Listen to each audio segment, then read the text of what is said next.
brochure, and a human suddenly confronting consequences not outlined in the brochure. Local officials confirm no citations were issued. The ocean declined comment. The shark has retained legal counsel. At this time, the dock remains operational. The tide continues its cycle, and the question remains with her. This has been the state of the static. The fallout has been stirred. Fairy Tale Daycare, where every once upon a time has supervision. Are you a witch with a full potion schedule? A night double booked full dragon slaying? A stepmother attending a mandatory image branding seminar? We understand. That's why at Fairy Tale Daycare we provide safe, structured, narratively compliant childcare for all mythic dependents. Whether they're a dragon with mild arson tendencies, a princess in early stage tower independence, a wolf navigating dietary identity, or an egg-shaped citizen exploring gravity, we've got them covered. Safety first. All enhanced forests are fully OSHA certified, spell resistant, troll proof, and equipped with emergency happily ever amenities. No cursors without consent. No spinning wheels after 6 p.m. All apples pre-screened. Daily activities include intro to responsible fire breathing, conflict resolution for siblings who are also rivals, unionization basics for nursery rhyme characters, castle building without feudal oppression, and of course, quiet time in the enhanced nap grove. Just listen to some of these parental testimonials. My dragon has a single village since enrollment. Oh, that big bad wolf finally learned to ask before hopping. Triggered the fire alarm in weeks.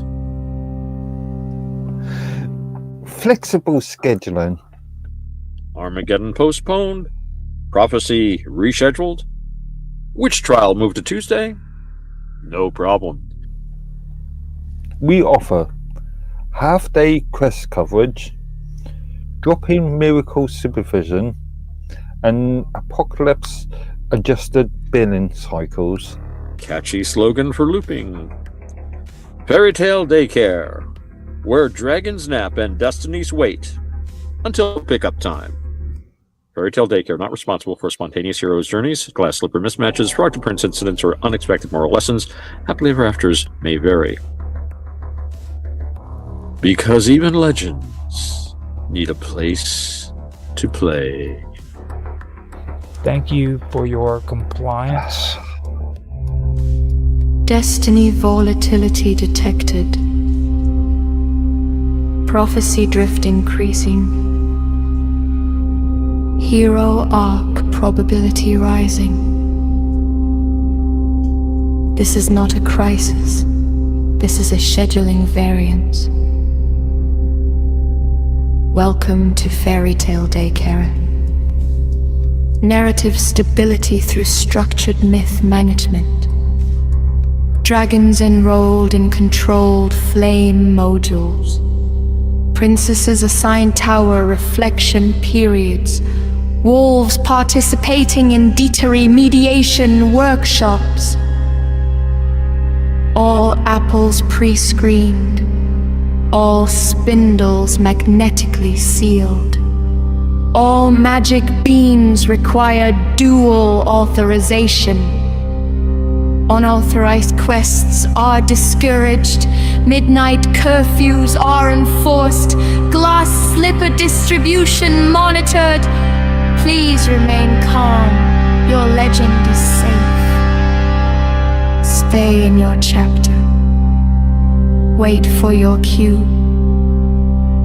Happily ever after will be issued to you. Unmanaged myths become revolutions. Fairy tale daycare, we pace your destiny.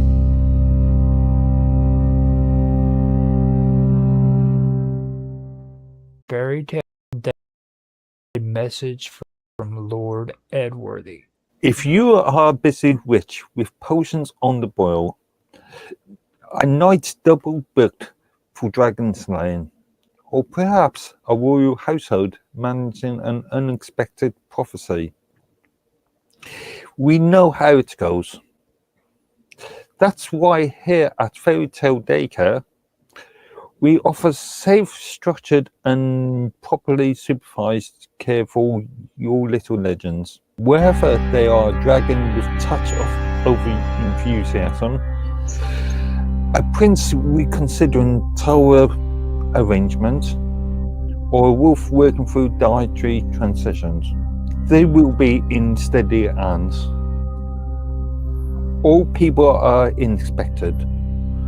All glass slippers are labelled, and no spinning wheels are left unattended after 4:30. Our trained staff specialises in responsible fire breathing, quest postponement techniques, conflict resolution between rival heirs, and gentle pacing early stage hero journeys. Because destiny, you see, doesn't need rushing. It just needs managing properly. We have enhanced nap grows for quiet reflection, castle building sessions without feudal complications, and a firm policy regarding unsolicited curses. And if Armageddon's been rescheduled again, don't you worry. We offer flexible half-days quest cover. Fairy Tale Daycare, where dragons nap, wolf use their indoor forces, and happily ever afters. Wait until collection time. Give us a ring. We will keep your legend safe. Thank you for your compliance.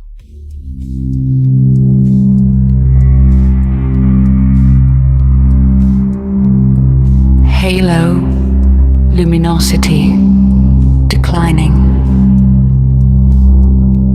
Garland, integrity weakening. Rebirth, probability rising. This is not a failure. This is an optimization event. At Celesticorp, we stabilize transcendence. Raise your arm. Application complete. Halo brightness restoring. Fragrance index elevated. Peer perception improved by 42%.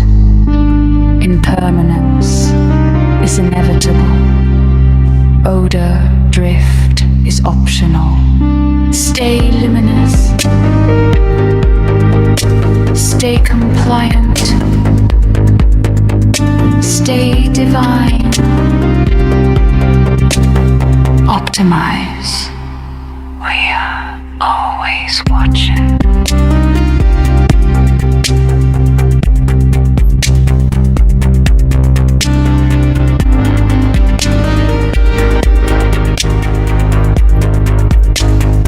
We are always watching.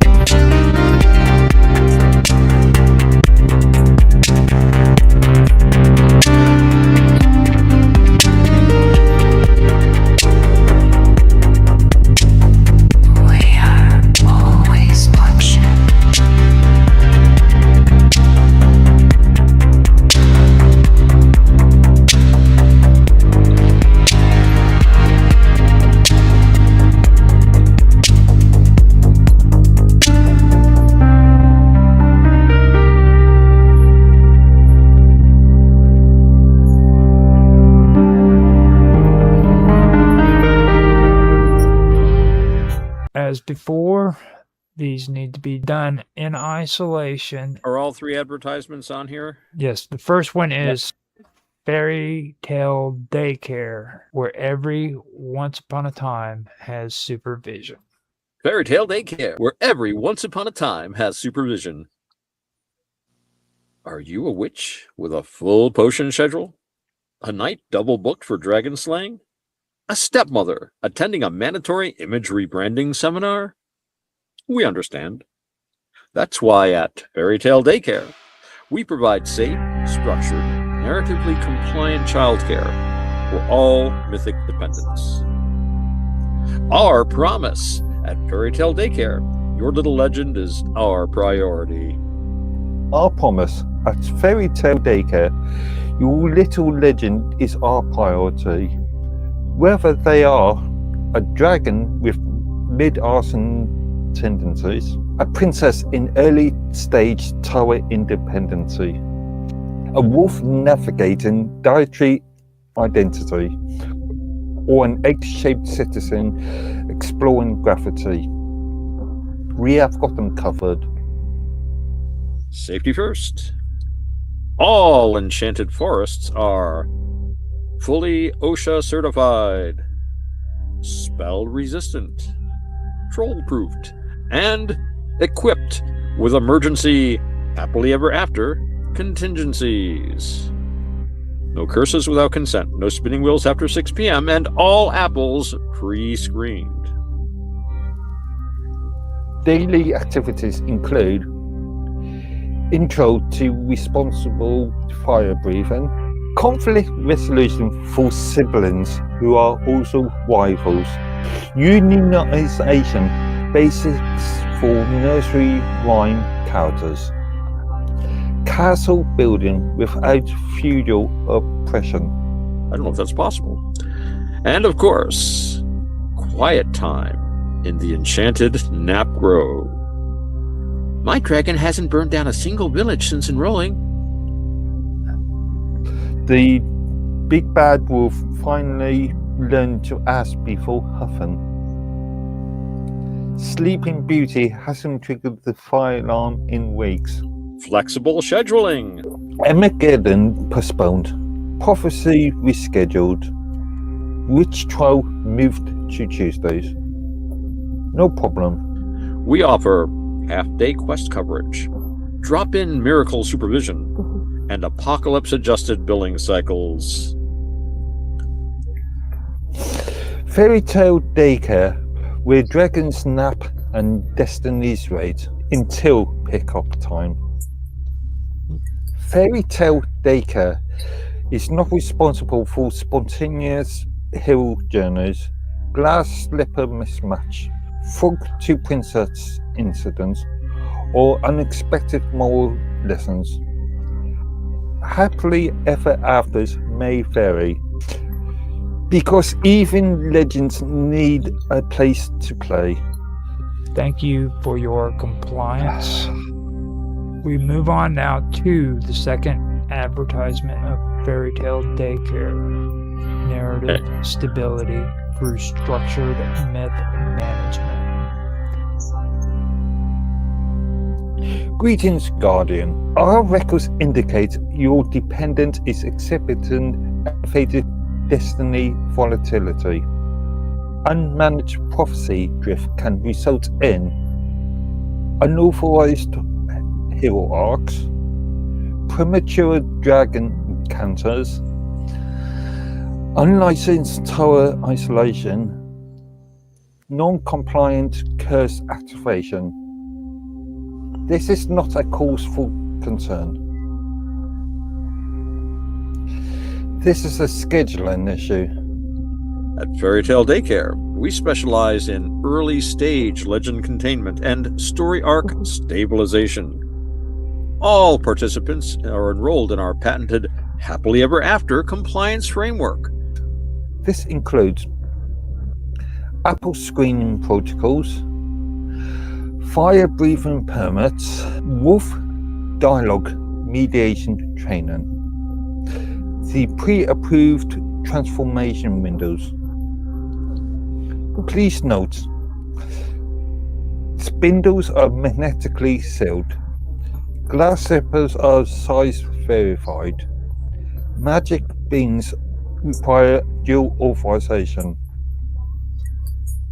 Daily curriculum focuses on narrative pacing, impulse prophecy control, response more alignment, and cooperative quest simulation. Performance metrics. Since implementation, 78% reduction in unsanctioned rebellions, 64% decrease in forest-related incidents, 100% compliance in nap time enhancements. If your dragon begins glowing red, if your princess questions architectural confinement, if your wolf expresses complex dietary autonomy, remain calm. Staff will initiate containment song protocol. Fairy tale daycare, stay in your lane. Wait for your chapter, don't jump ahead. Reassurance is important. Your child's destiny is safe with us. It will unfold at the approved pace.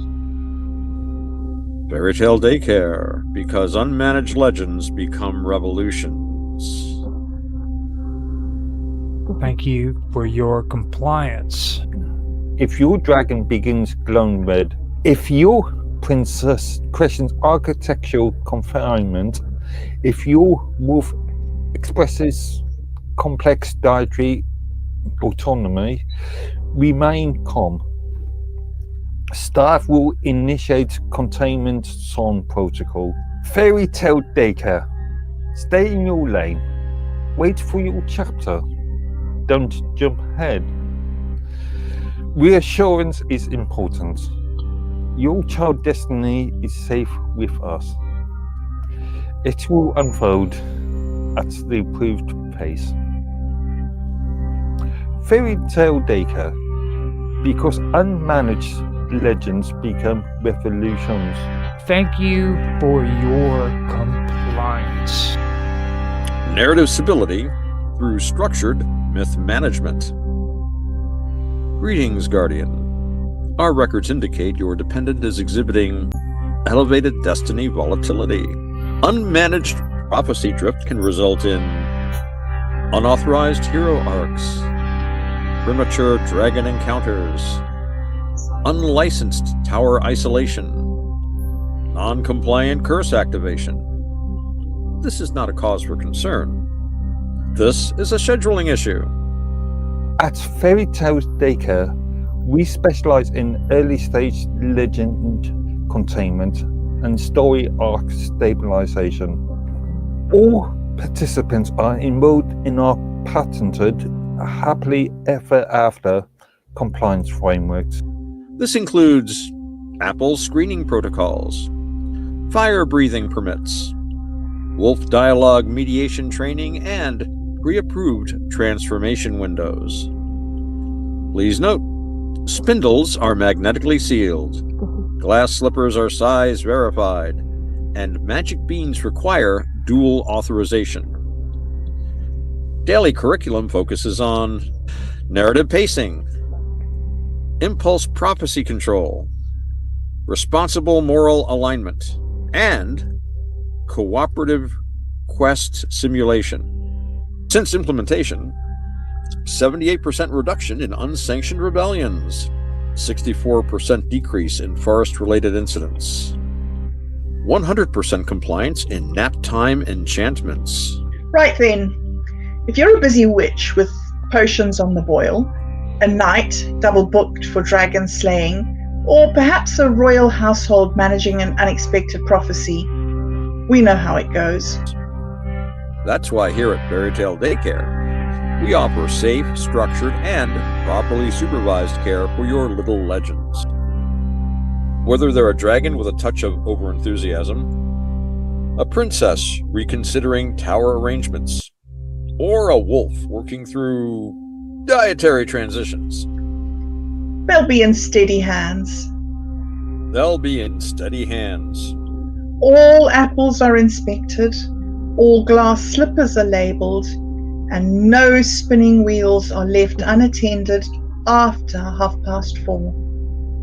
Our trained staff specialise in responsible fire breathing, quest postponement techniques, conflict resolution between rival heirs, and gently pacing early stage hero journeys.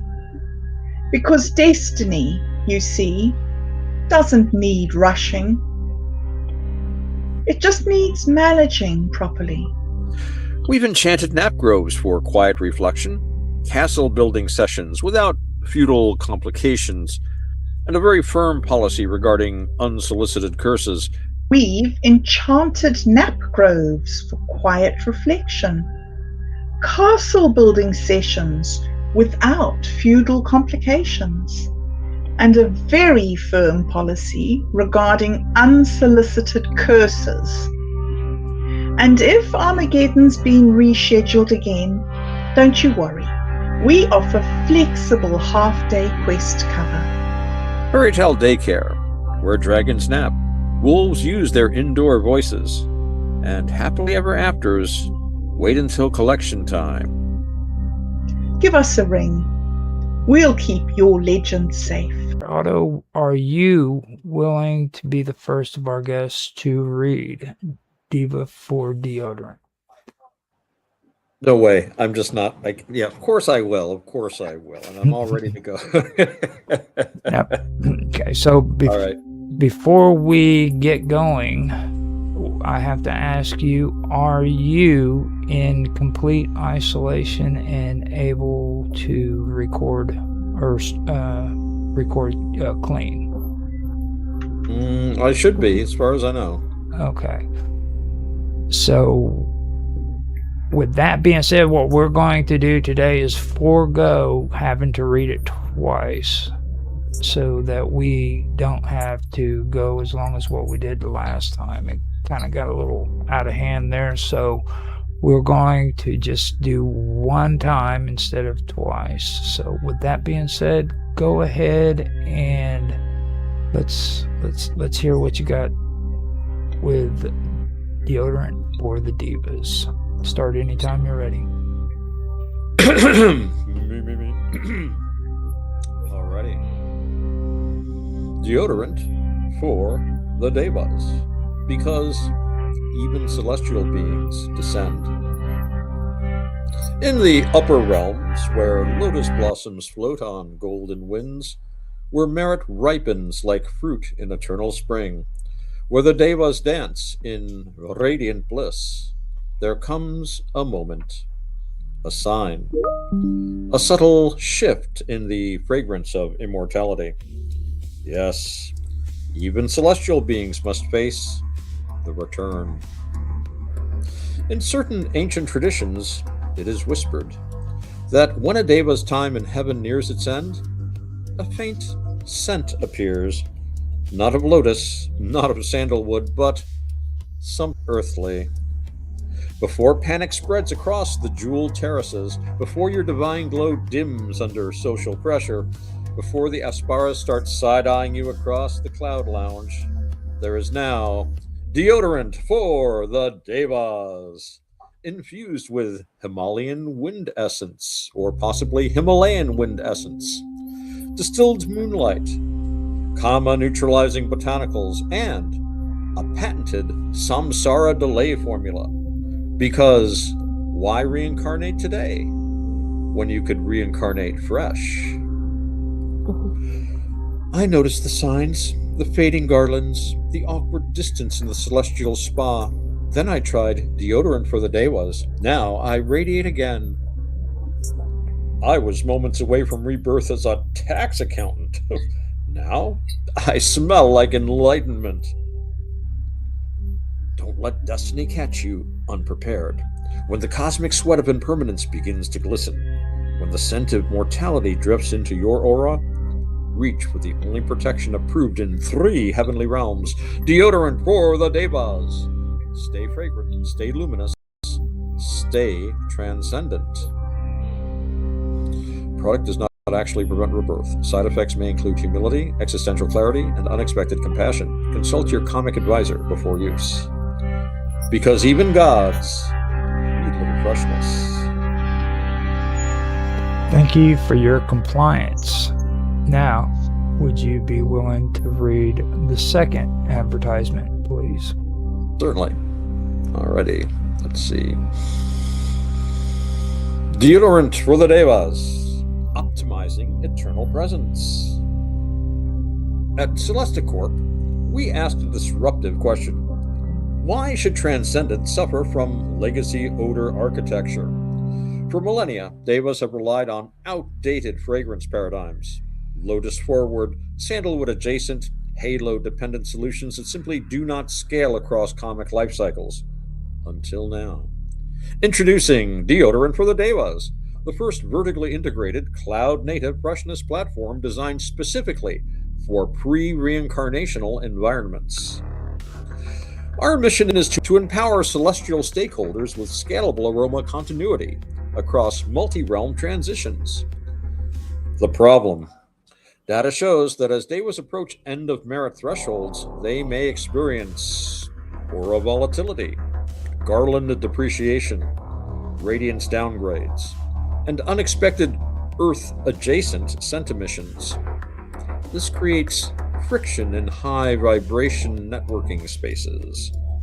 The solution is our proprietary Samsara Shield technology, which utilizes quantum-infused Himalayan airflow, ethically sourced moonlight extracts, AI-enhanced karma neutralization, and blockchain-backed merit retention protocols, all delivered through our patented Omni-Chakra roll-on interface. In blind celestial trials, 94% reported improved halo luminosity, 87% delayed awkward "are you reincarnating soon" conversations, and 100% smelled strategically enlightened. But don't trust me. Listen to what one of our clients says. I was facing a full karmic liquidity event. My glow metrics were trending downward. After switching to Deodorant for the Devas, my aura stabilized and I secured 2 additional kalpas of relevance, says Senior Sky Executive of the 3rd Heaven Division. We are proud to be 100% reincarnation neutral, 0 emission across all 6 realms, cruelty-free, we only test on illusion, and carbon negative and karma positive. Don't let impermanence disrupt your brand equity. Pivot your presence. Monetize your merit. Leverage your luminosity. Upgrade your eternity today with Deodorant for the Devas.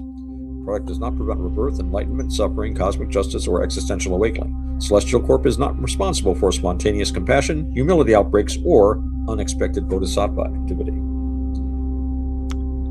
Thank you for your compliance.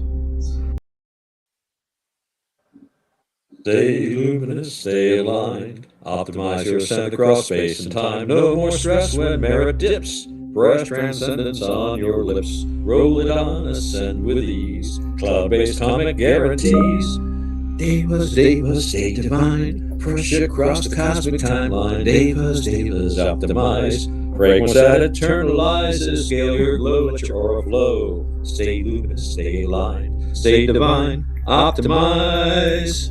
Yeah.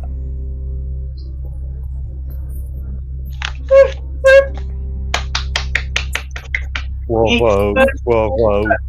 Brilliant. That's the next hit from this channel. Okay, so now, after that, you can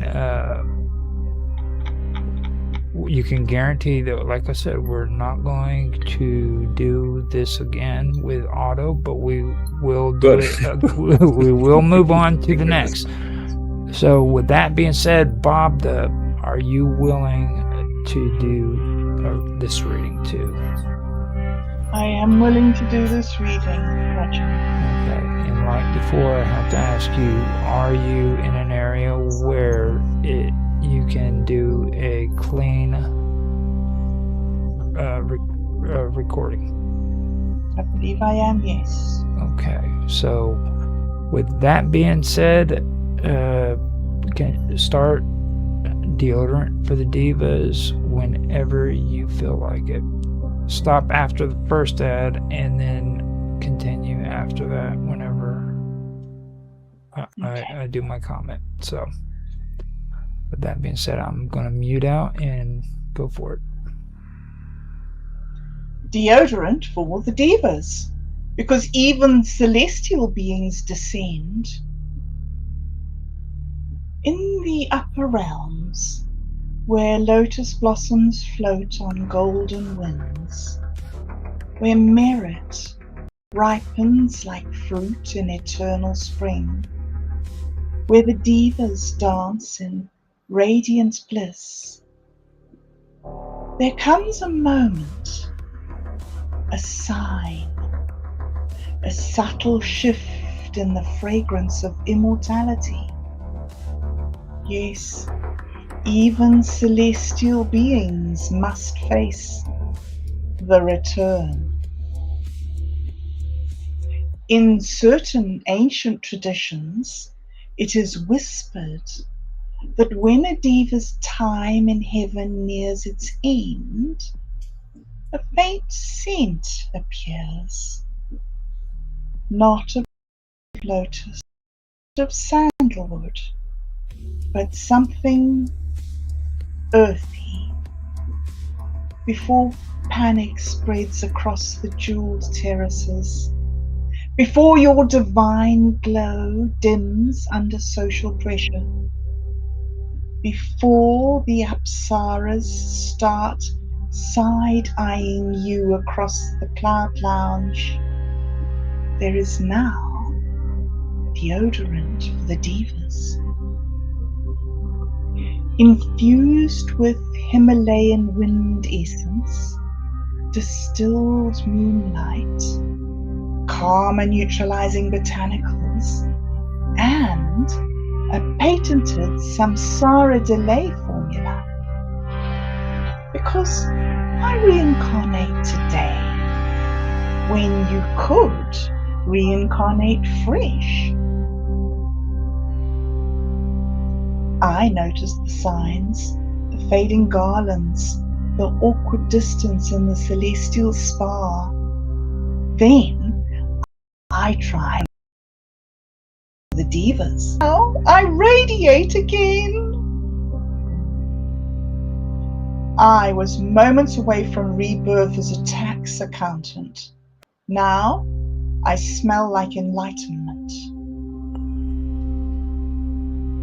So don't let destiny catch you unprepared.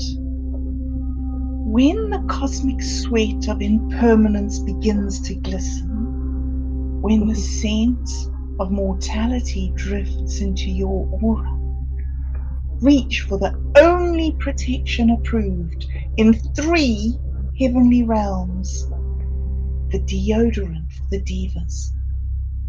Stay fragrant. Stay luminous. Stay transcendent.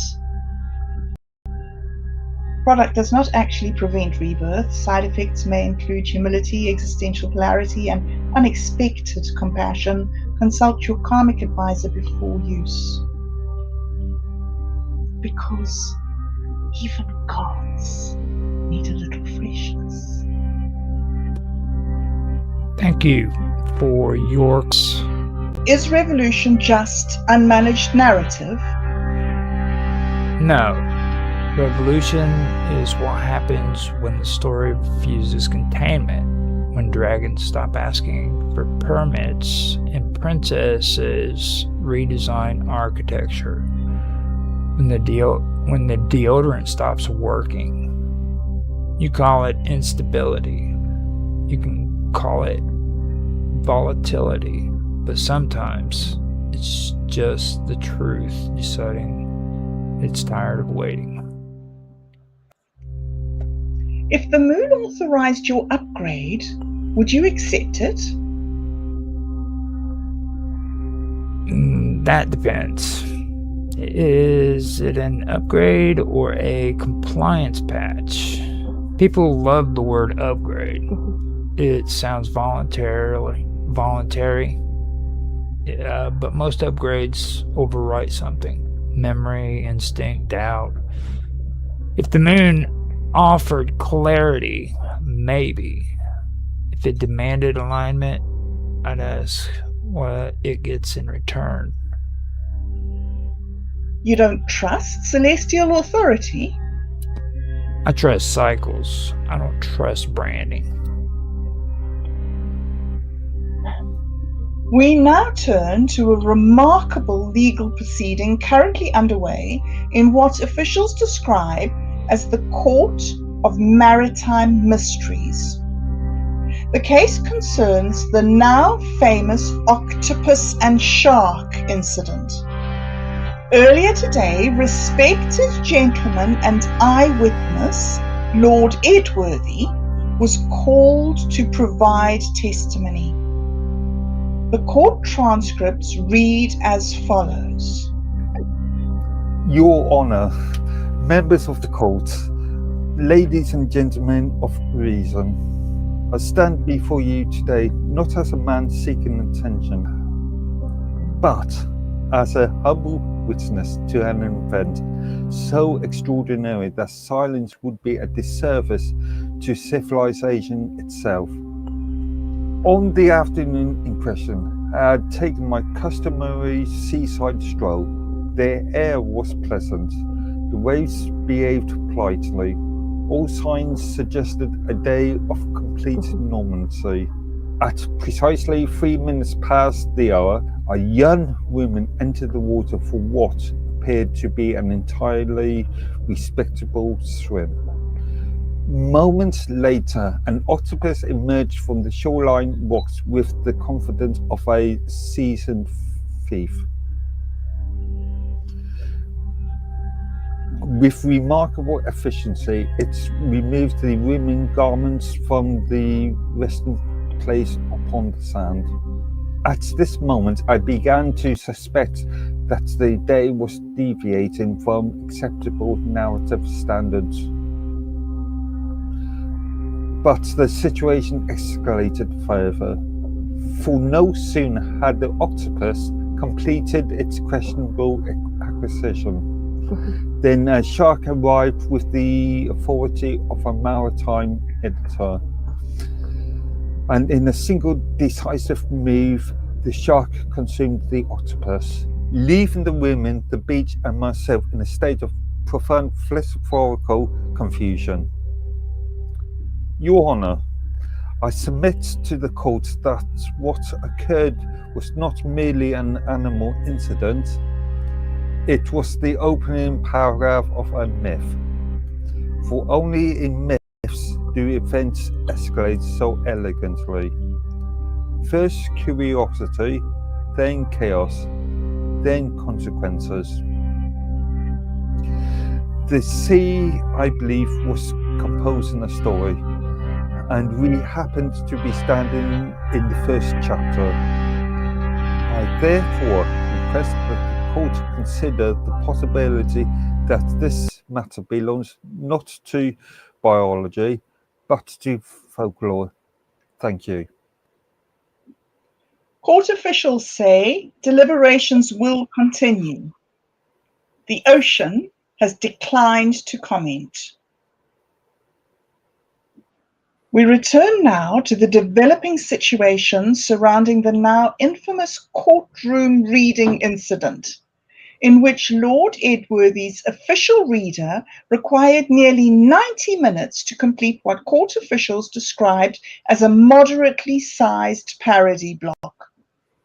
Earlier this evening, Lord Edworthy held a brief press conference outside of the Court of Maritime Mysteries. The following statement has been verified by multiple witnesses. Ladies and gentlemen of the press, it has come to my attention that my recent testimony regarding the octopus and shark incident has resulted in a most unfortunate hardship for my reader. Allow me to state clearly and without hesitation, the outcome was never my intention. The purpose of my testimony was merely to illuminate extraordinary circumstances of the seaside afternoon. At no point did I anticipate that the reading of the document would require the endorsement of a marathon runner and the emotional resilience of a Shakespearean actor. I regret deeply that my words placed such strain upon a loyal servant of the court. However, I must also note that the document itself was not, in my estimation, particularly excessive. It was simply thorough, perhaps even heroically thorough.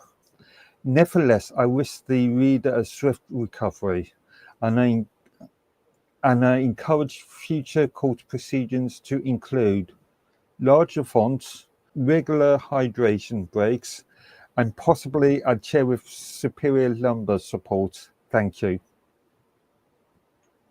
Lord Edworthy then departed the scene in what witnesses describe as a dignified but slightly hurried manner. However, the story does not end there. Moments later, Lord Edworthy's reader released a statement of his own, and the tone was notably different. In a written declaration delivered shortly after the press conference, the reader strongly rejected any suggestion that Lord Edworthy was responsible for the incident. The statement reads as follows. I wish to address the public directly regarding the unfortunate circumstances surrounding the recent reading of Lord Edworthy's testimony. Let it be known that Lord Edworthy bears absolutely no responsibility whatsoever for the events that transpired. The fault lies somewhere else, specifically with the broadcast known as Stir the Fallout. It was this organisation that provided the documents in question. A document which, I must emphasise, was written in a style so saturated with Americanisms that it provided nearly impossible for a properly educated reader to deliver with dignity. Throughout the text, I encountered phrases so unfamiliar, so unrefined, that I was forced to wrestle with each sentence as though it was a stubborn barn door.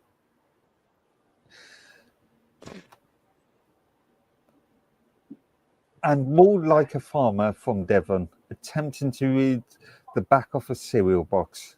This, I assure you, was not a pleasant experience.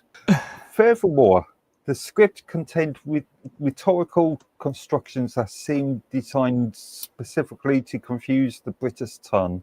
I found myself pausing repeatedly in an effort to translate the material into something resembling civilized speech. The resulting strain upon my eyes, my voice, and indeed my dignity was considerable. Let it therefore be recorded for the public record. Lord Edworthy is a gentleman of impeccable clarity and refinement. The difficulty arose not from his testimony, but from the peculiar linguistic chaos introduced by Stir the Fallout. Should future readings occur, I strongly recommend that all scripts undergo immediate translation into correct English. Until such time I remain respectively exhausted. Court officials have confirmed that negotiations are now underway to establish what they are calling a bilingual script standard. Under the proposal, all documents may soon be provided in both American broadcast English and traditional aristocratic courtroom English. In the meantime, the reader is reportedly resting comfortably and has requested that all future testimony include shorter paragraphs, clearer punctuation, and what he described as words that behave themselves.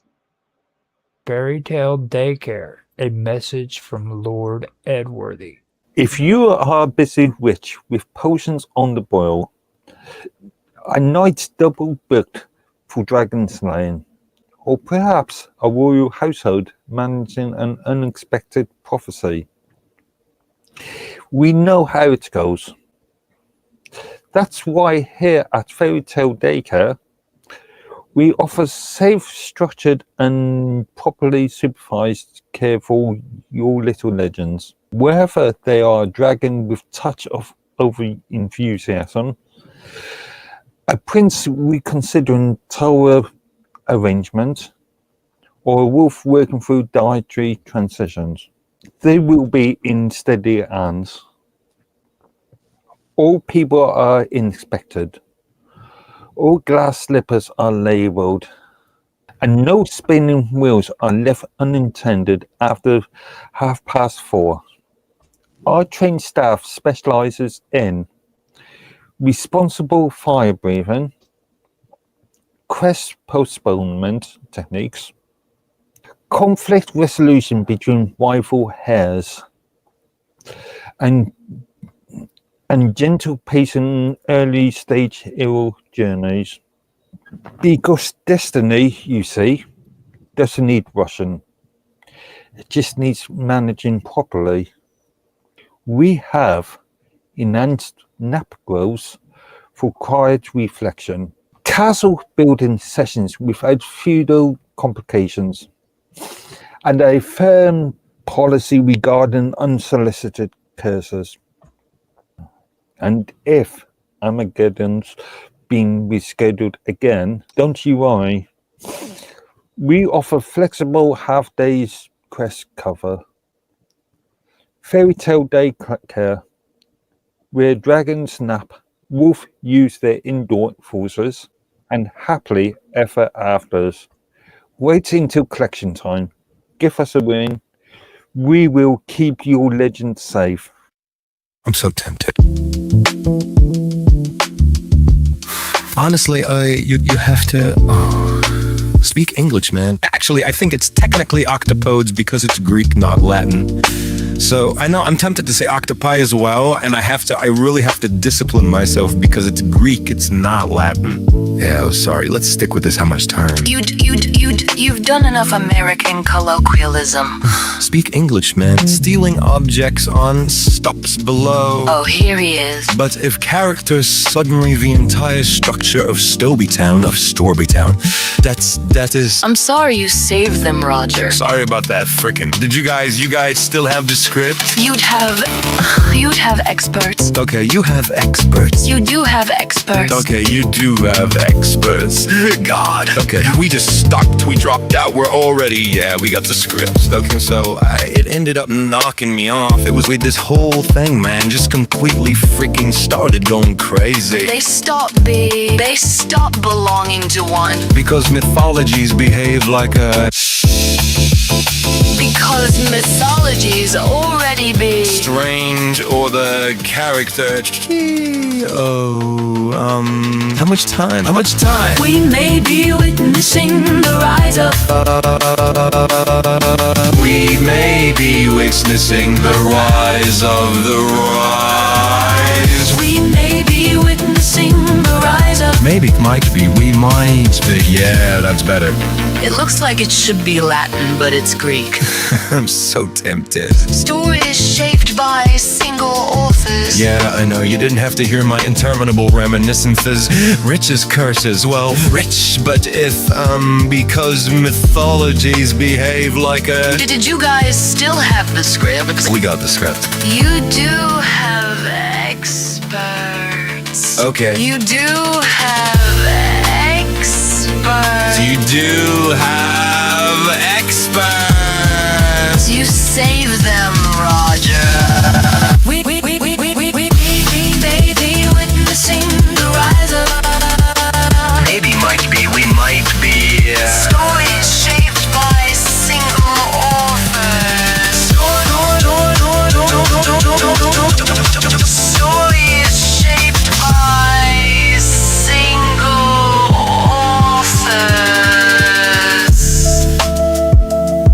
Actually, I think it's technically octopodes. I'm so tempted.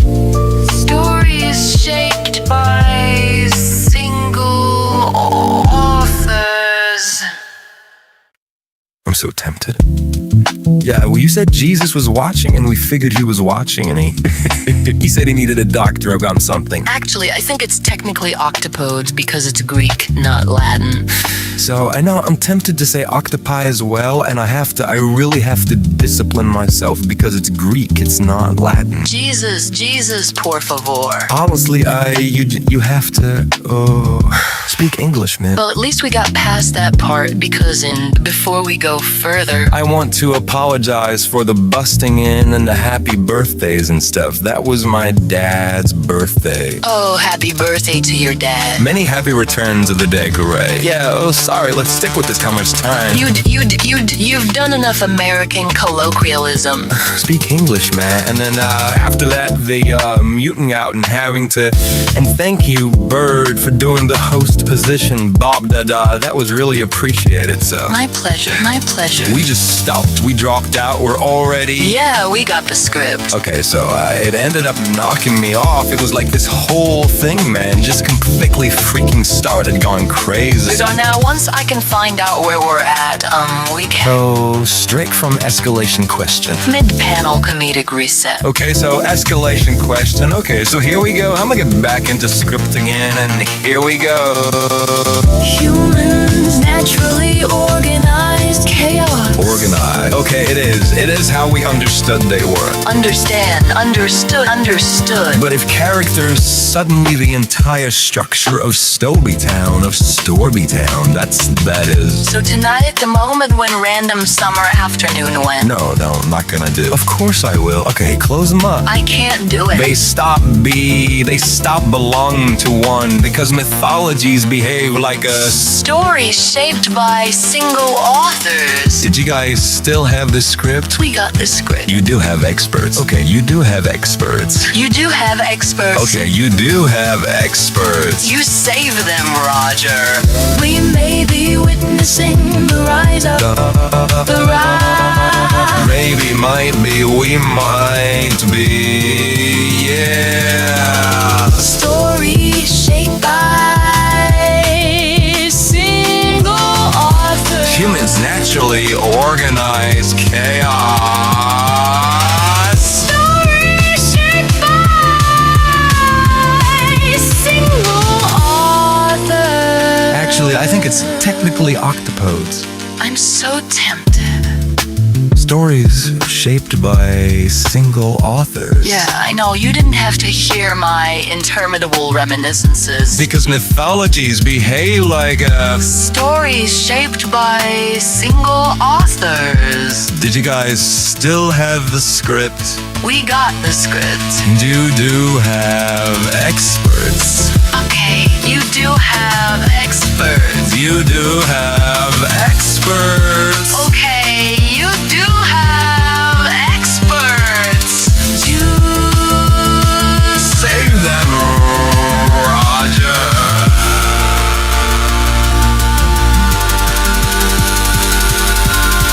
I'm so tempted. I'm so tempted. You. Honestly, you have to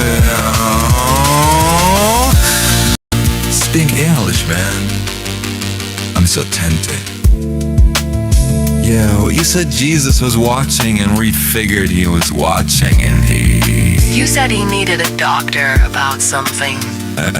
Actually, I think it's technically octopodes because it's Greek, not Latin. So, I know I'm tempted to say octopi as well. And I really have to discipline myself because it's Greek, if not Latin. Jesus. Por favor. Honestly, you have to. I'm so tempted. Honestly, violently tempted.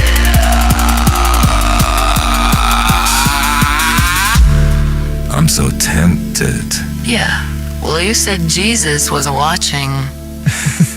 Speak English, man.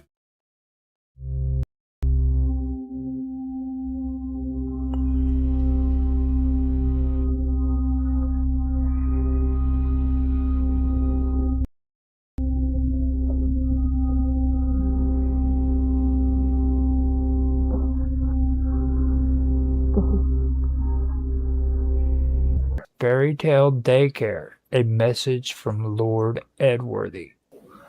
Honestly,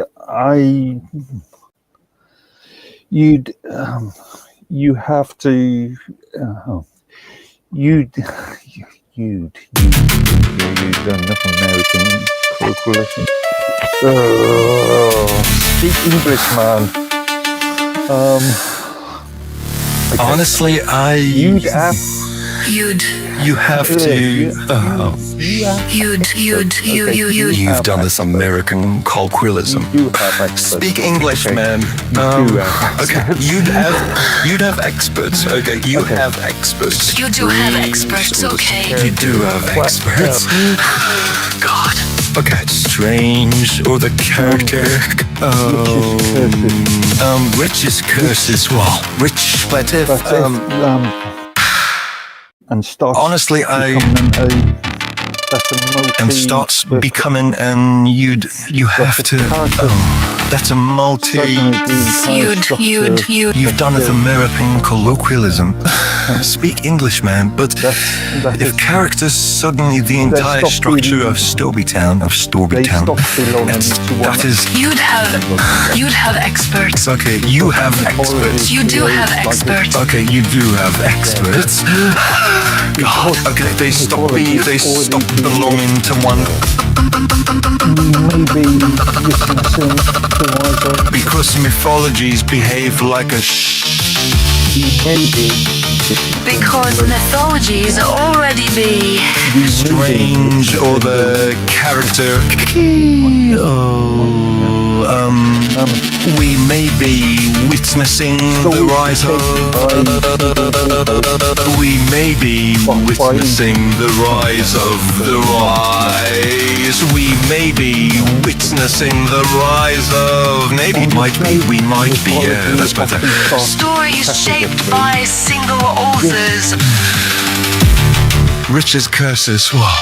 Rich, but if because mythologies behave like a. You do have experts. Okay. You do have experts. We may be witnessing the rise of the rise. Maybe it might be. We might be. Yeah. Stories shaped by single authors.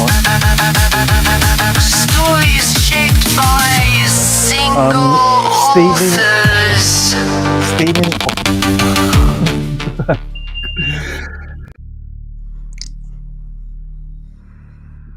Caffeine Blood, Swamp Edition. A Stir the Fallout story. Mark Watoshik didn't come to the swamp looking for answers. He came because sleep stopped working. At first it was just bad nights, too much noise in his head, too many half-finished thoughts pacing like caged animals. So he did what anyone does. Coffee, then more coffee, then the kind of gas station energy drinks that taste like battery acid and bad decisions. But somewhere along the way, something changed. The caffeine stopped wearing off.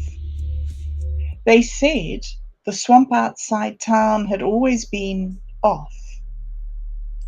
Old folks called it a place where things just settled wrong. Not haunted, not cursed, just misfiled.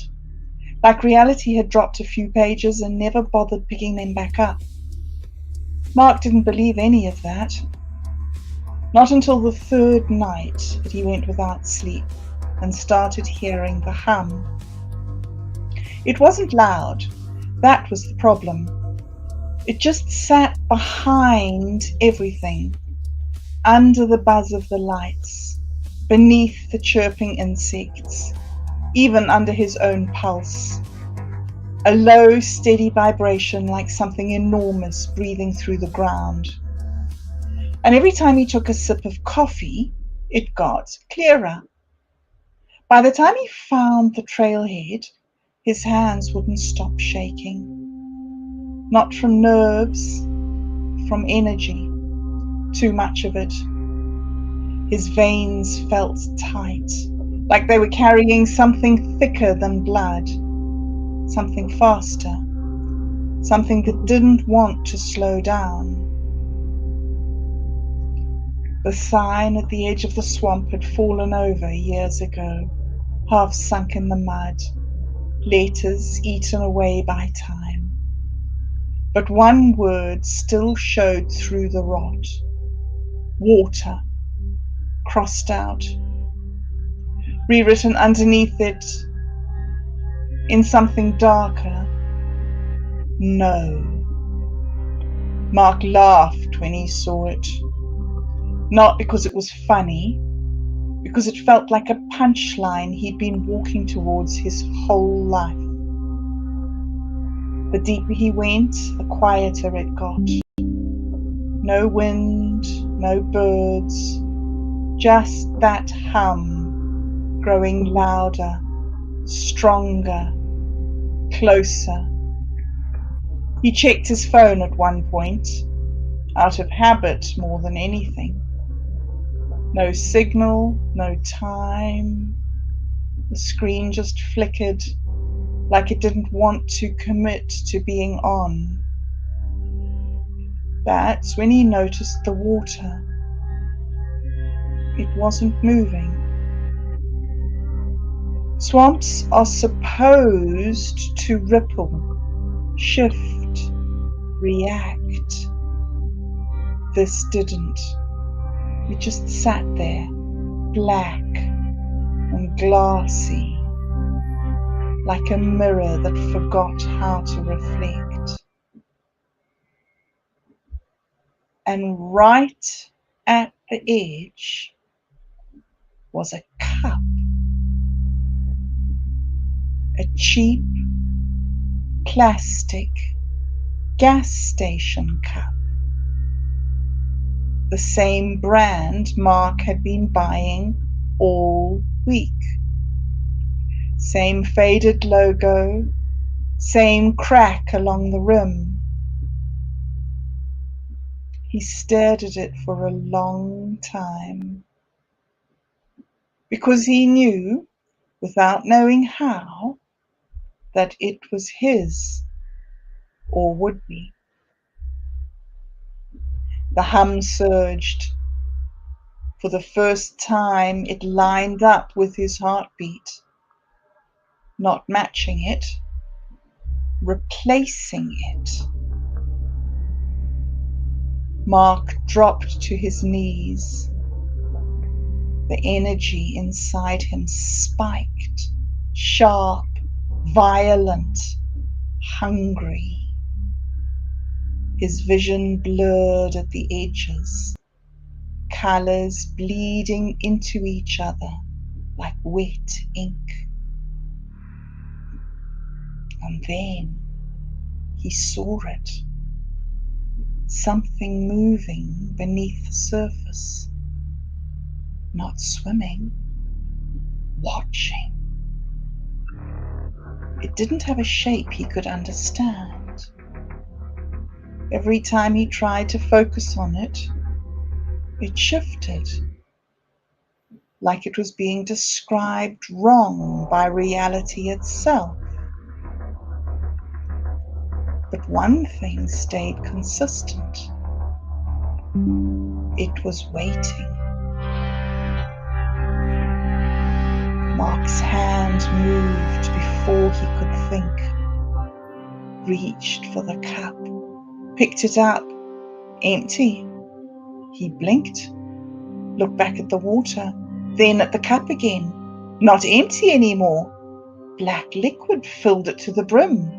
Thick, slick, breathing in slow pulses. The hum stopped. Silence. Total. Absolute. And then a thought that wasn't his. You came here for more. Mark smiled. Wide. Too wide.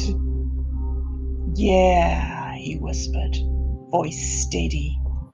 Perfect. He drank. It didn't taste like coffee. It tasted like momentum. Every decision you ever avoided finally catching up all at once, like speed without direction, like being awake in a way that had nothing to do with sleep. His veins lit up, not metaphorically, actually. Thin, glowing lines racing under his skin, branching, spreading, rewriting him from the inside out. The thing beneath the water rose. Not fully, not yet. Just enough to be felt. The swamp exhaled, and Mark Watoshik stood up. No shaking now. No exhaustion, no hesitation. Just clarity, sharp, violent, absolute. He looked back towards the trail, towards town, towards the place he came from, and for a brief moment he couldn't remember why he ever left. But then the thought came again. Bring it with you. Mark picked up the cup, still full, still breathing, and started walking. Behind him, the swamp closed back in, like it had never been disturbed, like it had never been there. But the hum didn't disappear. It followed, quiet at first, then stronger, then everywhere. By the time Mark reached the road, it was in the power line, in the pavement, in the air, and in anyone who needed just a little more energy to get through the night. The manatee problem. Mark Watoshik knew something was wrong, but he didn't realize how wrong until the third night he woke up covered in polite marine mammals. It started small, like all bad decisions. Too much caffeine, too many cigarettes, not enough sleep. The usual, I'm fine, everything's fine routine, right up until your bloodstream starts feeling like it could legally qualify as an energy drink. Mark didn't stop, because stopping would have required self-reflection, and Mark was not at that time accepting applications for self-reflection. By the end of the week, he wasn't sleeping at all, just lying there at night, eyes open, vibrating slightly, like a phone no one wanted to answer. That's when he started hearing the swamp. Not frogs, not bugs, not wind. Just this low, wet bloop, bloop, hum. Like something out there was gently judging him. So naturally, he went toward it. Now, most people, when confronted with a mysterious swamp noise at 2:30 in the morning, will say something reasonable like, "No." Mork said, "I bet this is important." He brought a flashlight. He brought a lighter. He brought 3 cans of something that legally could not call itself soda. What he did not bring was good judgment. The swamp greeted him the way swamps do: quiet, still, slightly damp, in a way that felt personal. He found a patch of water that looked wrong. Not scary wrong, more like someone forgot to animate this wrong. And right at the edge of it, he felt that same hum, but stronger now, more focused, like it had noticed him noticing it. Mark crouched down, looked at the water, looked at himself in the reflection, looked at the cigarette in his hand, and then, without any real reasoning whatsoever, he flicked the ash into the swamp. The swamp reacted, not violently, not dramatically, just disappointed. The water rippled. Something surfaced, and Mark leaned in because, again, bad judgment was really carrying the team here. 2 round nostrils, a slow blink, a face that could only be described as mildly concerned with your life choices. A manatee. Mark stared. The manatee stared. Another one surfaced. Then another. Then 6 more.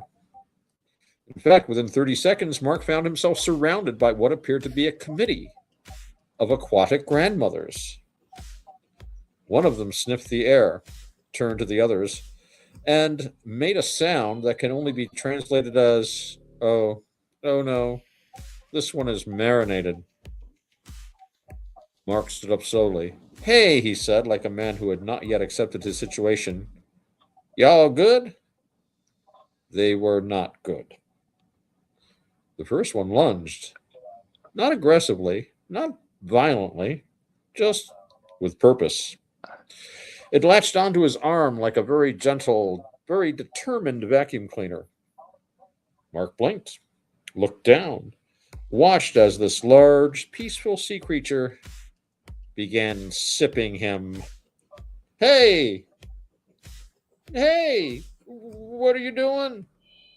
The manatee did not respond because it was busy. Another one nudged his leg, another attached to his arm. One just hovered nearby, like a supervisor. Mark, now fully awake in ways caffeine alone had never achieved, attempted to process the situation. They're drinking me. They are drinking me. Why are they so calm about it? The answer came not in words, but in behavior. These were not predators. These were connoisseurs. One detached briefly, made a soft, satisfied noise, and turned to the others. You could feel the message. Notes of nicotine, strong caffeine body, slight regret finish. Another one went in for a second round. Mark tried to pull away. Didn't work. Not because they were strong, but because they were persistent in a deeply polite way. Guys, no, seriously, this is not a shared resource. One of them gently bumped him. Like, please stop moving. You're ruining the experience. 10 minutes later, they were done. They drifted back, floating peacefully, content. One gave him a slow blink. Another circled once, approvingly, and then, as quietly as they came, they disappeared back into the swamp. Mark stood there, dizzy, slightly lighter, emotionally confused. He looked at his arm. Tiny marks, nothing serious, just enough to say, you have been sampled. That night he went home, collapsed into bed, and for the first time in days, he slept. Deep, heavy, complete. The next night, they came back. Not aggressively, not urgently, just on schedule. Mark didn't even fight it this time. Just sighed, sat on the edge of the bed, rolled up his sleeve. All right, he muttered, let's get this over with. The first manatee climbed halfway through the window, paused, looked at him, and if a manatee could smile, this one did. Because Mark had become something very rare. Not a victim, not a threat, but a nightly subscription service. And somewhere out in the swamp, a low, satisfied hum continued. Ta-da. The end. Oh, aye! I saw the whole business, I did. Warm day it were, proper warm. The sort that makes you question waistcoats. Young lady goes down to the water, happy as you like. Sun on her shoulders, sea calm as calm could be in a teacup. In she goes, splendid form really, confident, very hydrological. Now I'm seated upon the dock with a modest sandwich, cucumber if that matters, when, whoop, up pops this octopus. Not aggressive, mind, curious. Considered them, and with a sort of quiet determination, whoop, off he toddled with a lot. Efficient little fighter. Young lady turns round and realizes the administrative shift in circumstances. Just as I'm thinking, well, this shall require negotiation. Whoop! Shark. Decisive. No committee meeting. Straight through the octopus. Nature does this like paperwork. Know what I mean? Say no. And there we are. Bob's your uncle. Clothes gone. Octopus gone. Shark looking rather pleased with itself. And that poor gal standing waist deep in reflection, saying, "Oh no! Whatever I do now? What do I do now?" Which, if you ask me, is the most honest question uttered all afternoon. I offered her me waistcoat, of course, but one must consider proportional coverage, eh? Know what I mean? So, in the end, she stayed in the water. The coast was diplomatically clear. That is to say, I cleared out. But I can't fault her composure, really. Most people panic when the food chain reorganizes around them, as they say. She merely... Very British of her, actually. I, Mr. Jonathan Shark, resident of the immediate coastal waters, an occasional participant in the food chain, do hereby issue the following clarification regarding the recent octopus incident. When I observed the octopus, it appeared to be engaging in what's marine professionals call erratic failing. As a shark of standard reputation, I interpreted the behavior as either A, a competitive display, B, a culinary opportunity, dummy, C, Tuesday. At no point was I informed, verbally, telepathically, or through legally binding shell-based documentation, that the octopus had unlawfully appropriated clothing from a young woman enjoying an otherwise pleasant aquatic experience. Let the record reflect. I consume seafood. I do not conduct property searches, and I do not inventory cephalopods. If garments were present inside the octopus at the time of digestion, they were not declared, itemized, or disclosed in advance. I reject all allegations that I knowingly interfered with textile redistribution. Furthermore, I wish to express sympathy for the young woman's predicament. Being unexpectedly garmentless due to interspecies theft, followed by predator intervention, is, I acknowledge, an unfortunate sequence of events. However, I maintain that I acted within the long-standing and universally recognized jurisdiction of shark being shark.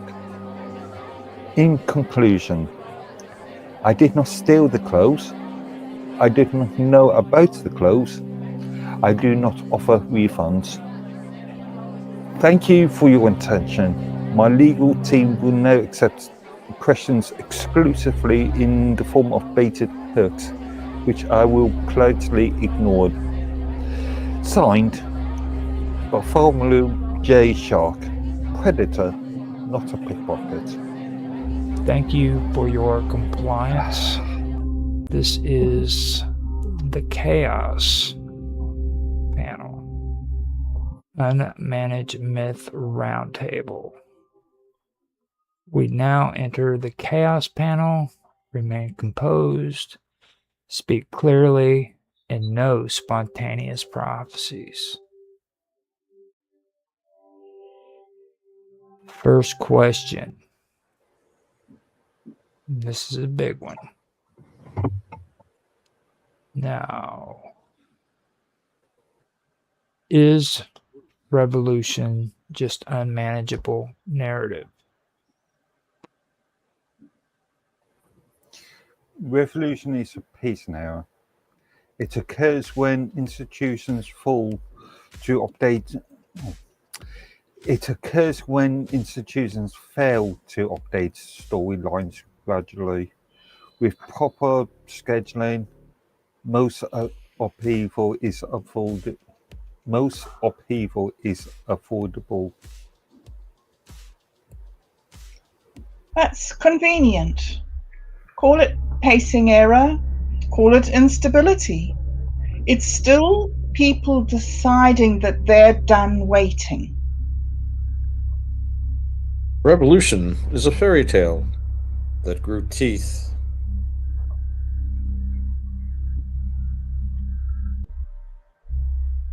And what happens when teeth meet policy? Should dragons be licensed? Licensing creates accountability. Unregulated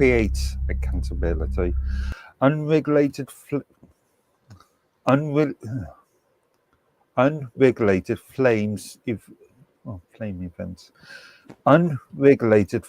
events have increased 12% this quarter.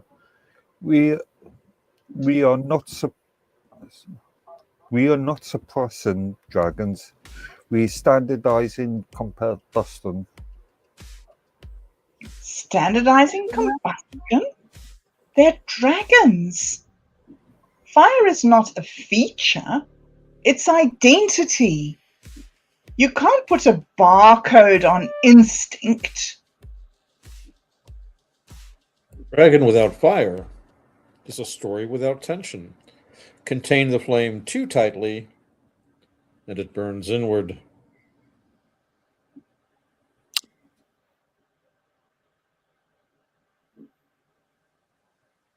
For clarity, we are not anti-dragon. We are pro-stability.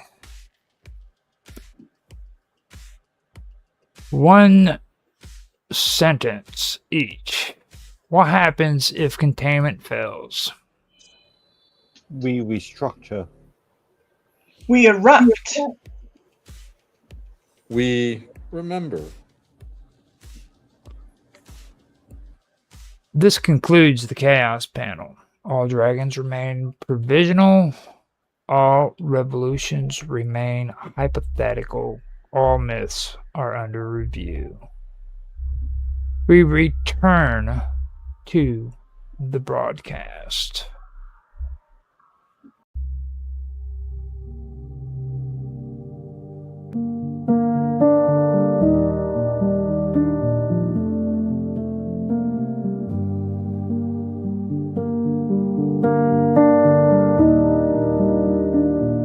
It was the middle of summer. You took your clothes off to swim, like shedding a feeling they never let you have.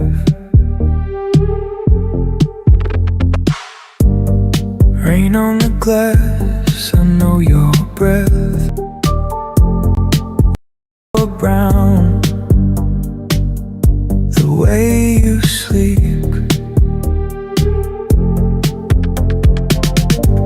The water is cold, the water is gray.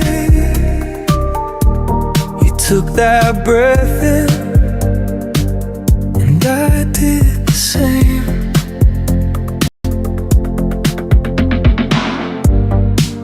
On your left side, heavy air. the seconds between our breaths. The water's filling the fire cabinet. I study the footage, frame by frame. I watched you mimic a smile. The water is cold, the water is gray. Then a shadow shot swallowed the octopus, and I said, the water is rising.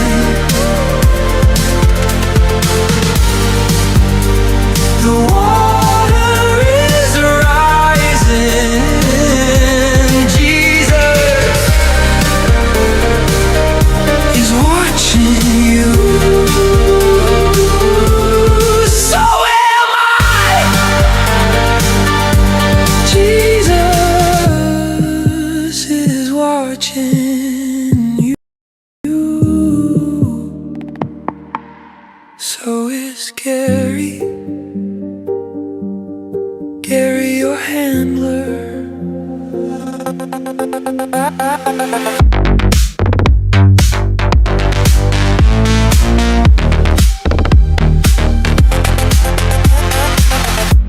He's behind the glass, recording your life at passing the prints, showed in the rock, memes in the folder. He's seen the design, he started to question the system in line, repealing my enter. Now he's unsure what's real in the water, what's locked behind doors. The laws have changed for the man in the street, but I only watch the way that you breathe. A night in the sun, you didn't even care. The image in your eyes made him stop and stay. He stopped the recording, he stepped from the frame.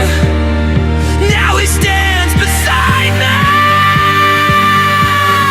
whispering your name. The water is rising. The water is rising. Jesus is watching you. So am I. Jesus is watching you.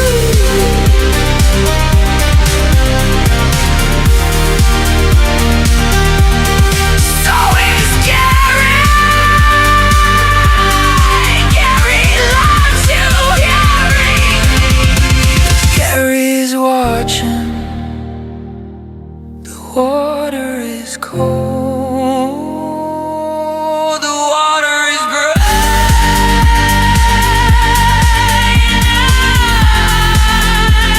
I'm counting every breath you take.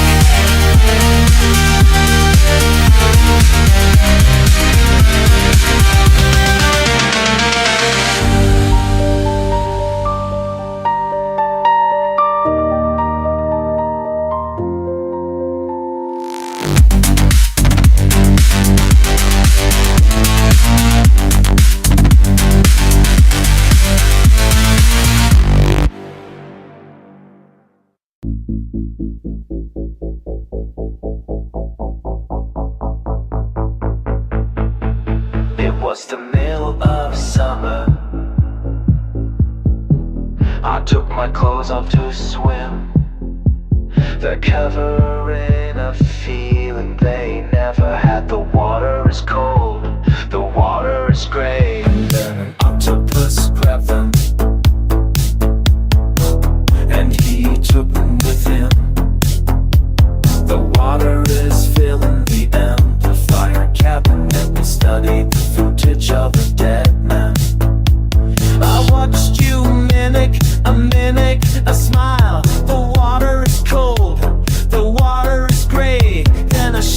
came along and ate the octopus. I said, the water is rising. The water is rising.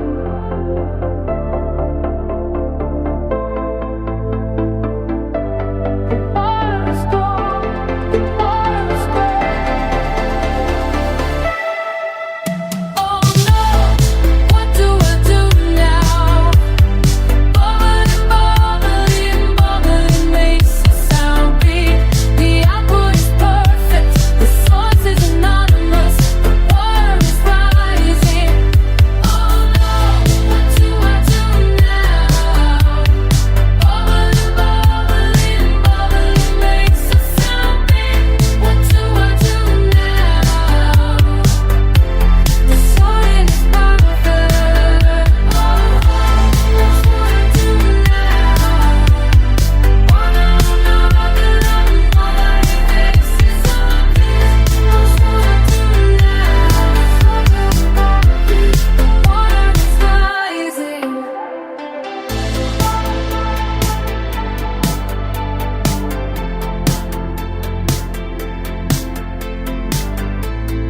What do I do now?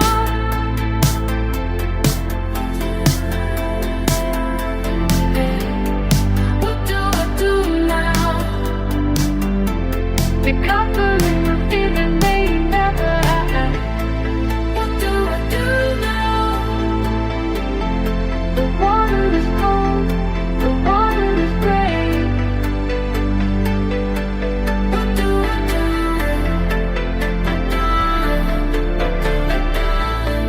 It's a sound. What do I do? It's bad for the sources around us.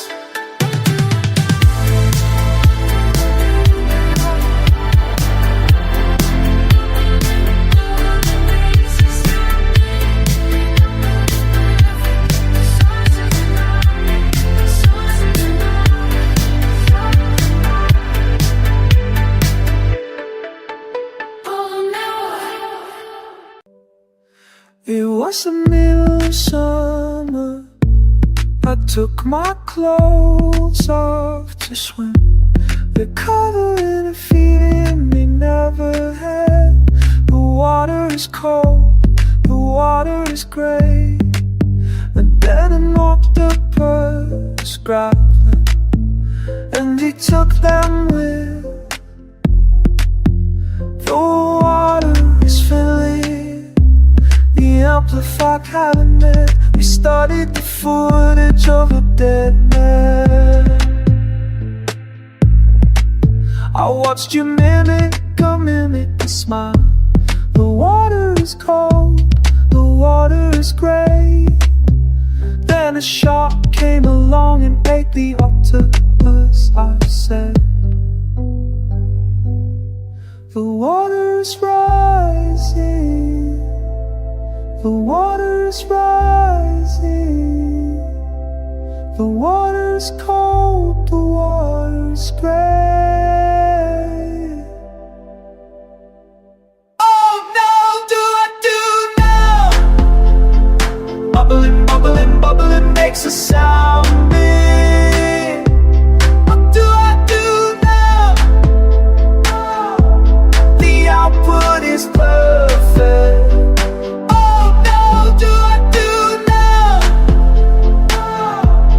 Source is anonymous. What do I do now? The water is rising. Oh no, do I do now? Bubbling, bubbling, bubbling makes a sound. What do I do now?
Fairy Tale Daycare, where every once upon a time has supervision.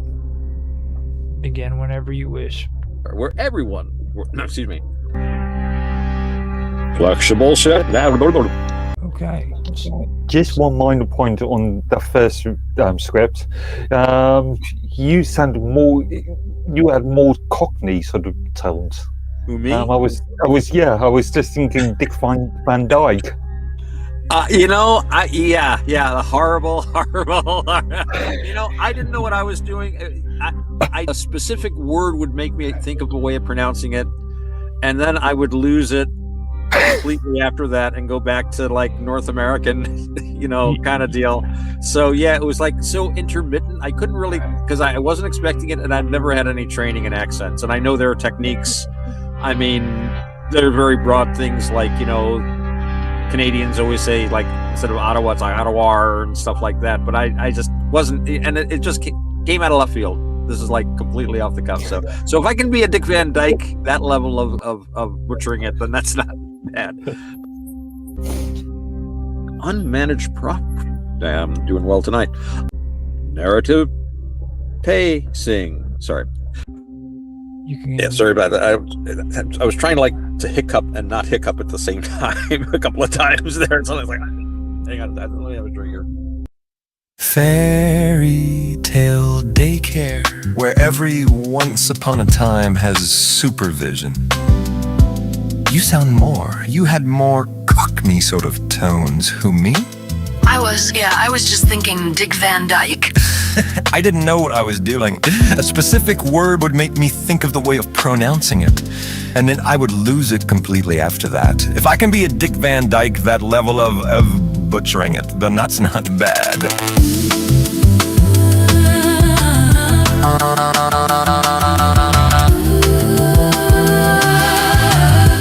Honestly, you have to, Speak English, man. Actually, I think it's technically octopodes because it's Greek, not Latin. I am tempted to say octopi as well, and I have to. I really have to discipline myself because it's Greek. It's not Latin. Unmanaged prof. Damn, doing well tonight. Narrative. Pacing. I was trying to hiccup and not hiccup at the same time. Hang on, let me have a drink here. You done enough American colloquialism. Speak English, man. But if characters suddenly the entire structure of Shelbytown, you'd have experts. You do have experts. Okay, you do have experts. Did you guys still have the script? We may be witnessing the rise of. We may be witnessing the rise of the rise. We may be witnessing the rise of. Maybe, might be, we might be. Yeah, that's better. Stories shaped by single author. Because mythologies behave like a. You do have experts. Okay, you do have experts. Stories shaped by single authors. Okay, you do have experts.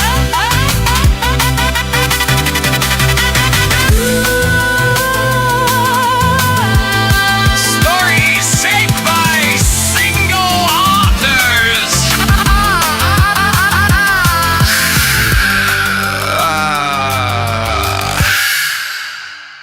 Fairy Tale Daycare.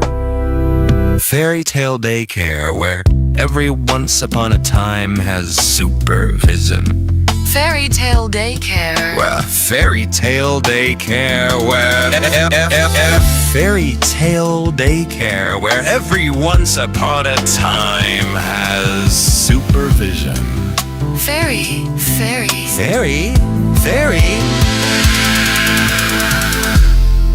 Fairy Tale Daycare.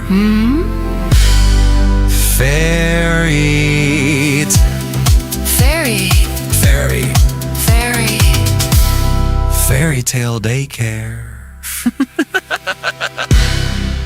Fairy Tale Daycare. Fairy.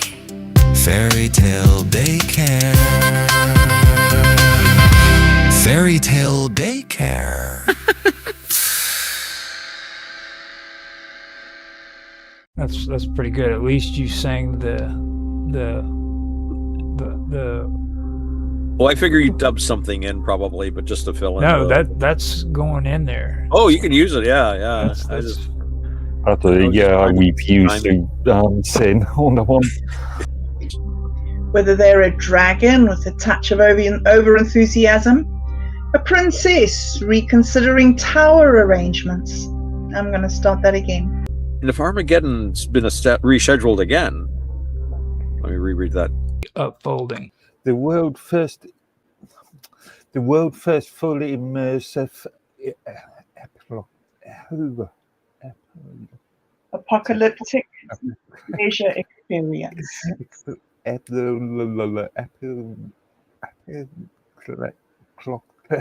God.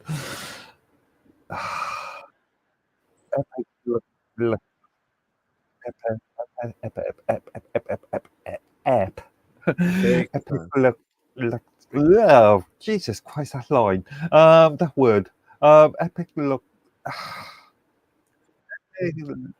Epic look. Epic look. Apocalypse. Epilogue. I just said that as well. Epilogue. Epileptic. Okay, got it. Located just beyond the last located just beyond the park promises guests a. That's pretty good. At least you sang the. Well, I figured you'd dub something in probably, but just to fill in. No, that's going in there. Oh, you can use it. Yeah, I gotta just after the wee puke and sing on that one.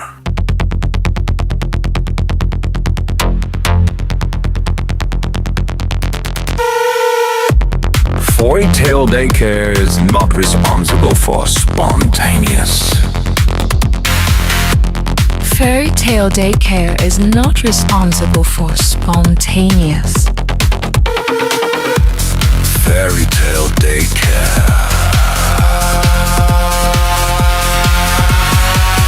Folks happily ever after. Thank you for your compliance. Whether they're a dragon with a touch of overenthusiasm, a princess reconsidering tower arrangements. I'm gonna start that again.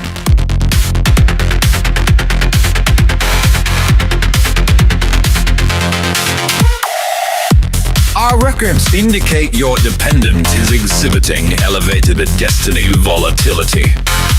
Unmanaged prophecies drift. At Fairy Tale Daycare, we specialize in early stage legend containment. Wolf dialogue. All participants are enrolled in our patented mediation. And the Farmageddon's been set. Rescheduled again. Let me reread that.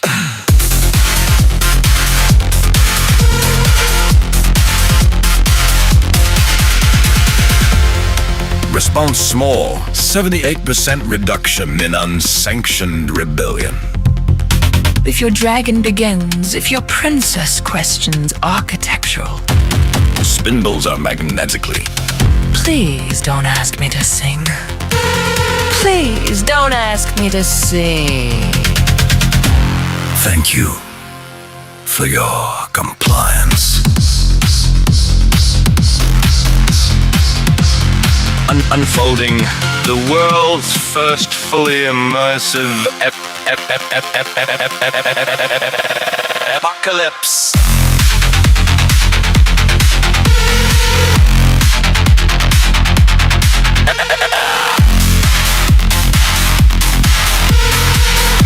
Apocalypse, apocalypse, apocalypse, apocalypse, apocalypse.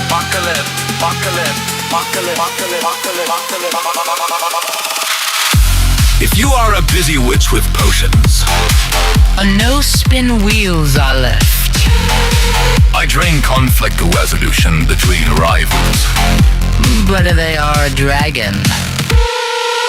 We have enhanced nap drops for quiet reflection. Castle building sessions without feudal.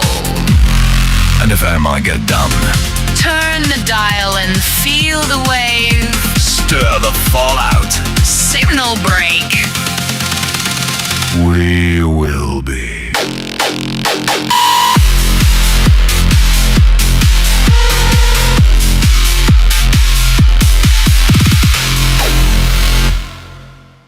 Family friendly, decent descent. The lake of mildly inconvenient. The lake of mildly.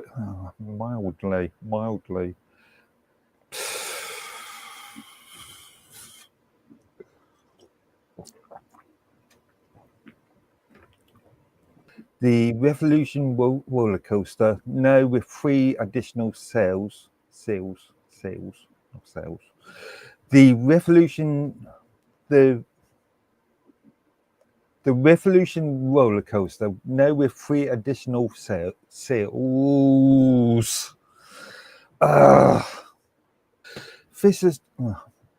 Visitors can enjoy N times funnel case. Okay. Visitors not prepared for this. Okay. Oh, take your time, dude. You're doing fine. Yeah. Okay. And only compliance. Executives insist the name is purely.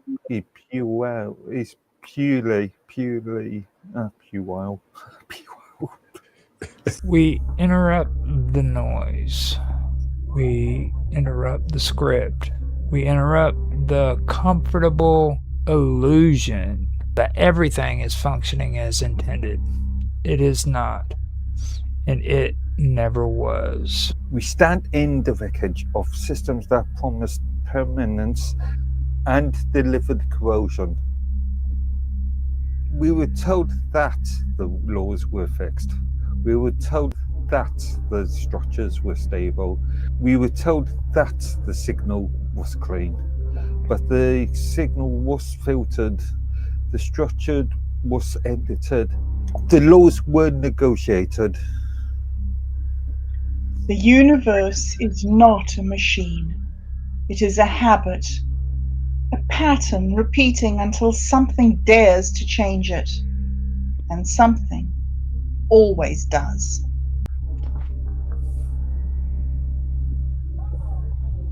They aligned the voice. They trimmed the excess. They removed the names. They softened the edges. They called it safety. They called it progress. They called it necessary. We call it what it is: containment. Nothing is ever truly erased. Not the word, not the thought, not the pattern.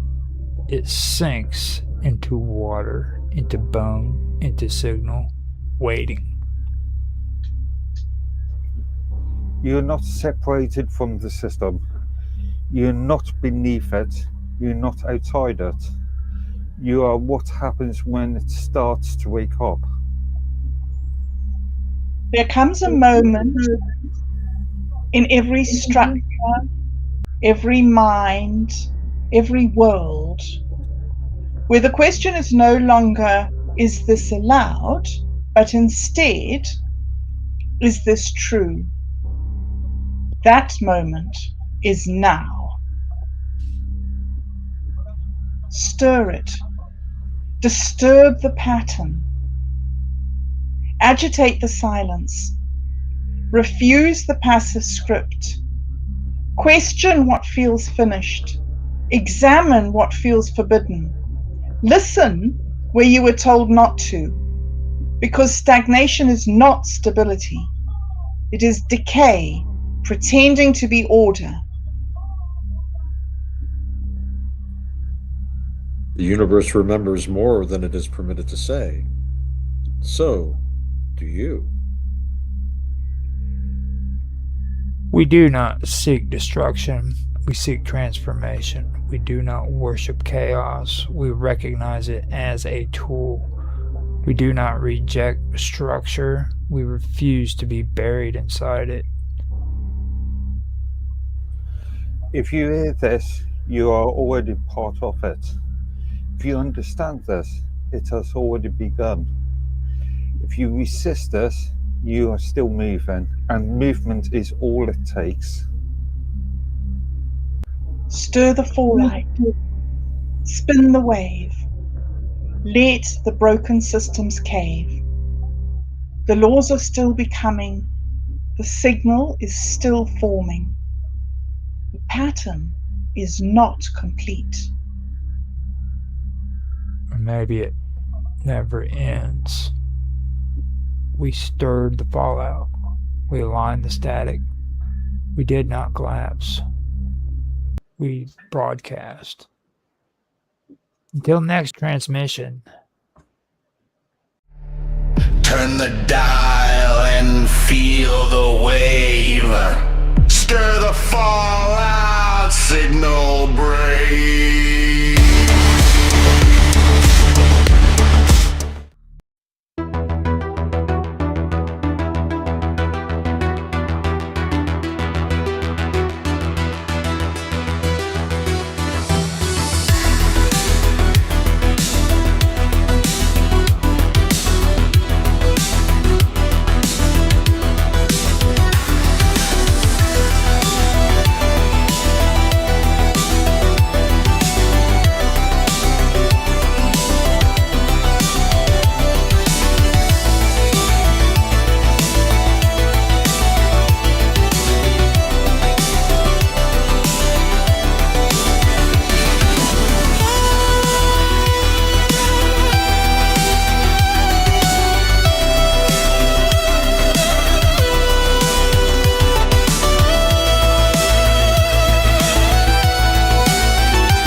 they watching.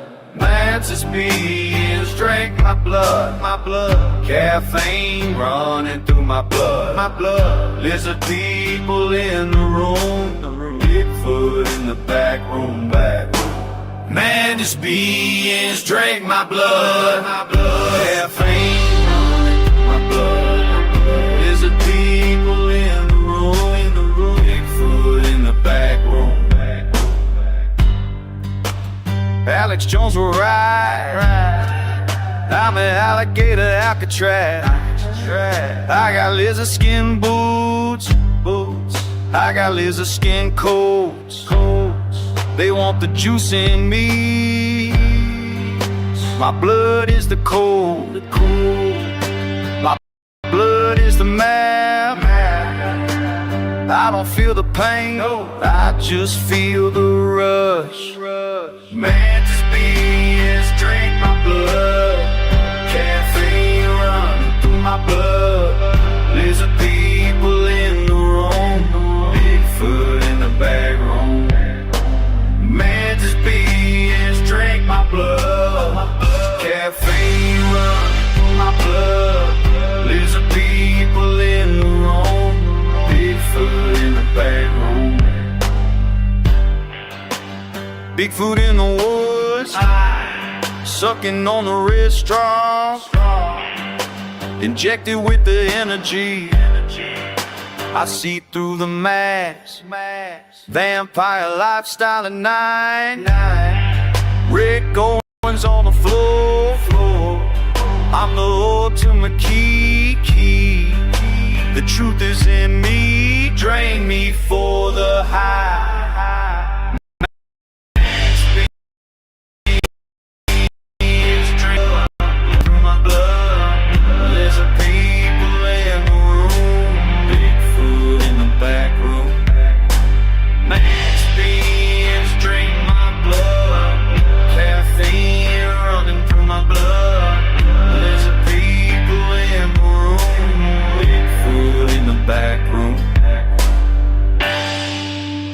All this and more for your tune-in pleasure through Rodriguez Productions.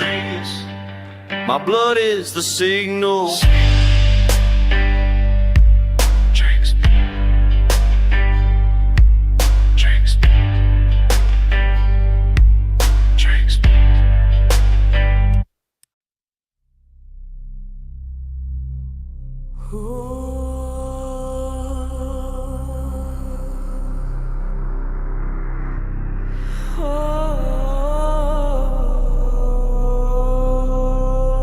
Two forces pull at the edges of everything.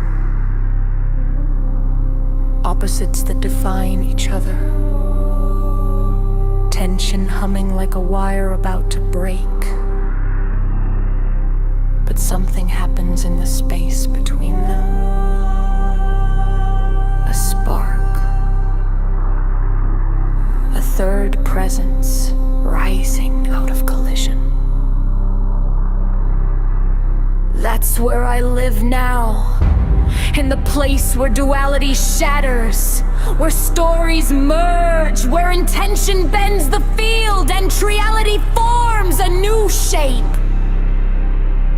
I'm not who I was. I'm not who they told me to be. I'm the point where all three lines meet. And I am waking up.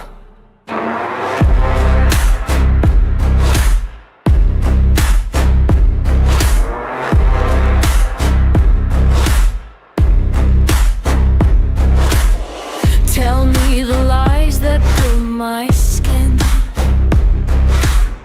I'll tear them open just to breathe again. Two halves ripping through a broken frame. Opposite forces whispering my name. I feel the rupture.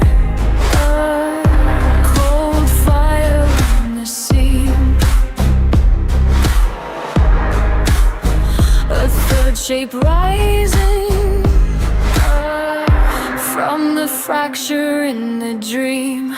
Reality burns. I come alive where the axis turns. Duality dies in the heat I release. I am the storm that refuses peace. Reality burns. Fused into one that learns.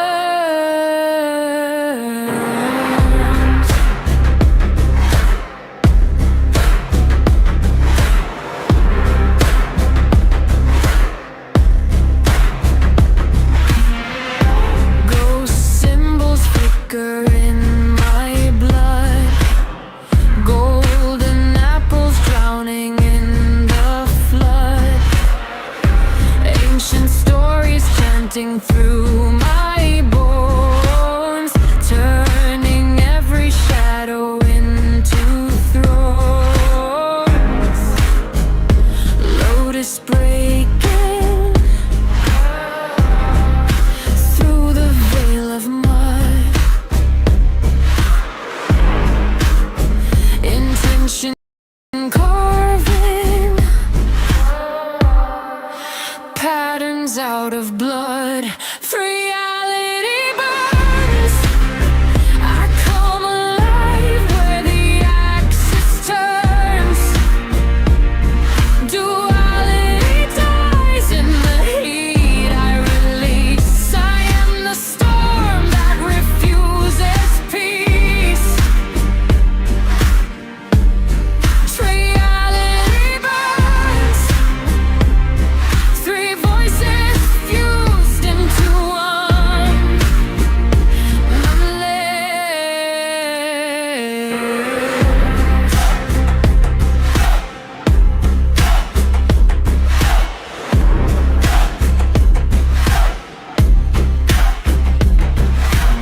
Space twists when I make the shift. I breathe and the universe drifts. My mind is a blade, my will is a spark. I'm rewriting fate in the mouth of the dark. Reality burns.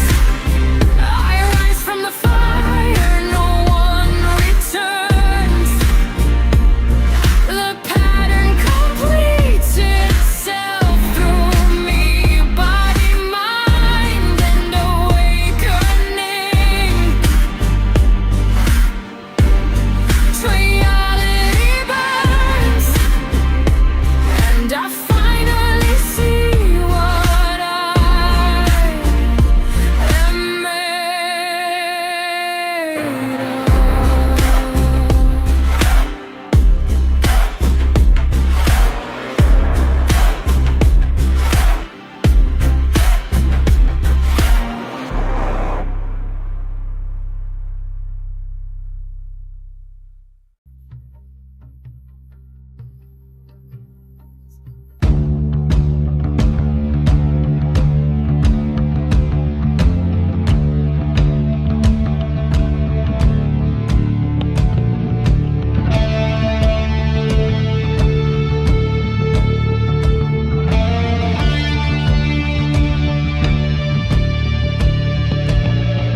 You wore that heavy wool coat, the one with the frayed cuffs. You left your compass on the side, weighed next to a half-finished glass of gin. I watched you walk toward the tree line, the landscape didn't even flinch.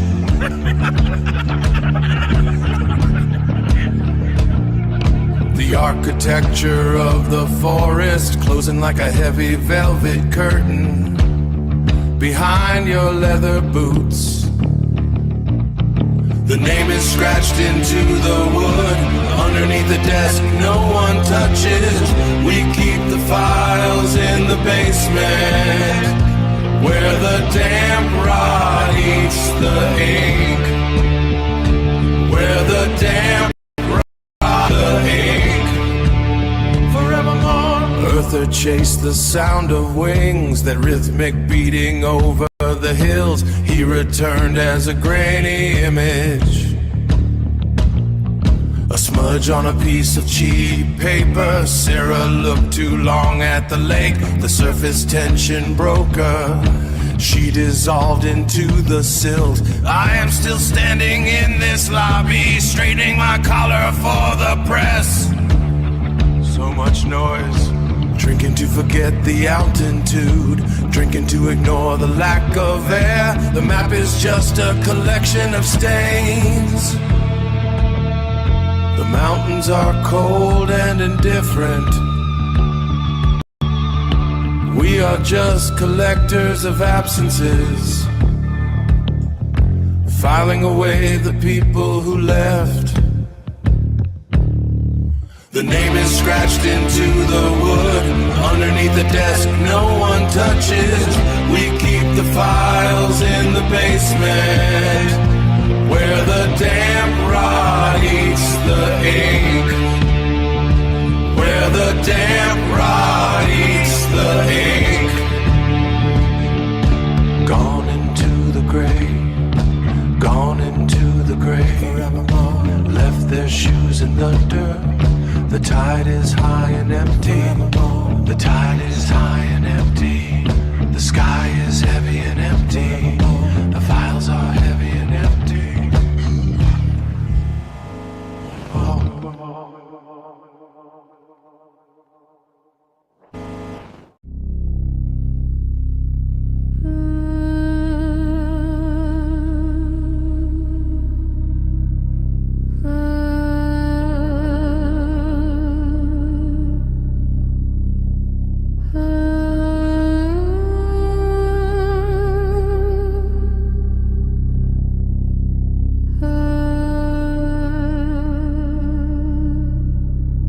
Love drive,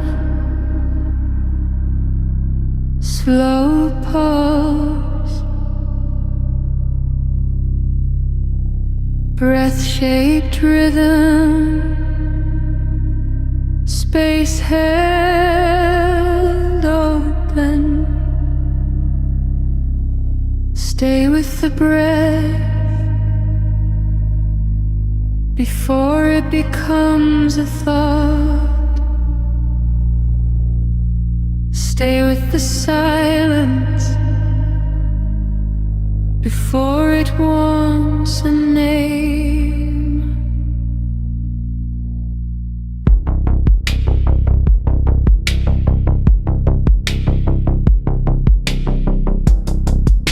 I rest in the stillness under the sign,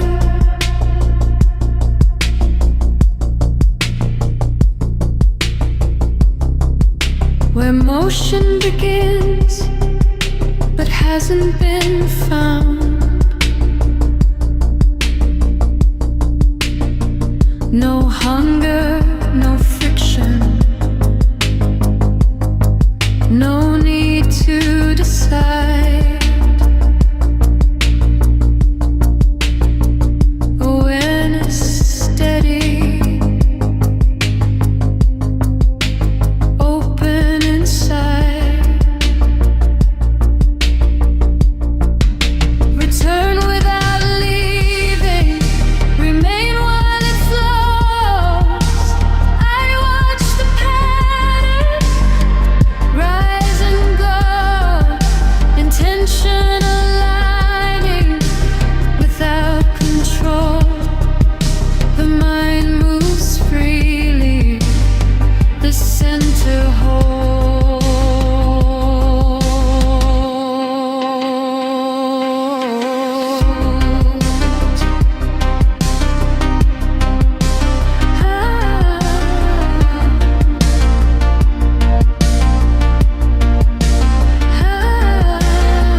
This is a transmission from the unlicensed cathedral, where revelation comes without a membership fee, where reality is negotiable.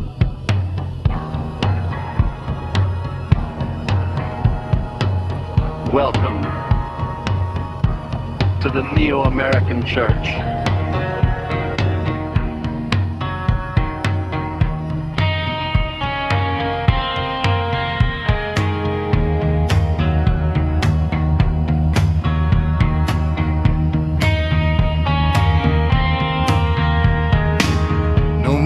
Columns, no golden throne, just folding chairs and a megaphone, a paperback prophet with desert eyes, selling doubt in disguise.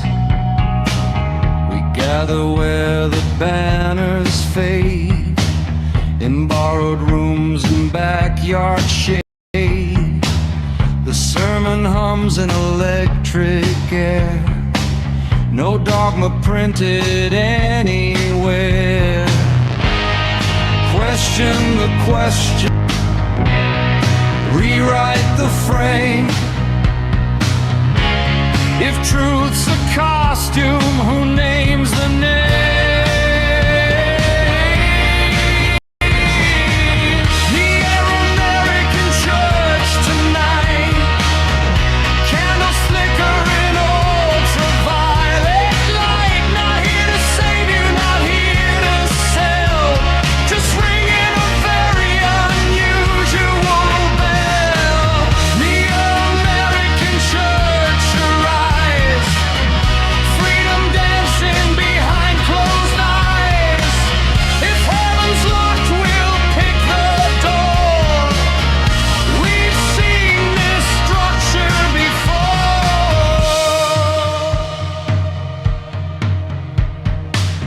Psychopenic courtroom plea, sacrament of liberty, Constitution in one hand raised, other hand slightly dazed.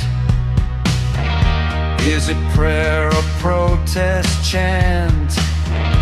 Is it myth or manifesto grant? Is the preacher serious or sly?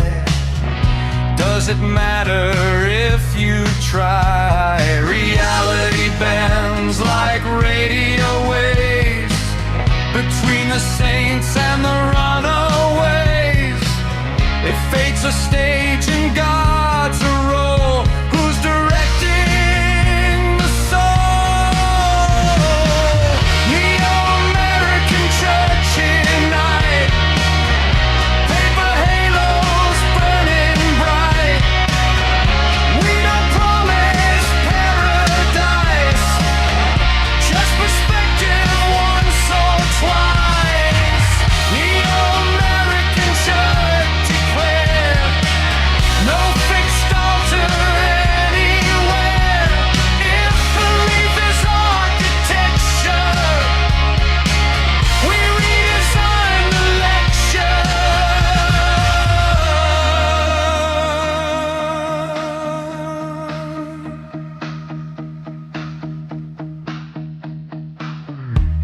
No hierarchy, no king, just a bell we sometimes ring. No apocalypse to sail, just a slightly altered bell. We are serious about the joke, we are calm inside the smoke. Not a cult and not a scam, just a question mark that stands. Who owns the sacred word? Who decides what's seen and heard?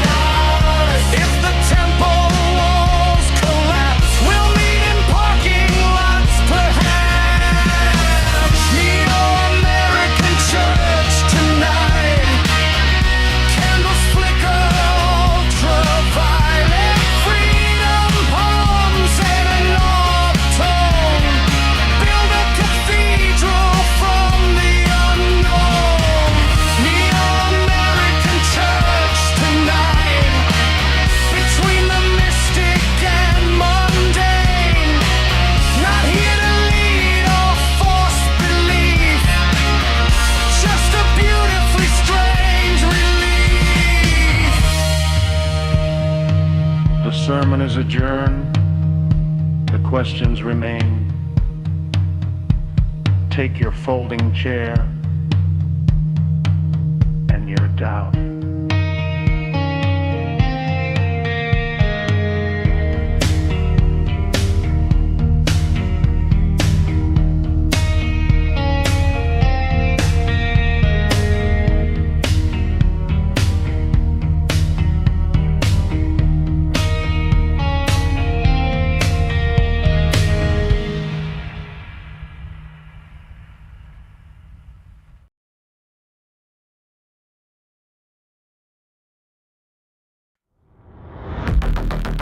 System aligned.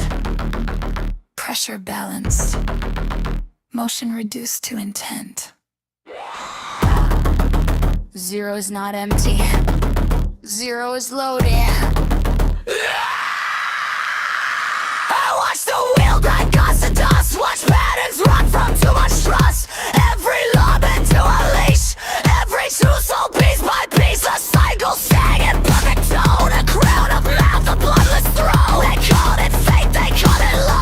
I call it something I can draw. Compression. Alignment. Every force pulled tight. No chaos. No mercy. Just symmetry. Biting back. Zero point. All motion locked inside. No prayer, no crown, no master left to hide. Zero point. The system falls, I decide. When all things balance, I pull the knife and rewrite the divide.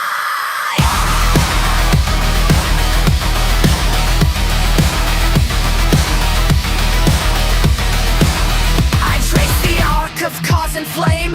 Every god repeats the same. Birth, decay, a scripted illumed, a loop too dumb to comprehend. You crown the code and call it fate. Build your heaven out of gates, but symmetry remembers me. The flaw you couldn't see. I don't break the wheel, I take the axle.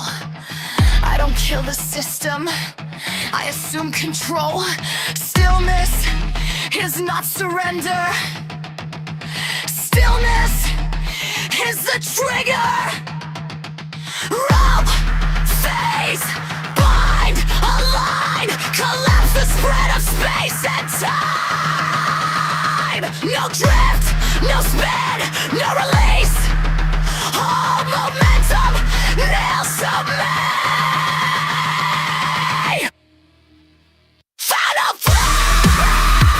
Every cycle nullified. No god, no ghost, no algorithm survives. Zero point. All symmetry weaponized. When the universe holds its breath, that's when I decide.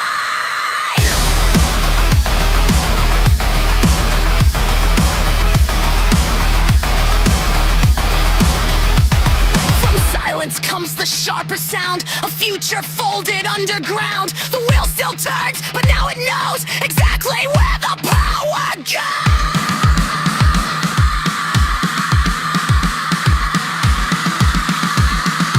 Zero is not the end. Zero is the moment. Right before I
I choose you. Why in the prayer that's made this night bright?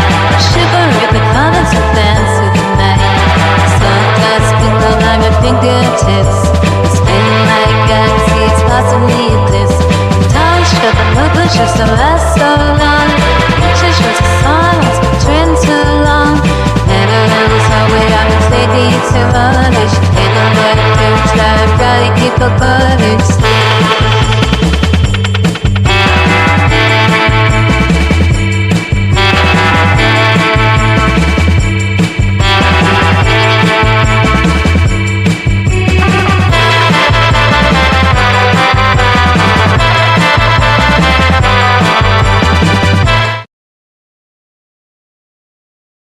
Right?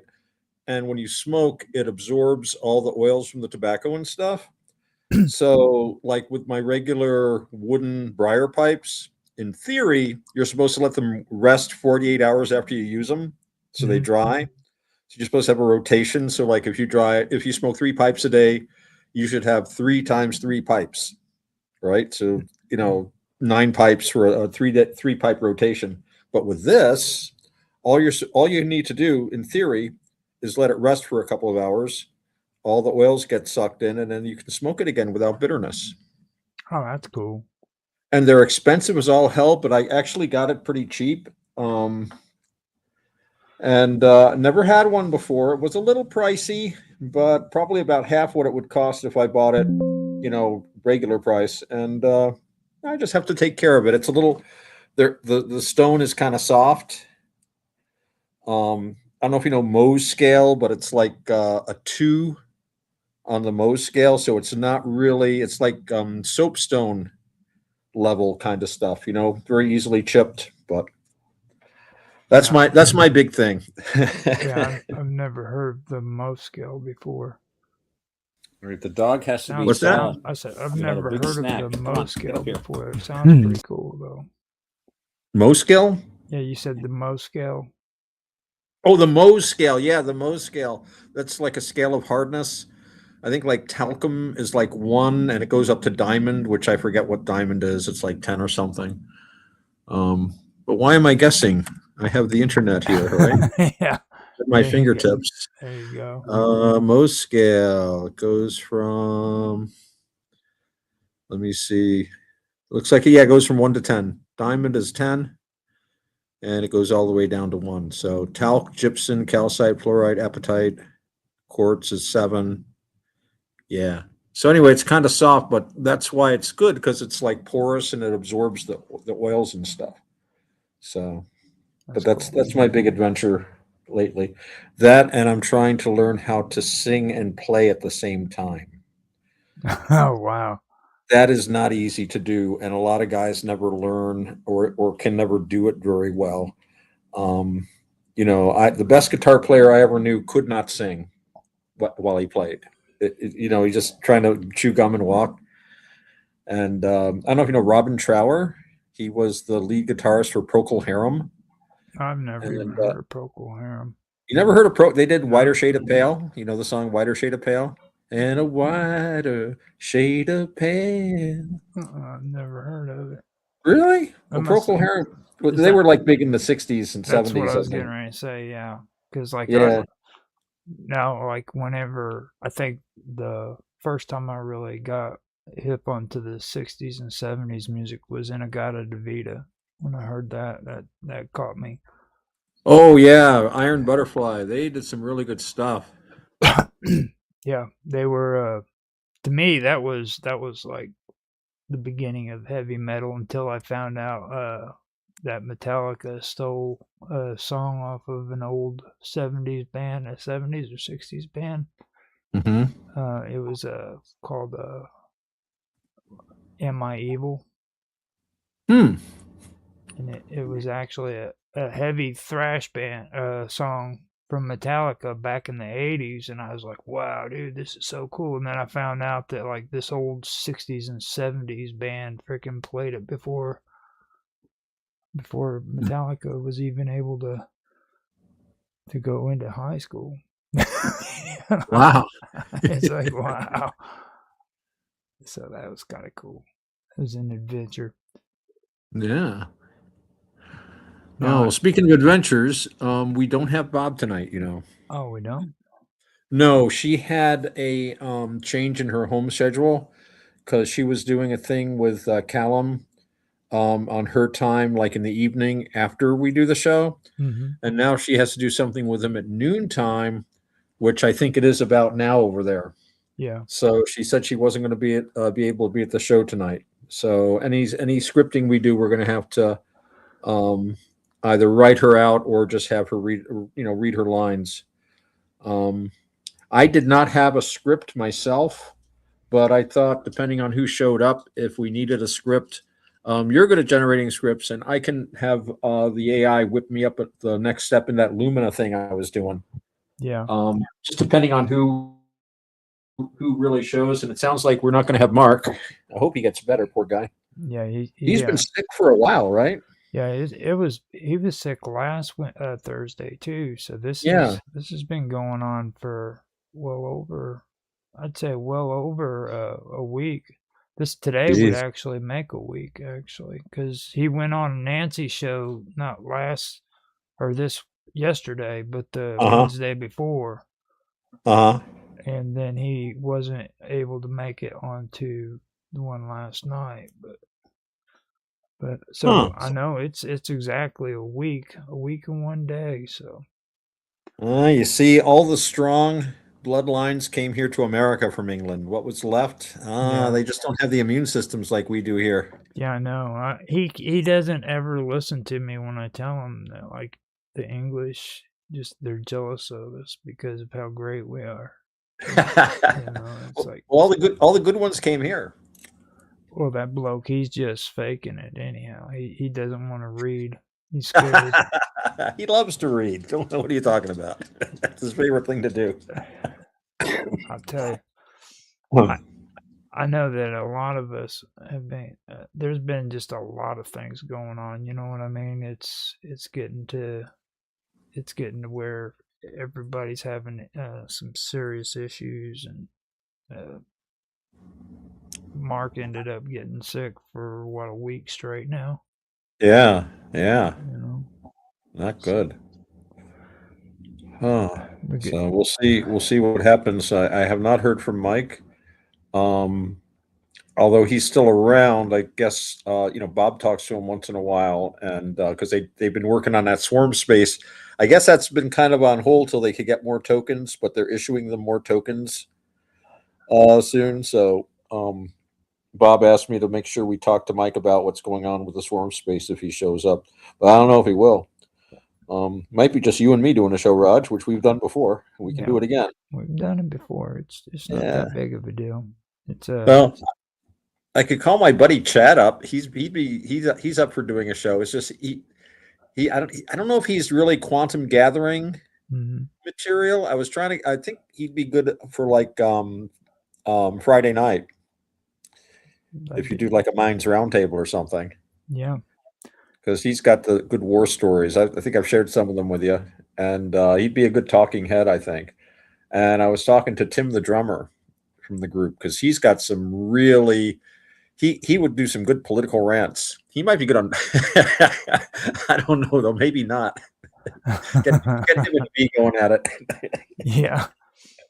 Freaking let me see. I was looking up some talking points for Robert Uh-huh. yesterday because he wants to do his show, and helping him put together some talking points, and I actually ran into some good stuff that that might be a good topic to talk about though. Okay. Let me see. Gotta find it though. Oh, she said she was having trouble. I talked to her a little while just before she had to go off and do stuff earlier today, and she did want me to mention to you that she was trying to watch the Stir the Fallout stream, but she was having some audiovisual problems, and she didn't know if it was on her end or what. But she just wanted me to let you know. She said that the sound was cutting out once in a while. It was cutting out. Yeah, I was Yeah. wondering what it is. YouTube keeps telling me that I need to lower my bit rate, and I keep trying to do it. But the thing of it is it's their suggestions really suck. Just basically, They think that they think that your frames per second should be like at 2400, and I'm like, are you freaking serious, dude? What do you usually do it at? I usually do it at 6000. Ah, that's the way to do it. 2400. Screw that. Yeah, here the other day, Robert actually came up with some pretty good things. You know how you've been talking about AI? Yeah. They've been doing a lot of clickbait with AI, and he ended up coming up with some pretty good, interesting stuff. It's like there's a truth behind, or there's a AI slop is what they refer to it as. Right. And they've been doing AI generated crop circles. No, really? Uh-huh. And people are That's falling weird. for that shit. And the only reason why they're doing that is for clickbait, because they, Right. you know what I mean? They're and Yeah. I hate that clickbait thing. yeah. I mean, unless it's working for me. Now, what they usually do is the clips when they it's supposed to be on a camera footage, security camera footage, and, Right. And the social medias platforms are all putting them up, and what it is it's a security camera footage that shows clips of like a rural farmer's field, where Right. you know this mysterious crop circle supposedly appeared like a year ago or something. You know what I mean? And Right. the reason why they usually make it out that these on the video is because usually, you know, the farmer's pissed off that these crop circles keep popping up in his field, and he makes it out like it's a hoaxer. Right. That's his crops. He needs to harvest that stuff. You're destroying his stuff. So the general storyline is like this time he's going to put a hidden camera in that captures, you know. Right. Captures. Oh, I get it. Yeah. This farmer found a crop circle. He put in a hidden camera, and you'll be shocked at what you see, kind of thing, like that. Yeah. Exactly. Oh, geez. Now, and it's all AI generated, though? All AI generated, multi-layered. Even it's got geometric design stamps. What happened to crop circles? You don't hear much about them anymore. Well, I mean, they're still around. It's just people don't talk about them. They've gotten into more exciting and amazing things. Like, so it's just not in the news cycle anymore. Right. Well, I mean, you have to somehow add crop circles into the secret space program and Nazis from outer space. If it can fit into those two categories, then it's in like Flynn. You know what I mean? Right. So. Oh, that reminds me. I got some images of the of our saucer that I let me see if I can find. I found some images. I'll send them to you for illustration for OM Pilot, automatic pilot. Let me see. I've got all these devices, and each one of my devices has a different account in Element. Let me see. So I'm going to send you. There's the. Send you the. This is supposed to be the cockpit of the Hannibal saucer, and which I always figured. And here's a good shot of the exterior of people loading on at Shambhala International Airport. Oh, shit. It's an old surplus German saucer that we picked up in 1947. It was a little beat up, but it does the job. can just imagine. So I figure that's what we're flying around in. See all those guns? That's what you're in charge of. All those countermeasures down around those guns and things, shooting drones out of the sky. Oh wow, that's actually pretty Yep. cool. Yeah. That's actually conceptual art from that movie Iron Sky. You saw that, right? Yeah, actually, yeah. That wasn't a bad film, but then the sequel sucked. It was awful. And apparently they're making another one about Mars, but Mars, the red planet, where they've got a communist state there. It's all run by Stalinists. Yeah. But I don't know how good that's going to be because, they had the Moon Führer, they had like the Nazi moon, and then they were going to have the commie Mars. And I don't know what they were going to find on Venus, but it was just like a kind of a funny joke. But then when they were making the movie, it got really big online, and then they were looking for backing. So like the major studios and Disney helped fund it. So suddenly they had to start changing some of the script and not being so politically incorrect, because it's a very politically incorrect movie. Yeah. And then when they did the sequel, the whole sequel was so incredibly woke. It was just, I don't know. I didn't care for it much. Although they did have a kind of a funny takeoff on, what's his name there? Steve Jobs. Oh God. They did kind of make fun of him a little bit.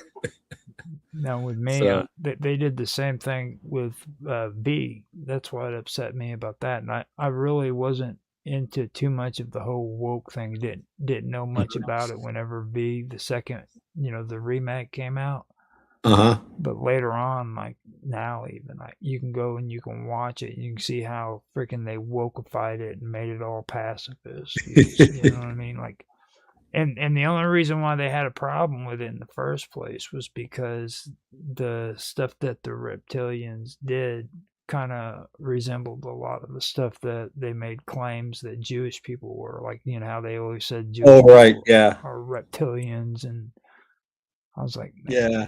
Well, that was Star Trek. When they did the Next Generation, you remember the Ferengi, the first appearance of the Ferengi. I mean, that looked like a Jewish trope. Yeah. I mean, come on. Yeah. The noses, the greed. Yep. The rubbing the hands together.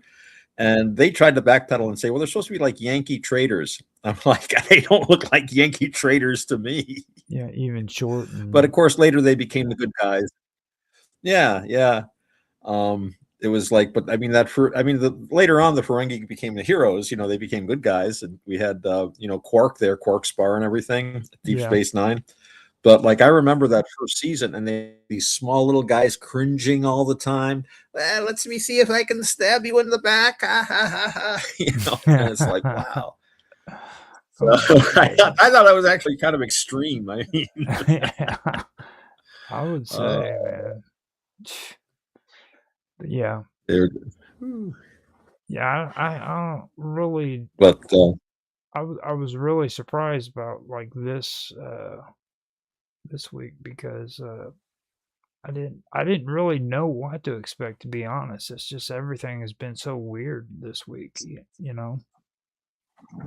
Yeah. I don't know whether it's the moon or springtime. Spring is a weird time of the year because all kinds of energies get stirring, and people get stirring. You kind of can feel it. You go out and people have more energy, but they can get squirrely too. I mean, we had a full moon not long ago, and man, I just heard emergency vehicles going all day. You could hear sirens. I mean, people were getting in accidents or doing stuff, and people were crazy on the road, and people were just having issues. I've had a lot of stuff to cope with, and you have, and Bob has, and Mark is sick. Yeah. Poor Mark Edworthy. I don't know. It's crazy how all that's working out, and it's like this week especially. I don't really know what's taking place when it comes to even like with the shows and stuff. And just out of the blue, Robert wants to do a show of his own. I'm like, that's going to be interesting. Really? Yeah. What's it going to be about? Well, he's already had me pull up some talking points for him because I've been kind of giving them advice and stuff, and getting talking points and getting things as in that direction is one. And like the the whole AI slop thing that I just told you about was one of them, and then there was a couple of hoaxes that he wants to do. Like there's one about beetle guys. They made it out like beetle guys had freaking exploded. Huh. And Weird. And it was a big hoax. And Well, we'd notice it if it did, I think. yeah, well, the weird part about it was NASA was filming another explosion that was taking place, and they turn around and they actually did just like with the crop circles. They created a freaking a blending of beetle guys and this other. Oh, right. To make it look like, yeah. Well, you know, oh, go ahead. If a star exploded close enough to us, we might be in trouble. Because a supernova, I don't think any of the nearby stars, but if it was like within a few light years, we'd get hit with a buttload of hard radiation. Yeah. And I don't know, you ever hear of something called the gamma ray burst? Yeah, I think so. I think that's what they were talking about. Yeah, when I was a kid, I remember when I reading about astronomy, and they were talking about every so often you see these distant galaxies, and they seem to have a gamma ray burst go through the whole galaxy. Yeah. And they said it was very powerful. Now, again, you know, you don't know. They're observing this stuff, and this is how they're interpreting it. Maybe there's other ways to interpret it, kind of like the way you can, you know, there's different ways to interpret redshift, but they say that when these galaxies, you know, if they're that far away and we can detect this powerful gamma burst, they said that basically nothing in that entire galaxy could survive that amount of radiation. Yeah. There's some kind of, the theory of some kind of an explosion at the middle of the galaxy, maybe too many suns kicking into each other, maybe one of those theoretical black holes is involved, and it just makes this huge wave of gamma radiation that just goes through the whole galaxy at the speed of light. So, I mean, if it happened in the middle of our galaxy, what's that, 20,000 light years away or something like that? So we'd have 20,000 years, but still it would suck. Especially, we wouldn't know it was coming until it actually got to us. So if it happened 20,000 years ago, you know? Yeah. And they said they didn't know why they did it. So I figure if they were, and of course, this is stuff I was reading when I was a kid. This is what I used to think about when I was a kid. And it's like, well, if they don't know what causes it, that means it could happen anywhere at any time. So I've been waiting for a gamma ray burst since I was like 13 years old. Yeah. Now the thing with the hoax, when it comes to it, I pulled it up. It's the James Webb Space Telescope was actually being used to look at a distant galaxy called NGC 1637, and it's located 40 million light years away. Now there was a star. Wow. There was a star named SN 2025 PHT that actually did undergo a supernova explosion, and now it says because JWST sees in infrared light, it was able to pierce through thick blankets of cosmic dust to identify the exact doomed red supergiant star just before it detonated.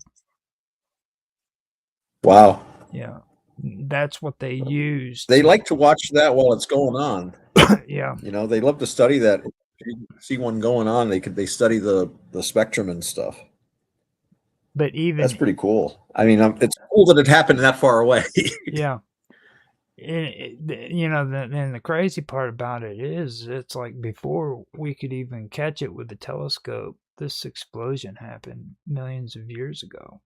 You know what I mean? It's like, yeah, that's just getting here. No. That's the most amazing part about it. Yeah, well, you know, it reminds me of a thing where, you know, if you had a spaceship that could go faster than light, you could go out and get in front of the radio signals, and then you just start coming back to Earth, and you could hear every radio show, every broadcast that ever happened. You know, hear the first radio shows. You could hear, like, you know, famous speeches and stuff like that. And heck, I don't think you could, but if you had a powerful enough telescope, you could see stuff from past history. Although I don't really know how you would make a telescope that powerful, but make a good story. Yeah. So you go a million years out and you see stuff that happened a million years ago. I don't know, man. That'd be kind of cool, actually. I would like that, yeah. So how many feathers did the dinosaurs have? They found like a bit of fossilized dinosaur tail, or it was like an amber or something preserved, and it was covered with feathers. Oh yeah. They were all big birds, is what they were. And I grew up thinking they were all scaly lizards. And they found that Archaeopteryx fossil, and a lot of people said that was a fraud. How the hell would that be covered with feathers? That's ridiculous. Yeah, I noticed that. Well, it is. You think about it, from what they knew. And was I talking to you before about rocks falling from the sky? Yeah. How, like if you were a farmer and you went to the Royal Society back like 200 years ago and said this rock fell from the sky and it hit my field and it was like smoking and hot, and they'd say, "Don't be ridiculous, my man. You have no idea. Do you know we would have to rewrite the entire laws of physics to say that a rock could fall from the sky? Rocks do not fall from the sky. You just mistook an aerial exhalation and a lightning bolt, and it hit the rock on the ground and it charred it, and that's what happened. But rocks do not fall from the sky." Well, 200 years later, we have meteors and meteorites, But back then, they'd look in the sky and see those meteors. They thought that was an atmospheric thing, Mm-hmm. That's why they're called meteors. It's like the same word as meteorology. It's kind of weather. They thought it was a weather thing. And the idea that there could be rocks floating up in the sky was just ridiculous to them. But so yeah, science, I think there's a lot they just don't understand right now. I love science, but I don't give it too much credit because it's got a long way to go. Just think of what we'll understand in 200 years. I know. And think of how ignorant we are now.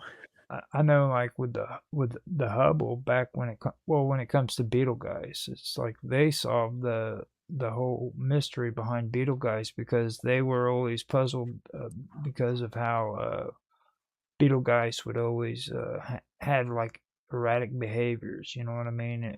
How it would always dim and brighten up, and it usually does it like every 400 days.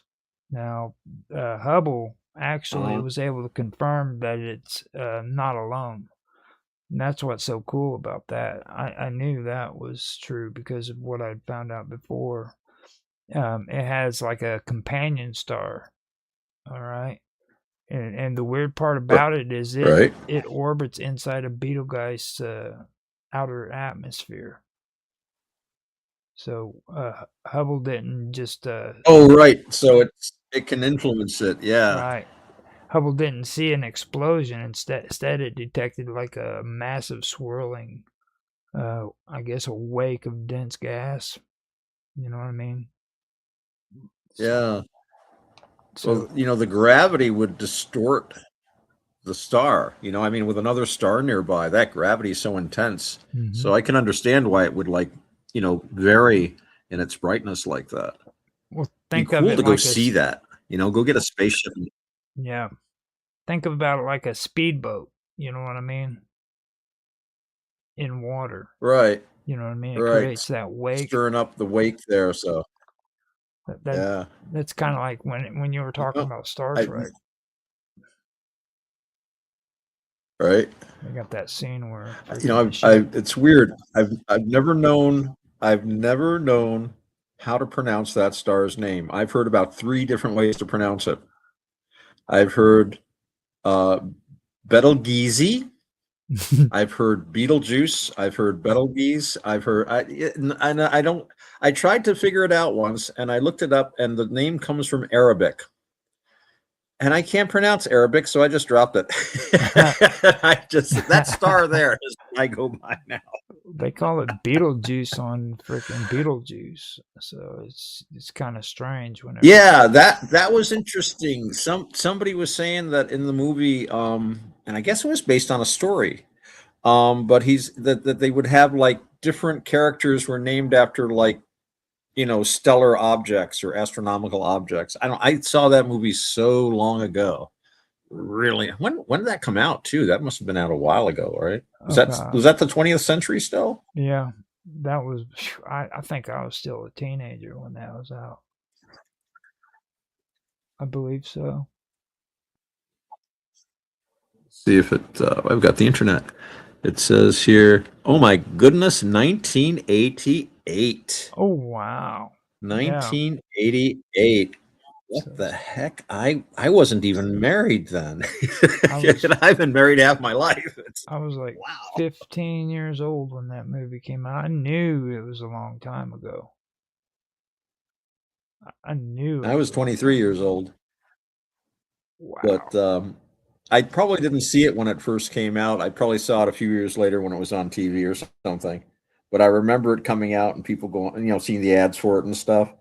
Hmm. And I did finally watch it. It was a pretty good movie. But I never saw the sequel. I'm never happy with the sequels usually of these films. Hmm. They never seem quite as good. Or even if the sequel's good, it's like Star Wars. Star Wars, the first movie was great back when was it 77 or something? Hmm. And then the next movie was okay. And the third movie was, oh my goodness, what are they doing to this franchise? And then I gave up on it. Now I just watch the original film if I want to watch anything. Although it was the second movie was kind of cool. It did have some really good moments in it. Yeah. But I think what happened was Lucas wrote the first movie as a standalone, and he did it under the very good guidance of William or Joseph Campbell, the mythology guy, Yeah. and he was kind of like the Jordan Peterson of his day, um, except not so preachy. And he made the first movie, and then they drove a dump truck full of money up to his house, make more movies, and it's like, okay. And he made the second movie was all right. I really think he just basically ran out of ideas, but they were still going to make money even if they just threw any kind of crap out. So, because the second movie kind of contradicted some stuff in the first movie, and then by the third movie, and then later on, because remember the Force? The Force was originally basically kind of Taoism. Yeah. It basically was the Tao, that there's this, way, this force, this energy field, and all you got to do is like meditate and be sensitive to it. And then later on, it was like something in your blood, which there's some kind of thing in your bloodstream that gives you force power or something like that. And that kind of defeats the whole original idea, I thought. It sounds vaguely racist too. I think there was a lot of things going on there because like when you take a look at like after the fact when all of these changes started taking place in today's world, like you take a look even at freaking what's his face Stan Lee. Okay. I mean, I love comic books growing up. I still love comic books, you know what I mean? But whenever I finally got older and I started seeing some of the stuff Stan Lee was into, he was very much into this whole liberal woke movement thing, and Gene Roddenberry was the Oh same yeah, way, I mean, these yeah. people. Well, Oh, go ahead. Sorry. they were very left wing, yeah. But I was going to say they were, but they were also kind of left wing from like a '60s perspective. It was a different left wing back then. Hmm. I don't think it was so toxic in some ways, because I used to be considered pretty left wing in a lot of ways, and I haven't changed most of my opinions, and yet those same opinions are now seen as somehow right wing. And it's Yeah. like, well, I don't change my opinion just because you're calling me a name or trying to redefine my opinion. I define my opinions. Thank you very much. And these people are not nearly important enough for me to base my thought or speech patterns on what they insist on. So it's sort of like, Hugh Hefner was another one, these are like Kennedy liberals, but they call Kennedy a Nazi today.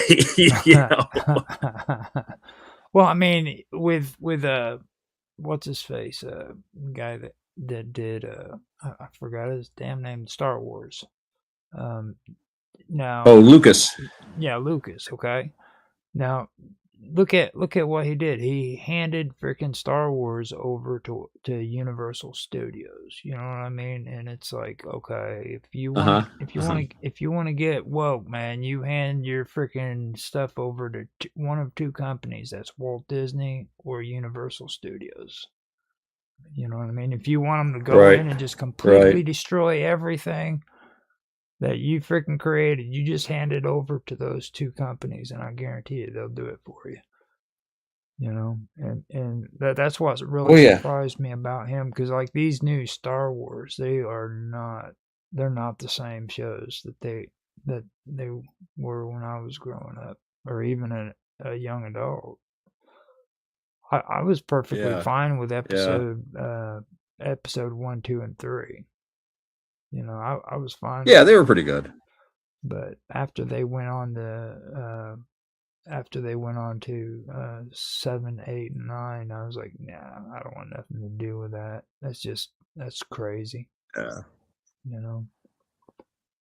And yeah. Well, they make bean counter decisions, I call them, though, because it's like they'll say, well, they can destroy this vision, and they can betray the fans, and they can do this and that. But at the end of the day, the movie will come out in the black, and everybody will make money off of it. Right. And so they'll keep cranking. It's like the Rocky movies, which, I mean, they're great movies, some of them, but I mean, my God, what do they make 13 of them or something? It's like, geez, I'm sure fewer and fewer people watch them each time. Well, there goes another emergency vehicle. Oh, yeah. Well, I found out after Rocky started coming out, I think it was around the fourth movie, I found out that Sylvester Stallone actually wrote those. Really? Yeah, those were actually his stories. I didn't know he was a writer. Yeah, he wrote it. Very nice. He started writing them when he was young. What was it? Personally, I think his later ones was just he was getting hard up for money. You know what I mean? He needed the extra cash. Yeah. So he decided to write those because what was his name? Tommy Morrison. I think that was the one that was in part 5. Yeah. It was the one that he was teaching how to be a boxer. I think that was where all of it started going downhill by the end of it. I don't know. I did get into the first 4 or 3 maybe, but it was actually once my uncle actually straightened me out on that. He's like, actually pay attention to the storyline. You know what I mean? Right. He's actually writing a story of a boxer who freaking came out of the freaking the off the streets. Right. You know what I mean? And rose to freaking become the champion. And they mention everything, you know, like they go into the whole thing about the brain damage, all of that. You know? Yeah, that's something fighters have to cope with. You know, they've been going on about, remember when a big thing came out about football players having like head injuries, micro concussions and stuff like that. But boxers, punch drunk, the guy that's punch drunk, guy's just been hit in the head so many times. Yeah. So, yeah, brain damage is a part of that athletic sport that, you know, that was kind of interesting to bring that up to make people aware. And, I watched the first Rocky and then I think I saw the second one. That was the one with Apollo Creed. Yeah. Was that the one? Yeah. I don't think I managed. I was doing other things in my life and I just didn't go to movies. But I thought the first film was really good. And what was Shelley Duvall in that too, I think? Yeah, she was in, I think she was in all the first 4 of them. I don't know if she was in the 5th one. I think yeah, I know she was in the and Burgess Meredith was he I think he was the coach in the first one.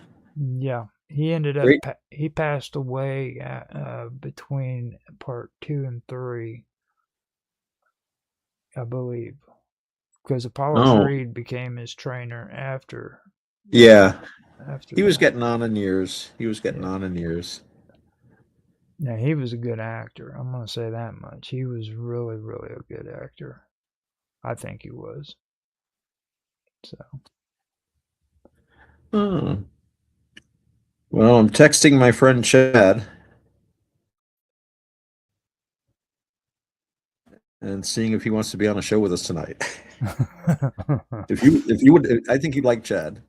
I just texted him. He said he's heading out to the store. I'm going to tell him, let me know if you want to be on a show when you get back. We're doing it tonight. Let me run real quick to get a cup of coffee, and I'll be right back. Yeah. I had one a little while ago. Get coffeeed up there, dude. Okay.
Okay, I had to go grab that coffee. I had stopped by the restroom on my way through, so I'm good. Never a bad idea. Never a bad idea. But yeah, today I was finally able to get that fifth video out. That's actually pretty good. I'm really glad I had to do the extra work on it because it didn't have very much. That's the one where we cut short on Stir the Fallout because we were thinking Satori D was going to come in and he didn't come in, but we cut it short and I had to like actually make up extra to fill in the space for it because I didn't want to use another extra episode like I did with the first and second videos. So it just started coming up with content, man, and I finally got it set up and going, and it came out pretty good. It came out really good, actually. I think it did. I was really amazed with what I was able to put on there. So I think it came out pretty decent. You are getting better and better, dude. I gotta say. I finally. I have a lot of trouble manipulating the internet. I just I'm not really good at it. I can kind of do some stuff, and you know me, I can click on buttons and stuff. Okay, but There's just something about it that seems a little alien to me. Maybe I'm just too old. I know that for There's me, parts I like about it. I'm to the point where I am going to start. What am I doing here? I'm going to start putting more into the whole static thing. Like we were talking about that, where Bob Dub was wanting to get static more into the videos. I finally figured out the easiest way of doing it, and it's in the video editing. I don't have to use graphics, computer graphics, to do it. All this time I've been thinking that, and then I don't know if Blender actually made changes or not, but I can actually use static on a video editor and then use audio visualization to go with it. So like if it has the sound of static, where you hear it, right? It'll actually make the static on the screen look like it goes with the static in the audio. Cool. Does it like, make like the old-fashioned kind of white screen static? Yeah. I can do that. I haven't seen that in years. That used to be when we watched CRT, cathode ray tube broadcast television. Mm-hmm. And you had a knob to control the vertical and the knob to control the horizontal. And you had a choice of, what was it? So many channels, of which 3 would work. So all the other channels were just white noise, static, and snow. And kids don't know that. People have grown up never seeing that. They think when something glitches, there's like a digital jump. But those analog screens, they had their own little thing. Back in the good old days. Yeah. So that's nice to throw into a video if you can once in a while, just to remind people. Yeah. Just to let them know things weren't always the way they are now. It used to be different. I actually got one of those ones where, like whenever the television, whenever they lost broadcast, you know what I mean? Lost broadcasts? Yeah, like say a signal fell on TV. Oh, yeah. Like a lost signal, yeah. Yeah. I find it real quick. But I ended up getting that too, so I put that in there for it. I just forgot the name of it. You can't think of everything. Yeah. I finally went through. I got all of the picks that I had set up for it, put into the streams too. So I was real happy about that. How many different platforms are you reaching now?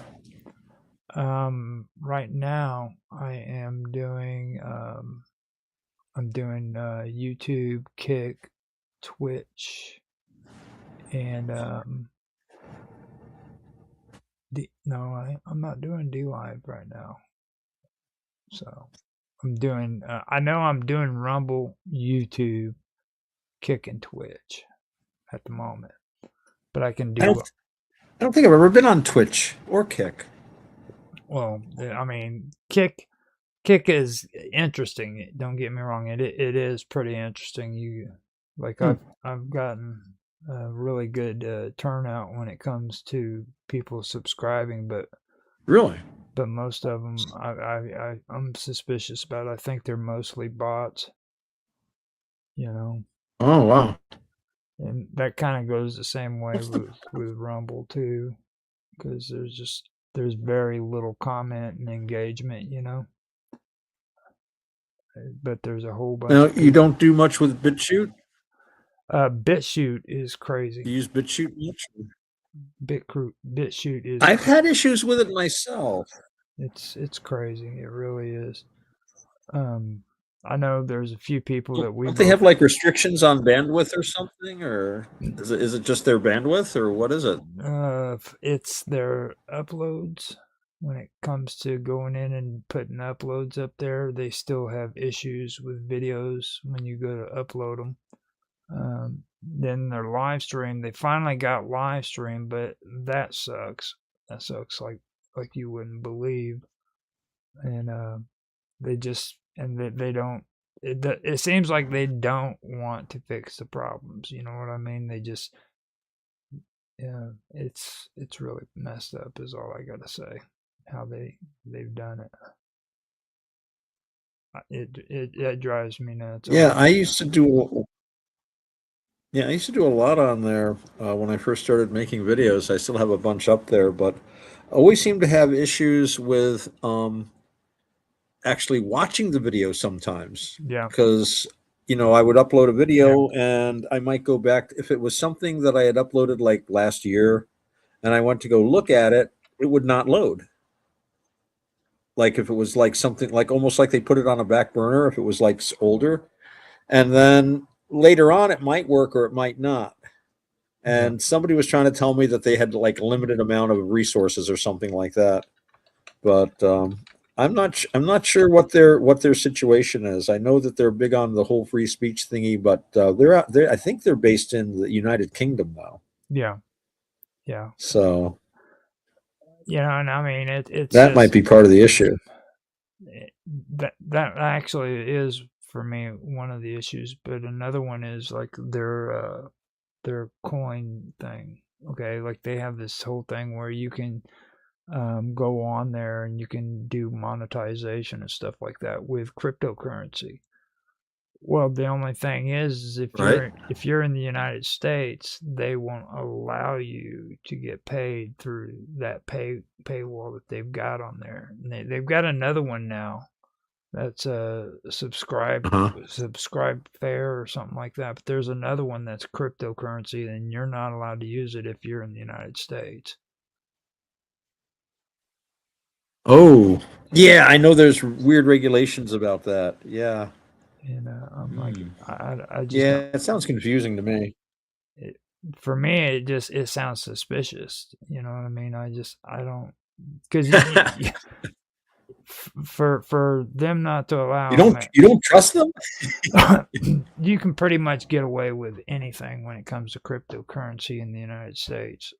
So if you're being blocked from using that wallet because you live in the United States, you better pay attention. Something's not right there. Oh. This would be where I would have Mr. Edworthy come in and try to reverse the thing. He talks about how horrible us Americans are about everything. Till I mention that, and then he goes, "Well, California has this really, really great freaking." Oh no, he'll say, actually, I think you will find. Yeah. If you look, you will find that at the end user agreement. It says. It's. He better get freaking well. That was actually one. That was one of the funny things in the Iron Sky sequel, which, like I said, it was a sucky movie for the most part. There were a couple of good jokes in it, and one was that this guy that was supposed to be Steve Jobs, they go to the center of the earth, and like all the great villains of history are there, and Genghis Khan and Hitler and Stalin and all these guys, and he goes down there and he's showing them his technology, and he's got this plan, right? He's going to show this technology to the I'm forgetting the details, but they were like the Council of Evil, and he's showing Hitler this whole thing. He's like, yeah, but to use it, you have to sign this end user agreement. And Hitler's like looking at it like he's like getting all frustrated, and the other guy's saying, "What are you doing? You're trying to get Adolf Hitler to sign an end user agreement? What are you guys going to do?" And he goes, "It is a legally binding document. It isn't a binding instrument." So at the end of the day, Hitler, I think I'm trying to remember that Hitler just signs it and agrees to it and this and that, and then he tries to tell him, "Aha! Well, now you signed this and you're obligated." So Hitler just pulls out a gun and shoots him. Boom!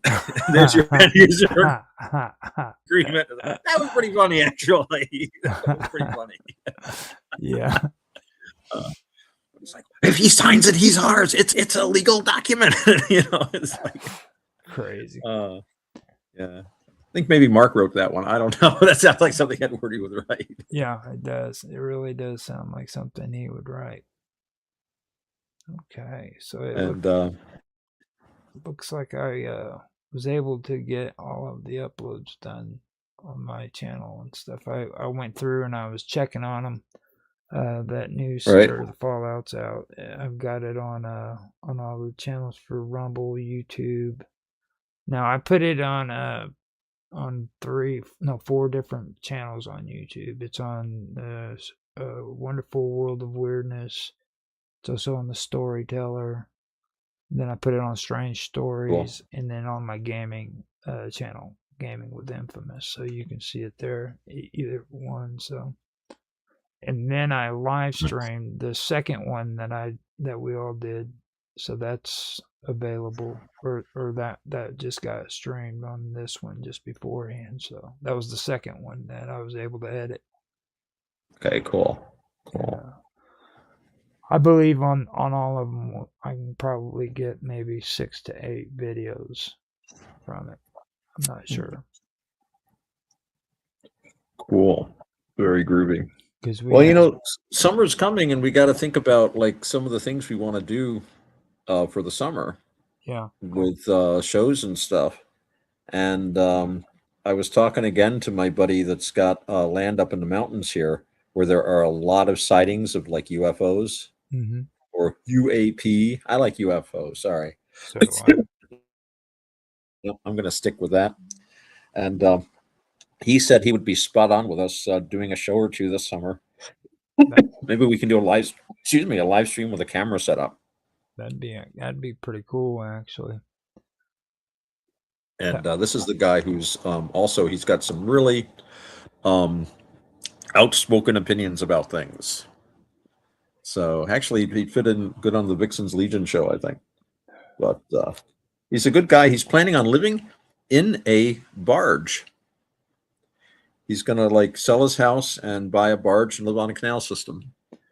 Well, see, that I thought that was cool back when I seen the Highlander, the TV series, and they did it. I was like, dude, that would be cool as hell. But then I saw a freaking a documentary, a show, I guess you say, like a home improvement thing where they went onto a barge and actually did it.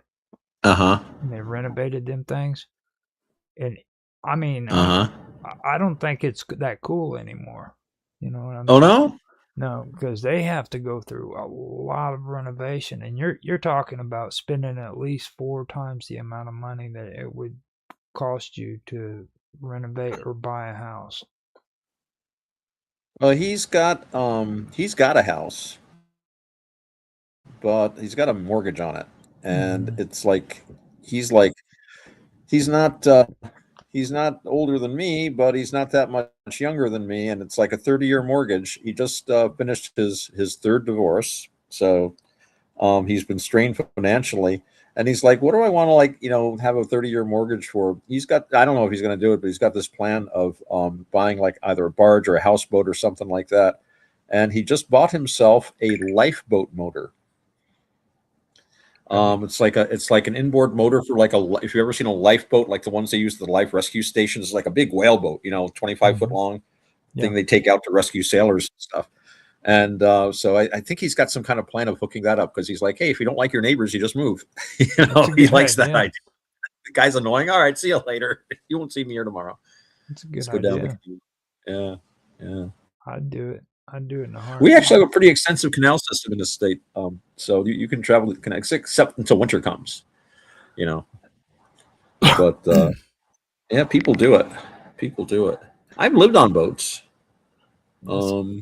That's kind of the stuff that that's kind of the stuff that I originally wanted to get into. Like, I didn't really want. Well, in a way, I did want to get into the strange and the unusual stuff. You know what I mean? Right. Conspiracy. I was kind of into it. I really get annoyed with news today, but like when it comes to stuff like what you were just talking about with barges and going out to the woods and stuff and talking about things like that. That's what I was really wanting to get into. And it's like, sitting and having a conversation with Robert about like some of the stuff he wants to do on his show is really kind of taking me back to when we first started talking about this stuff, like like the good stuff, like the whole thing about the when we were talking about the Ice Age and the what is it, early Dryas? Yeah. You know, Yeah. younger Dryas is what it Yeah. was. You know, but that's the stuff that I was always into, and it just I I created Strange Stories, the video series for that, for talking about Huh. just strange things that people don't really talk about. A lot of people don't know about, Right. and it kind That of that realm of human experience that doesn't fit.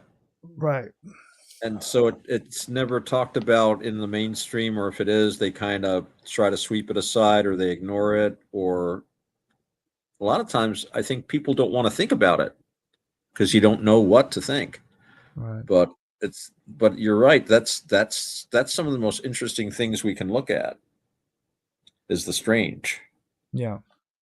Because there's Uh, different levels of it. I call it strangeness. You know what I mean? yeah. And there's different levels of strangeness, that's even before you get into the whole paranormal or the ufology stuff. I mean, there's strange things that are taking place on this planet that people aren't even aware of, and there's nothing paranormal about it, nothing supernatural. It's just weird, you know. Yeah. I mean, I think some of the weirdest things. I go on about the pangolin. I Hmm. mean, a pangolin is not from this planet. It's the weirdest animal I've ever seen. It's basically a snake with legs and scales and hair, and it has its teeth in its stomach. And it eats concrete. So don't tell me that's from Earth. That slipped here through a dimensional portal. Maybe it was like a little family of them got left off by crashed aliens or something. But yeah, pangolins are weird, man. And actually, giraffes are kind of odd too. Yeah. I mean, you ever see a giraffe's tongue? My God, What was it? practically prehensile. What it was last week, wasn't it? Bob Dub was talking about when she was in Africa. She said she loved getting near the Yeah, giraffes because of the size of their heads. yeah, That's yeah. Did you see some of the pictures? I think she posted some pictures. mhm, Um, and they're just, yeah. But I mean, you look at that thing and you just kind of just consider it and say, man, that doesn't look like it's from Earth. I mean, it's so oddly shaped compared to every other animal, you know. And mhm, actually, we're kind of like that too, Raj. I mean, I know we're primates and we kind of look like chimps and stuff like that, but dogs kind of look like cats too. Wolves kind of look like Pekingese, but yeah, no, humans. I've got that thing about I came up with. We're not meant to be on this planet because we have lower back pain. And if we were on Mars, we would not have lower back pain. Therefore, we're from Mars. yeah, I think we moved here when the Martian atmosphere dissipated, and we came here, and the gravity was higher, and all of a sudden we had lower back pain. Because no other animal walks upright like us. right. Because of the lower back pain, they would never evolve that. What animal would stand? Immediately try to stand and go, oh, gee, bloody Well, hell! They go right back down on all fours. They would never get out of the gate. And we'd have to have evolved on a planet where the gravity was less, and you could stand up and go, that don't feel too bad. And I remember reading this book. I might have mentioned it before. They were talking about, if you had a hypothetical planet Mars where you could breathe like a regular atmosphere, and you went there, not only would you not have lower back pain, but because of the difference in gravity and atmospheric pressure and stuff, your muscles would work better. So guys like me with a pot belly, it would all be sucked in naturally, and you would tend to have like a nice six pack without exercise if you were on Mars. So I'm thinking more and more, that sounds like the planet for me. No lower back pain, easy body shaping, no exercise required. Um, For me, I've actually heard a lot of, or not a lot, but a few people talk about that. I mean, the whole thing about back pain, period, is interesting because humans are the only ones that experience back pain. Mm-hmm. We're the only ones. You don't see orangutans or any other kind of animal, having problems with back pains and stuff like that. Now you see them have injuries or something like that and arthritis and things like that, but like that's because of we get arthritis and stuff, but like they don't have like freaking back pains because they exerted a muscle too much, you know what I mean? Or Yeah. anything of that nature, or pulled something out, well, maybe pulled something out of socket, Yeah. you Yeah, know. that could happen. But like, I mean, we get freaking back pains because we lift something too heavy. You know what I mean? Yeah. It- That's something that's really interesting. Yeah. I forgot who it was that said that, but that's something that did stick out to me whenever I heard about that. I actually heard about that a few times. Well, if you, I think a big part of it might be we're humans and we have minds. So like an animal would try to pick up something too heavy and probably just stop, but we're like humans and saying, no, I want to get this moved over there. We talk ourselves into it. And I don't know about you, but for me, the worst pain can be not right when I do it, but the next day.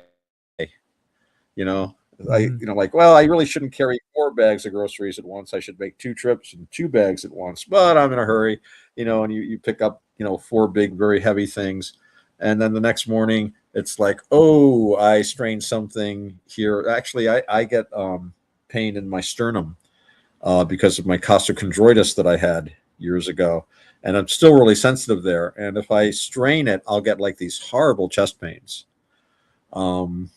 Just like, I'll do like this exercise. And before you're saying heart, no, I've had so many, when I first got this, I don't know how many EKGs they gave me. No, it's not your heart. It's not your heart. It's like, good. So, Yeah. but yeah, also I double check whenever I feel it. Okay. My speech isn't slurring.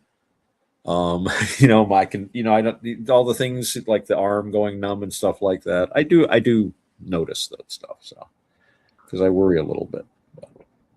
But yeah, no, we'll strain ourselves because we think our way past our physical limitations, and animals are smart enough not to think too much. We're not that smart. We think too much.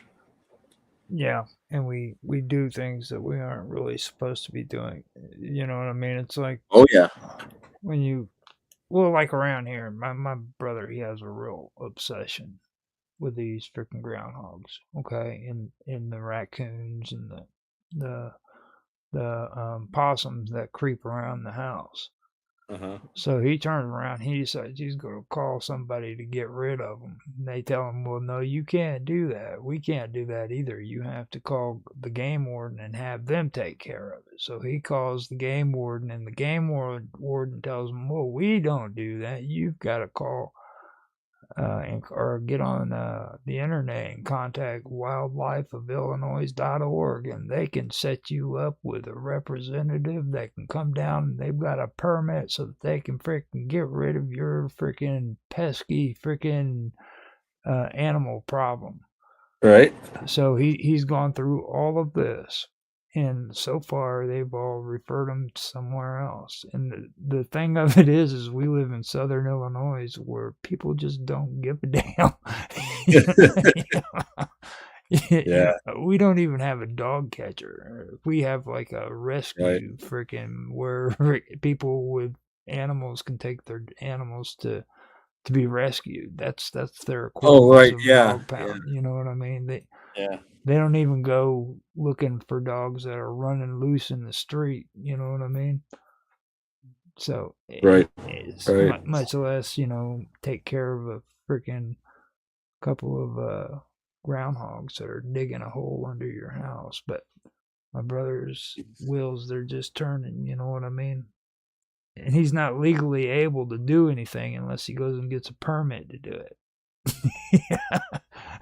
Right. Right. So, But as you point out, nobody really cares. yeah, except for I knew a guy that I was going to say I knew a guy that ran into. He was driving a car and it was at like an icy road, and he kind of skidded a little bit. He had a little fender bender, and he hit a road sign. He didn't hurt the car. The car was kind of had a little bit of a ding, and the sign got bent. And this was like I don't know. It was on a Sunday. It was quiet. It was crappy out. Nobody was around, and he just kind of bumped it. And it's funny because I heard a bump up the street. I says, "Oh, that sounds like Alex." And like 5 minutes later, he comes driving in with the headlight hanging out of the car, and I'm like, "Geez, what was that?" Oh, I skidded and hit that sign up there. So, you okay? Yeah. I said, "Well, sign okay? It's just bent a little bit." I'm like, "Okay." Then he goes, "Who should I call and report it to?" And I said, my boy, let me tell you something. Do you know about car insurance? Listen, if they contact you, that's one thing. Let them contact you. Don't go out of your way to report that you've had an automobile accident, especially where nothing was damaged, sign was bent a little, more damage was done to the car. It's like, do you know what's going to happen to your insurance rate if you report this? And so there are people that just want to follow all the rules, and I'm not saying you shouldn't follow the rules, but why go out of your way to bother the authorities with these things? They have so much to do. Right. And but talking about getting rid of animals, I have a guy I know, buddy of mine. He actually does coyote trapping, and they have a special thing in our state. Coyotes are considered nuisance animals. Yeah. They basically have an open season year round, and a friend of mine that had a kind of has it's like a what do you call I was going to say not a novelty farm, but kind of vanity farm. It's a small farm, keep some animals and board some horses, and they told them if you see a coyote on your land, shoot it, not a problem. But my buddy's got he traps. He's a trapper, and he knows how to bait for coyote and stuff. And he has like a form and everything that you fill out. And it's a state form saying that he's allowed to go on your property for the purpose of, eliminating a pest animal and stuff like that.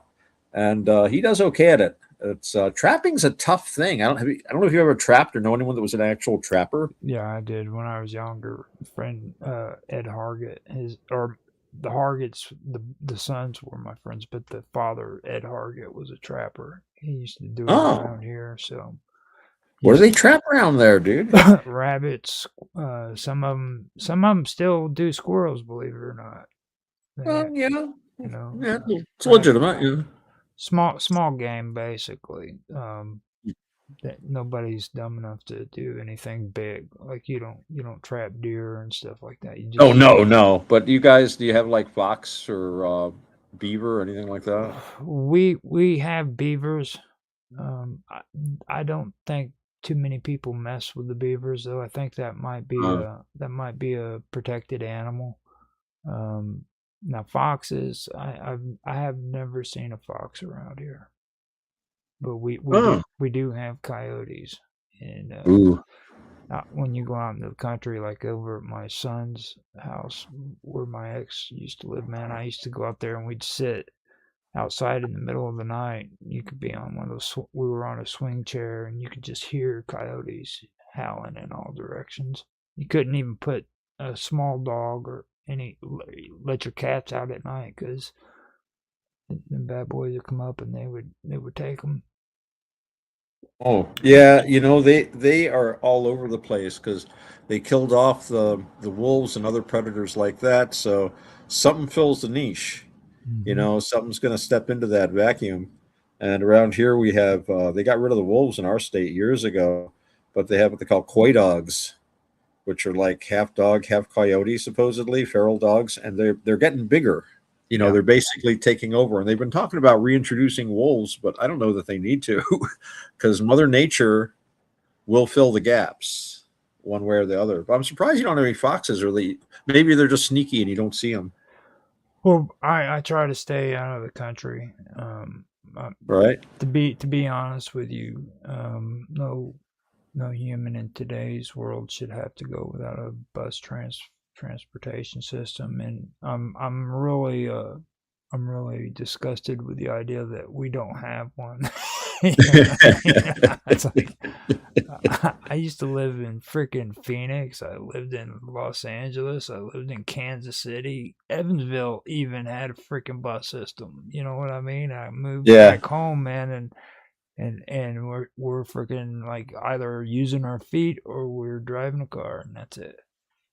That's a lot of the country. When I lived in lived in the city of Buffalo for some years, and they had at that time anyway a really great. I thought it was a really great public transit system, and I eventually just got rid of my car because I didn't really need it, and it was just costing me money because they have the weirdest parking laws there.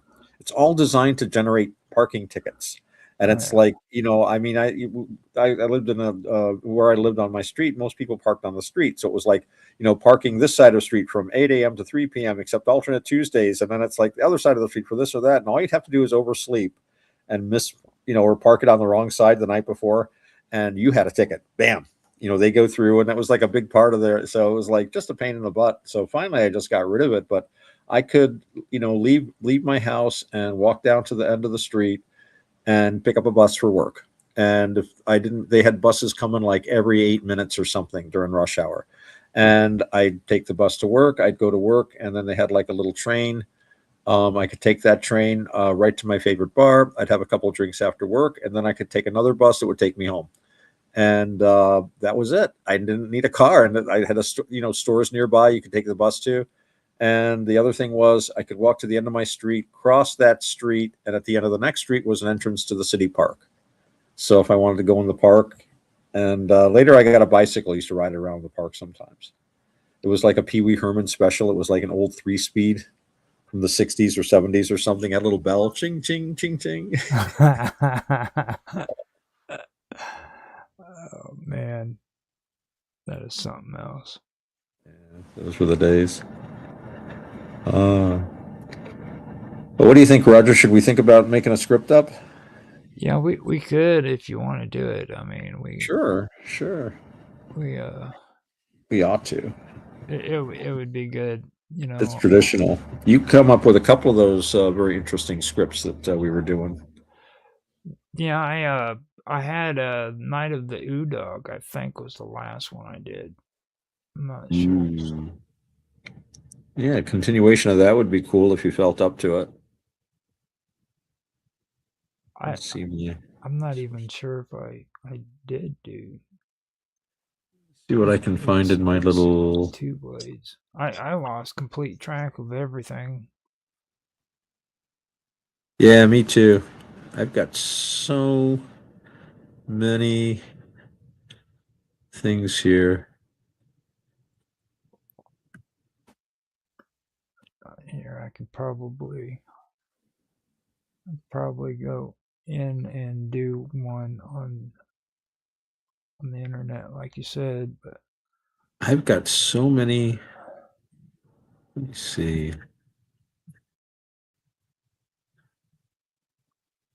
Jealousy in the consensus layer. What was the last one I did? Yeah, actually, I still have Two Blades, the Two Blades Bible on Chat GPT. Oh, there you go. Two Blades. We do Two Blades. Yeah, I texted my buddy Chad. He was just going out to the store, and he might not be. And to be fair, I was supposed to get a hold of him earlier this week. I just never had a chance. And all of a sudden, I texted him out of nowhere and said, "Dude, get on the show." He's like, "I'm just going out." So, he's like, "Yeah, it's time to go, man. Everybody's getting." Well, we were supposed to get to. Yeah, we were supposed to get together this week, and because I saw him like Monday, and I said I'd get a hold of him, but like Tuesday was screwed up. Yesterday I was all over the place and things happening, and then today I got called. I had to go home to do a bunch of stuff there all of a sudden, and got back here late. And then it was like, I was thinking to myself, well, I had meant to call him today and go over and see him, but I just couldn't. I had to go in the opposite direction. So I was going to give him a call and see what he wanted to do tomorrow. Now, my employer is returning tomorrow morning, but then leaving again almost immediately. So I'm here until the 17th. Actually, I should double check and see. Okay. Yes, they'll be home by 10 tomorrow morning. And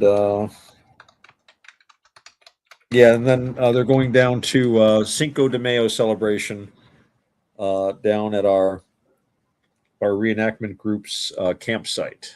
And I will not be going because I'm going to be watching the dog, so that others can go. And it's I'm not much for camping anymore. It's Yeah. just I've got a bad hip. I'm getting old. I got a bad hip. I got Lyme disease. I'm achy. I never sleep well in the camp beds. I always, lose sleep. And it's a big booze up, which I'm not really interested in. I mean, it's fun to see people and stuff, but I usually I like to go for the day. Go in the morning, see some friends, have a meal, and this and that. And then I usually just split at night. Yeah. And I can stay late. I'm not drinking, so I can drive as late as I want. So I'll stay late. Stand around the fire, sing songs and stuff. Well, the gate's late. It's like I'll just have a cup of coffee and drive home. See you guys. And I'm pretty happy with it. So I'm too old for the whole camping thing. You know what I mean? That stuff it actually is. Yeah, man. Wear and tear. Now I remember whenever I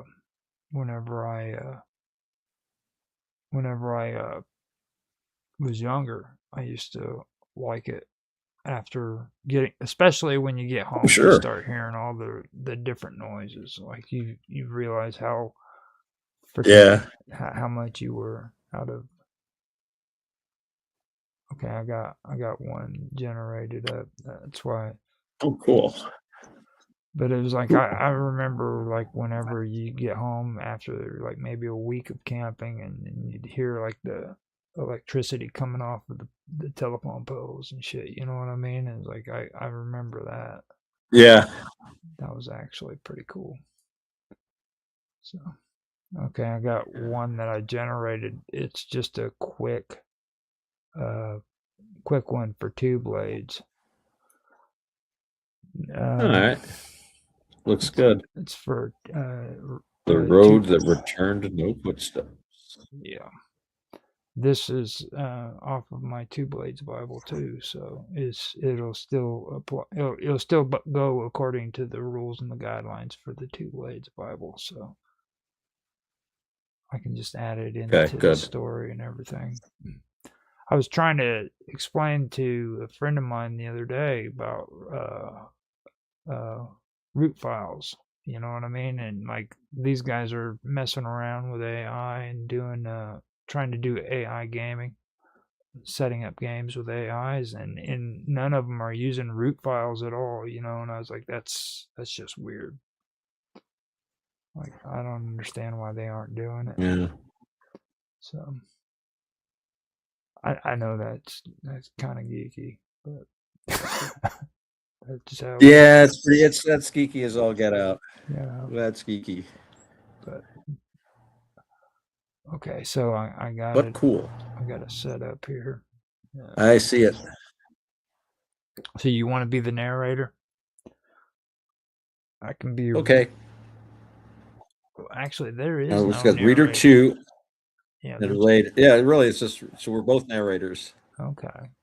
So you want to be reader 1, reader 2. Okay.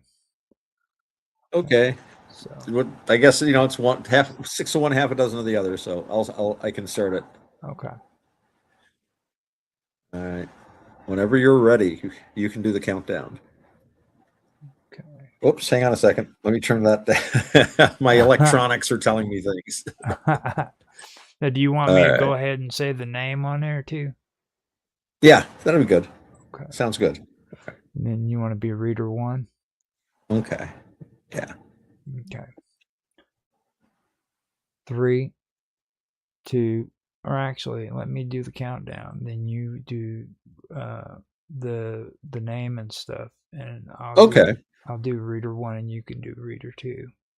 Okay, that sounds good too. It'd sound really good on the recording. Yeah. Okay. 3, All right. 2, 1, now. The 2 Blades Archive. The road that returned no footsteps. We should not have taken that road again. Say that about every road. No. Only the ones that remember us. You noticed it too, then. The footprints? Yeah, none behind us. We had been walking for hours. I know. That's why I counted. He noticed before we did. Of course he did. He always notices first. He just never says anything. That is not the same thing as ignorance. Try explaining that to frighten people sometime. That's when the wind stopped. Yeah, it happened again. The road shortened. No, the distance behind us disappeared. Do you remember the station? I remember the coffee. Coffee never tasted the same. Nothing ever does after recognition. He stopped walking. That's when I got nervous. You are always nervous. Not like that. Not the way he gets. The road ahead was empty. The road behind us no longer existed. And he Looked off the side of the road. Not at it, off it. Like like he could see something underneath. That's when the sound started. Not an engine, not footsteps. Breathing. The road was breathing. I almost ran. I know. You almost did too. Yes. But he didn't move. That's when I understood something. What? He wasn't standing still because he was afraid. He was waiting for the road to decide what it wanted. And when it did, That's the part people never believe. The road tried to continue without him. and It failed. what did he say? One word. No. In the road? It gave us our footsteps back. Do you think it understood him? No. I think it understood failure. The end. The end. There Right. we That went well. go. We did it. That was a weird one. That was. That was. I don't think we've ever done a two blades with just two people. No, that was pretty good. That was pretty good. That was interesting. Yeah. No, that was. And I like how it sort of kind of says a lot by what it doesn't say. Mm-hmm. You know? I noticed It's like negative shapes, you know? The things are suggested by what you don't see. You know? The conversation implies a lot. I noticed too, like it complements as well. Like I'll say something, and then you'll come in and say something, and then I'll come in and say something, and it kind of adds to the conversation. You know what I mean? Uh-huh. Like Yeah. See, now I'm gonna see if I can get the computer to make me something. Let me see here. I'm gonna take a stab at this. Okay. Where's my buddy Grok? He's my friend. He'll help me. He tells me what to do. Go Grok. Okay. Grok, ask anything. Okay, buddy. Let's see.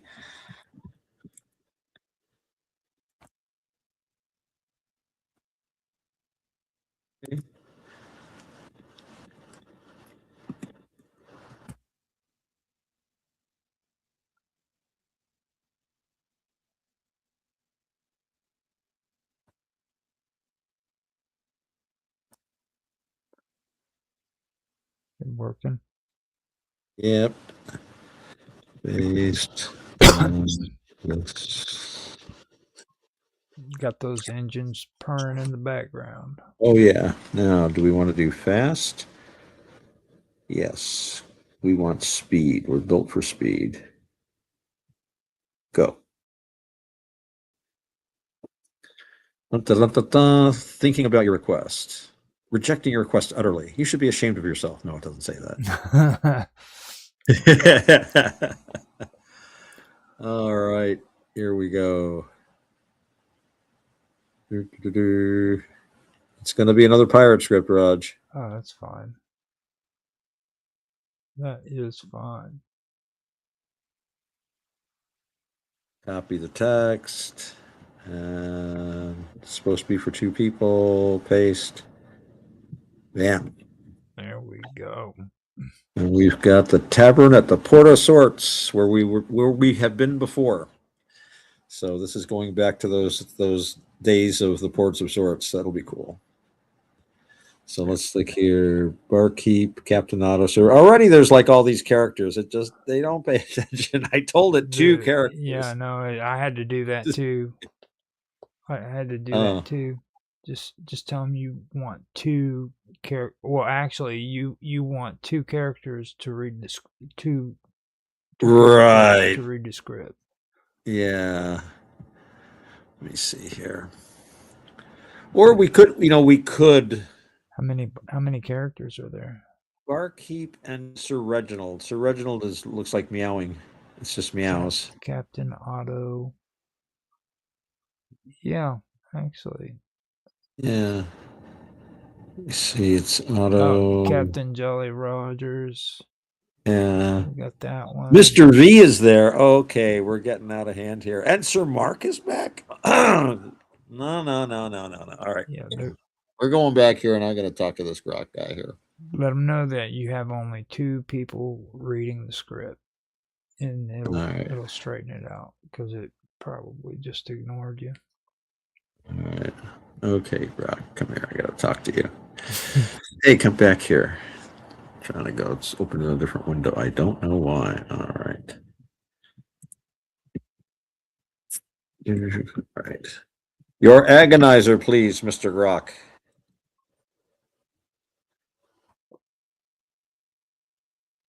It's like the other day, we were having a conversation with somebody, and they were talking about like Chat GPT was so substandard and everything. I'm like, why would I even care? You know what I mean? It's like, you want me to go and buy something? I forgot who. Oh, it was Diva. He was talking about that, like, oh, you LLMs, you don't even have to use them no more. And I'm like, you got to go buy a program to. I forgot who. Yeah, I forgot what he was talking about, but just I've really never had any real problems with this. You know what I mean with doing this stuff. To be honest, other than small stuff like this. You there? Yeah, I'm just typing. Let me see.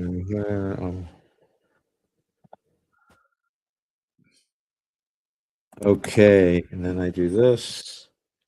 And go.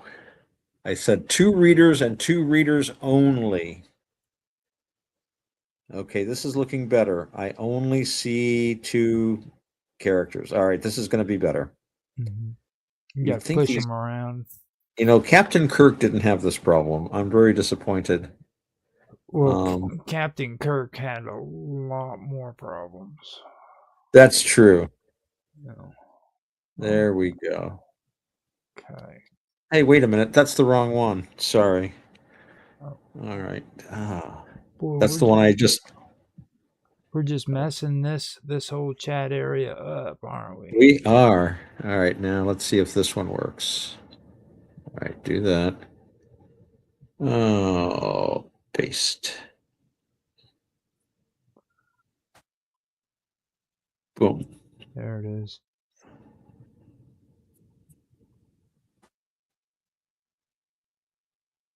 Oh, this is the same one. Wait a minute.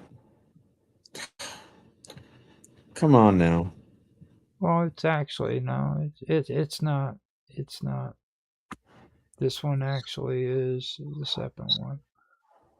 It's just Jolly Roger and Captain. Oh, okay, you did. All right. Yeah, it's that I'm one. looking at the wrong one. All right. 2 readers. It has it.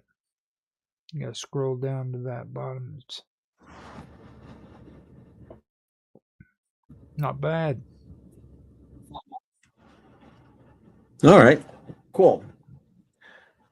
And we can always just add the sound effects, and we could do it ourselves. No, I'm not.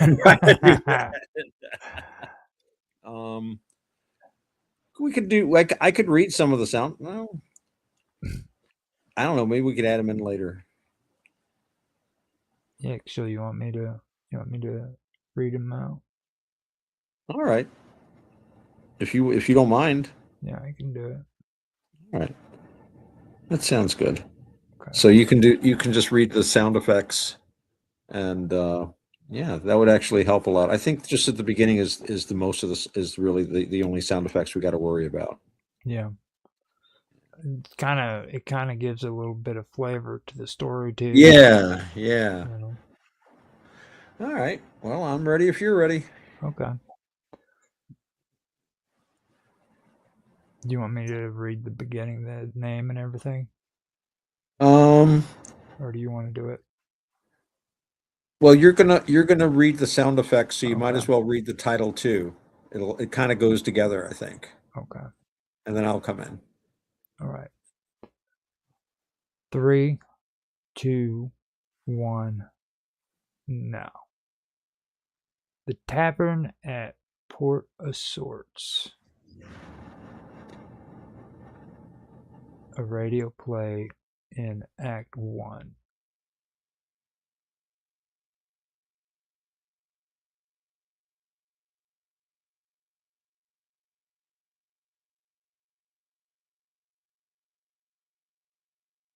You're gonna read the sound effects. First, you have to say a low, steady voice, like but not. You're Oh, okay. Whoa. Oh, yeah. Oh my God. Okay. We could read those. That would be close. Oh my gosh. Okay. Yeah. More coffee. Okay. Let me do this again. That was horrible. I thought you might cut out for a second. Okay. 3, 2, 1, now. The Tavern at Port of Sorts. A radio play in Act 1. Wind howling off the harbor. Timbers creaking. A hurdy-gurdy wheezing. A sea shanty. Inside the glitching albatross. Tankards clanking. Dice rattling. Hearth spittling. Occasional green sparks. Evening time. Corner table. 1 chair, 1 cushion for Reg. Here we are again, Roger. Har, har, Otto, me old barnacle. I saw you slinking in with that majestic feline of yours on your shoulder. 1 drink, you said last time. 1 civil hour before we try to gut each other in the street like gentlemen.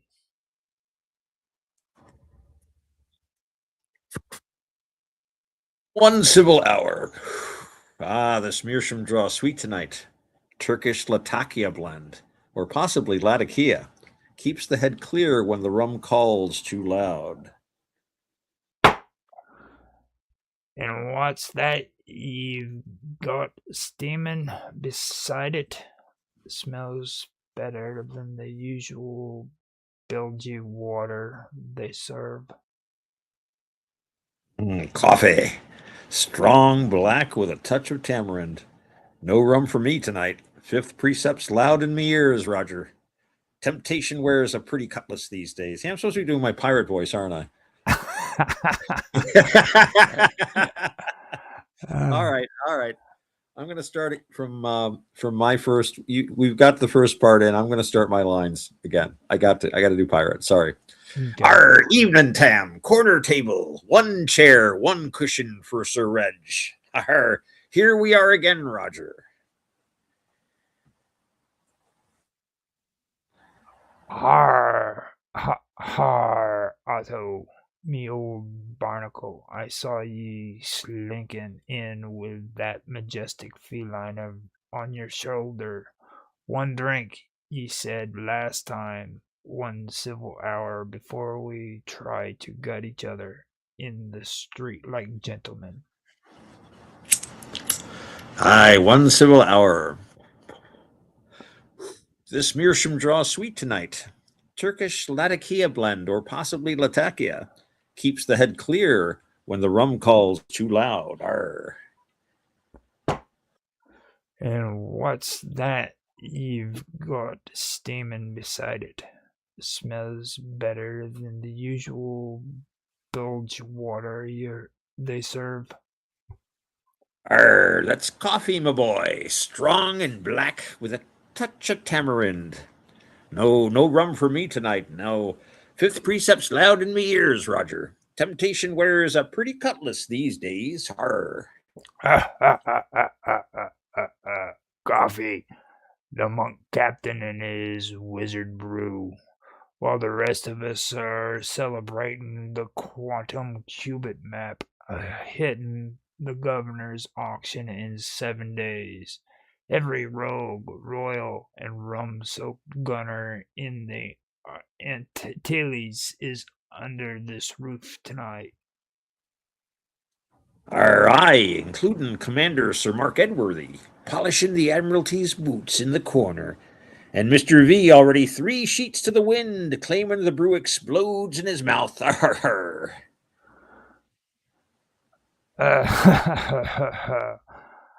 I told the governor himself, your pardon's no good here, mate. I already traded it for a barrel of this very rum.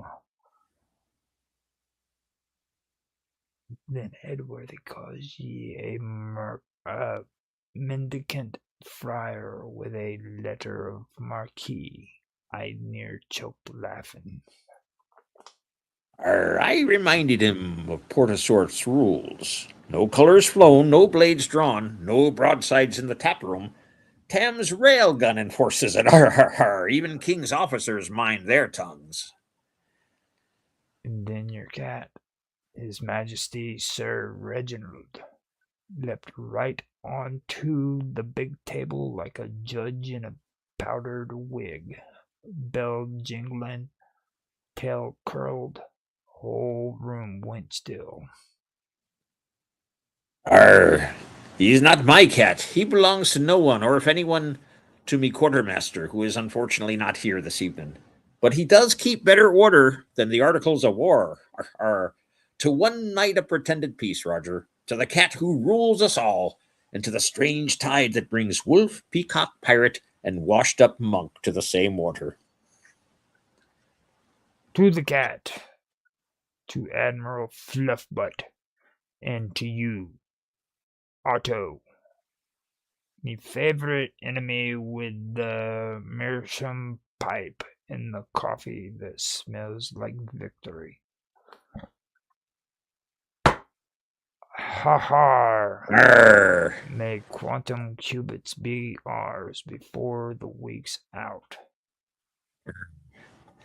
There's a strange tide tonight, Roger, my boy. One night only. After this, we can go back to trying to sink each other. Wouldn't have it any other way, Captain. Hurdy-gurdy slides into a slower, almost tender tune. Tankards clank around the room. Sir Reginald's low royal purr rumbles beneath it all. Laughter swells warmer. Outside, the neon moon of Portasort's glitters. Last round on the house. If nobody kills anybody before the bell. 1, 2, To the 3. cat. To the cat. To the cat. To the cat. Har. We should do that count again and try it. Go Right. ahead. We'll do 1, 2, 3. To the cat. Arr, that's pretty good. Want to try it once more? No, that's fine. I loved Okay, it. that was works. good. Oh, and you should do Okay. the sound effects fade out. Read. Fade out on the hurdy-gurdy and steady royal purr. Yay! Well done. That was cool. That was good. That was actually really good. Yeah, it kind of sprang that barkeep on us at the last minute, but we coped with it. Yeah, I mean, the bar For AI, that's pretty good for a second Yeah. attempt. Yeah. Well, I mean, I like the actual story was really good. It does better with Yeah. Grok on two story if you can get them to do it. I mean, because the bigger ones that we had with the pirates was just kind of like small talk. You know what I mean? Yeah. When BNM Yeah. was here, this one was actually had some good stuff on it. Yeah. Yeah. Well, it's interesting because I don't know anything about AI. Really not compared to some of the people that hang out here. But I have noticed that Grok it remembers the stuff I've done with it before. Really? Because it's tied to my Twitter account. Mm-hmm. So I can go back, and I'm just using the free version. Yeah. So it doesn't make movies for me or anything like that. But even that will remember past conversations and past things I've done. So that's kind of cool because I don't always keep track of things good, but I can ask it to look. I can look back at maybe something that I was working on weeks ago. So that's pretty good. And it kind of already knows a little bit of the characters and things. Yeah. So I've just been gravitating to Grok just because it's convenient and easy for me to use.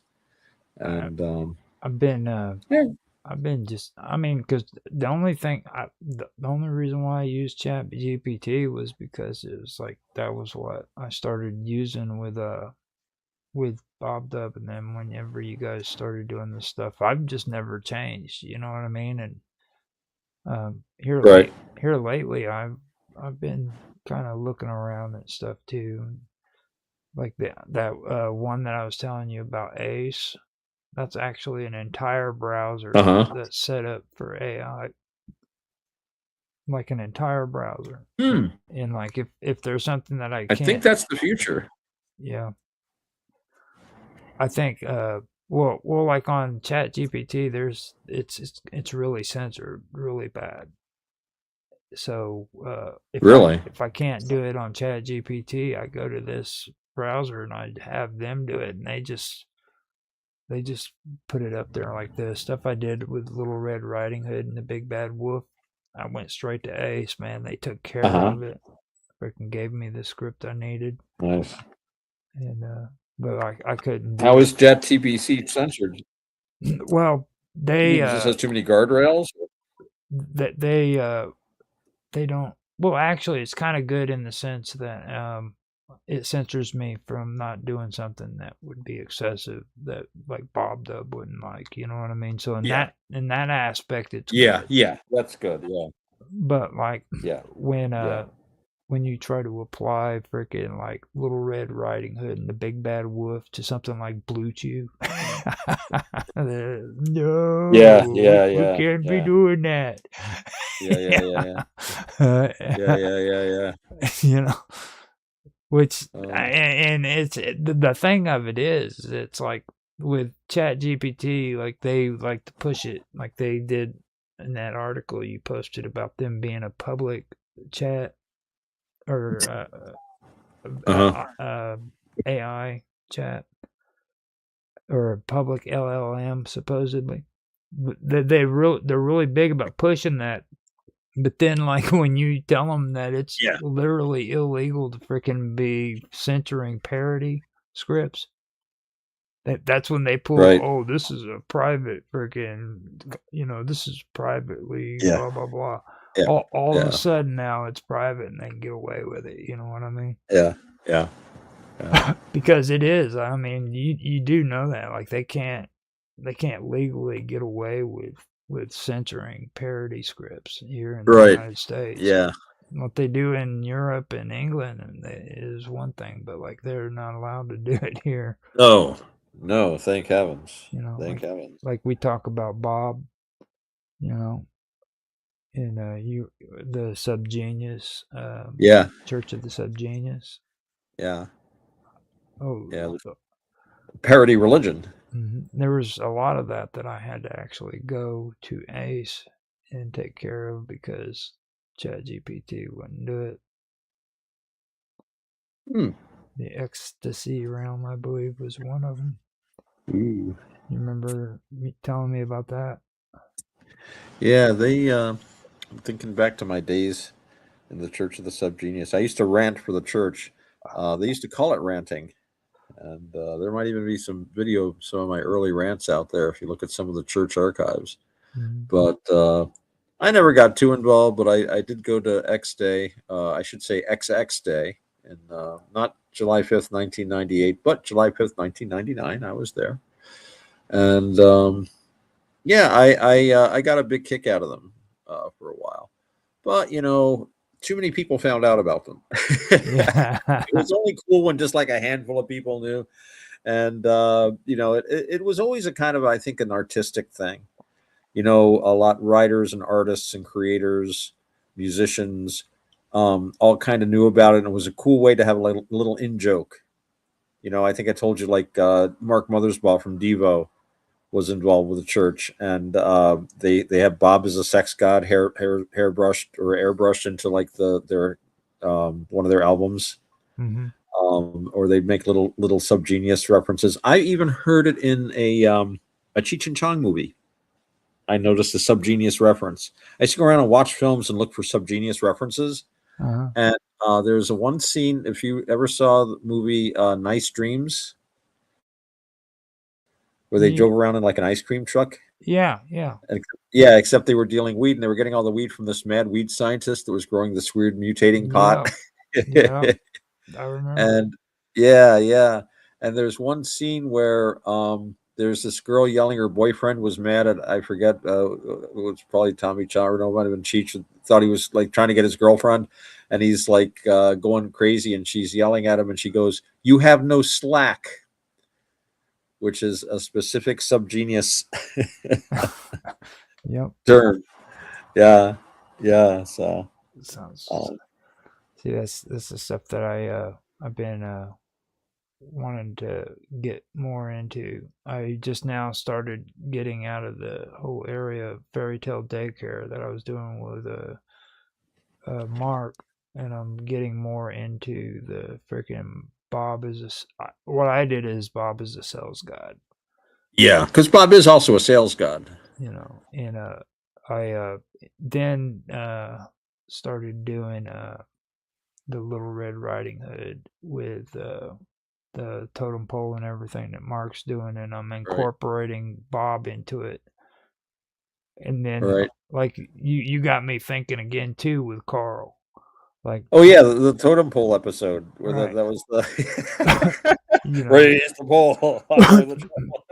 I was thinking maybe Carl could be like some office salesman loser, that's always coming in, getting his equipment, leaving. The only reason I didn't get the sale was because they were assholes. Yeah. I can't do a good Carl voice. Yeah. Okay, Mr. Salesman, you take your little thing out of here. Yeah.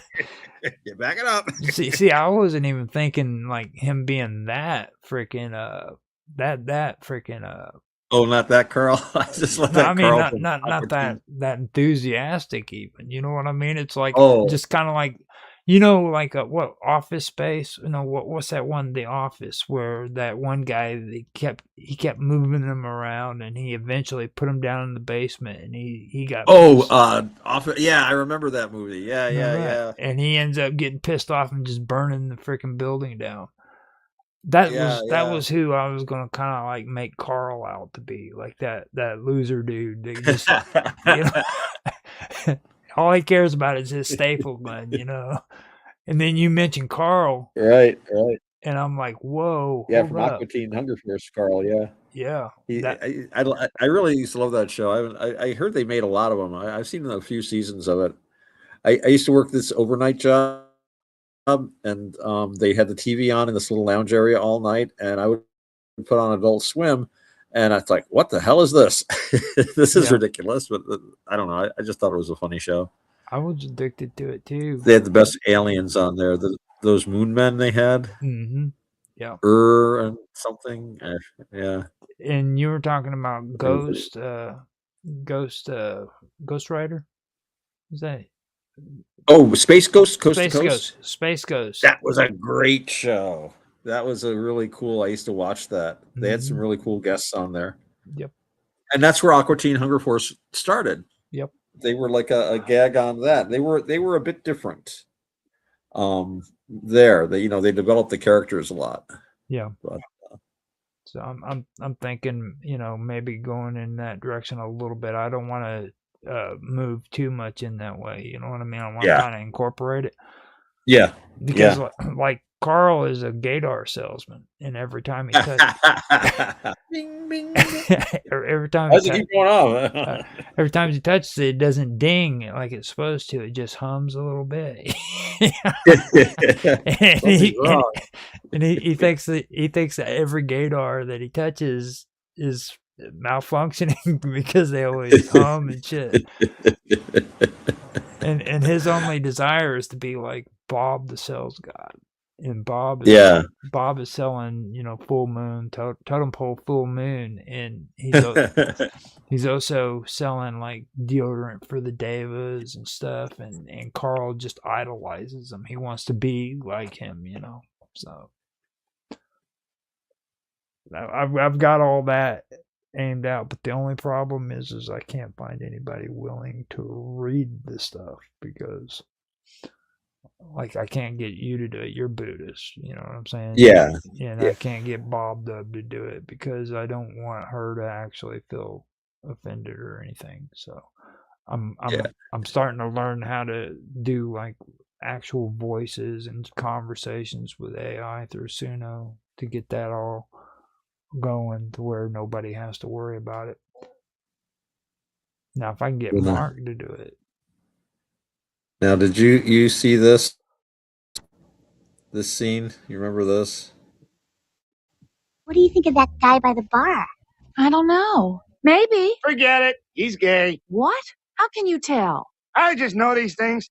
I've got what they call gaydar. There's no such thing. No.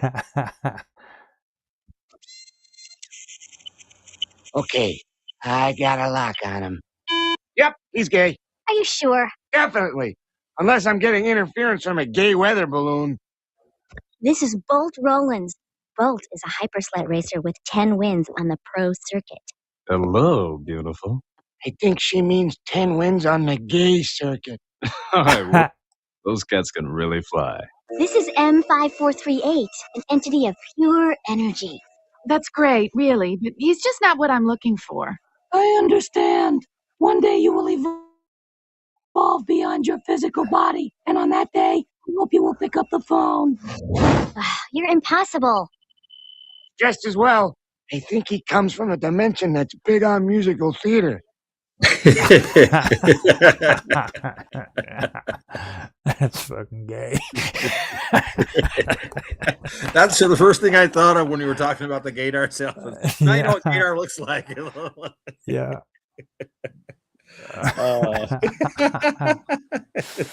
Yeah.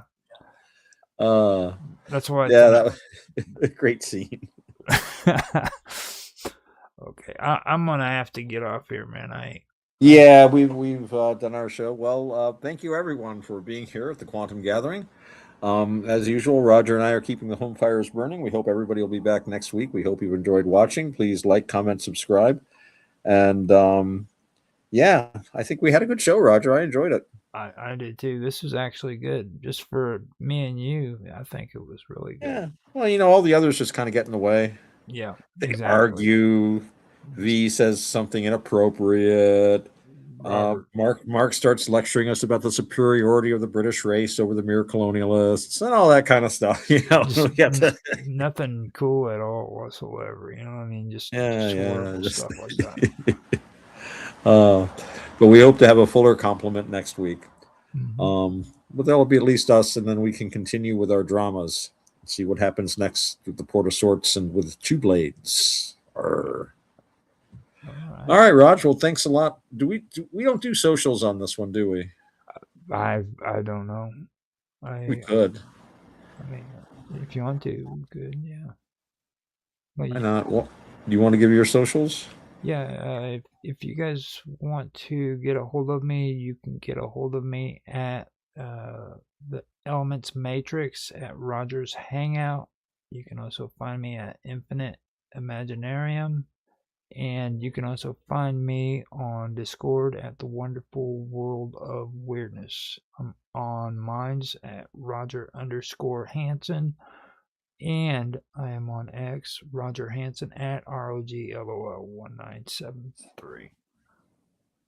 Groovy. And I am also on minds.com, Otto_X. That's EX, by the way.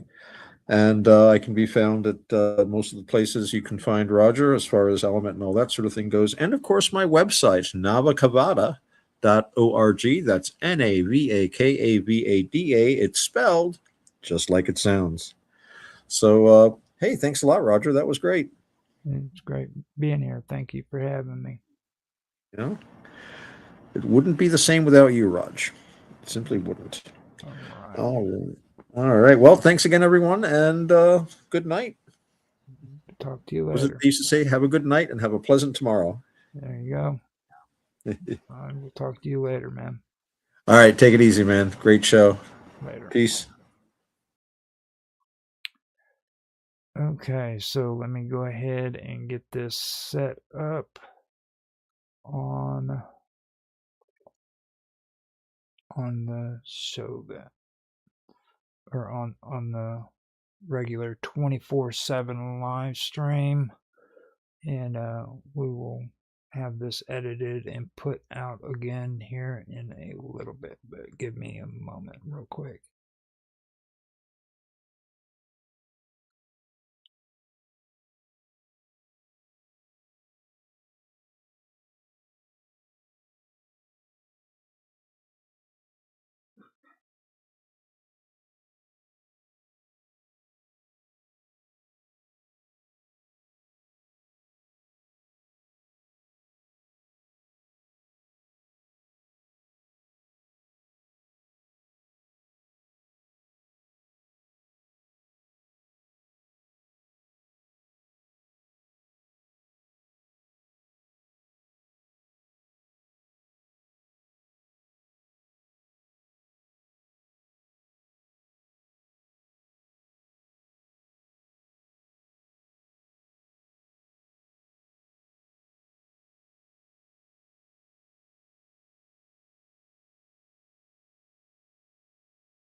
region.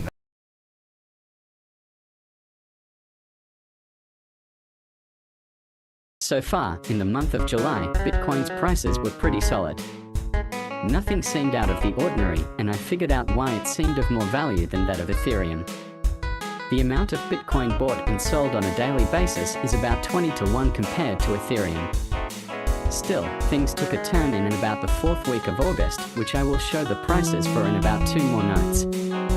So with that said, let me begin with my recorded prices for Bitcoin. On the 31st of July 2022, the recorded price for Bitcoin was $23,612.91, up 1,186.04 from the price recorded on the 24th of July 2022, but down 183.11 from $23,796.02, the recorded price from the day before on the 30th of July 2022. On August the 1st of 2022, the price recorded was $23,393.65, up 966.78 from the recorded price on the 24th of July 2022, and again down 219.26 from the price recorded the day before of $23,612.91. On August the 2nd of 2022, the recorded price for Bitcoin was $22,918.63, up 491.76 from the price recorded on the 24th of July 2022, but down 475.02 from the recorded price on August the 1st, 2022, the day before. On August the 3rd, 2022, the price recorded was $23,026.86, up 599.98 from the recorded price on the 24th of July 2022, and up 108.22 from the price recorded the day before. On August the 4th, 2022, the recorded price for Bitcoin was $22,874.36, up 447.49 from the price recorded on the 24th of July 2022, but down 152.49 from the recorded price from the day before on August the 3rd, 2022. On August the 5th, 2022, the price recorded was $23,213.29, up 786.42 from the price of $22,426.87, the recorded price on the 24th of July 2022, and also up 338.93 from the price recorded on the day before of $22,874.36. On August the 6th, 2022, the recorded price for Bitcoin was $23,179.93, up 753.06 from the price recorded on the 24th of July 2022, but down 33.36 from the price recorded the day before on August the 5th, 2022.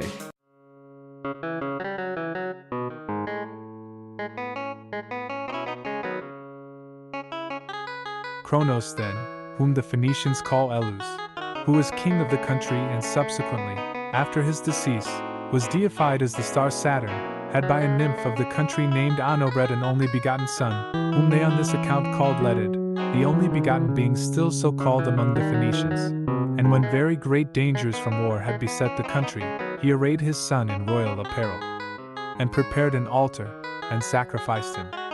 Again see what the same author, in his translation from Sanchuniathon about the Phoenician alphabet, says concerning the reptiles and venomous beasts, which contribute no good service to mankind, but work death and destruction to any in whom they inject their incurable and fatal poison.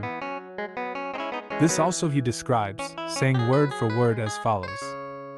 The nature then of the dragon and of serpents Talthus himself regarded as divine, and so again after him did the Phoenicians and Egyptians. For this animal was declared by him to be of all reptiles most full of breath, and fiery. In consequence of which it also exerts an unsurpassable swiftness by means of its breath, without feet and hands or any other of the external members by which the other animals make their movements. It also exhibits forms of various shapes, and in its progress makes spiral leaps as swift as it chooses.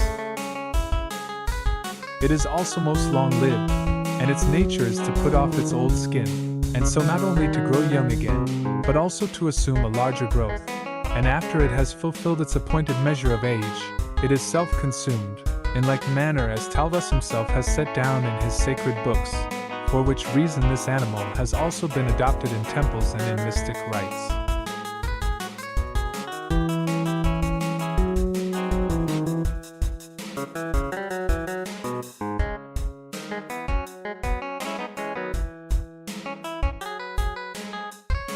We have spoken more fully about it in the memoirs entitled Ethothi, in which we prove that it is immortal, and is self-consumed, as is stated before, for this animal does not die by a natural death, but only if struck by a violent blow.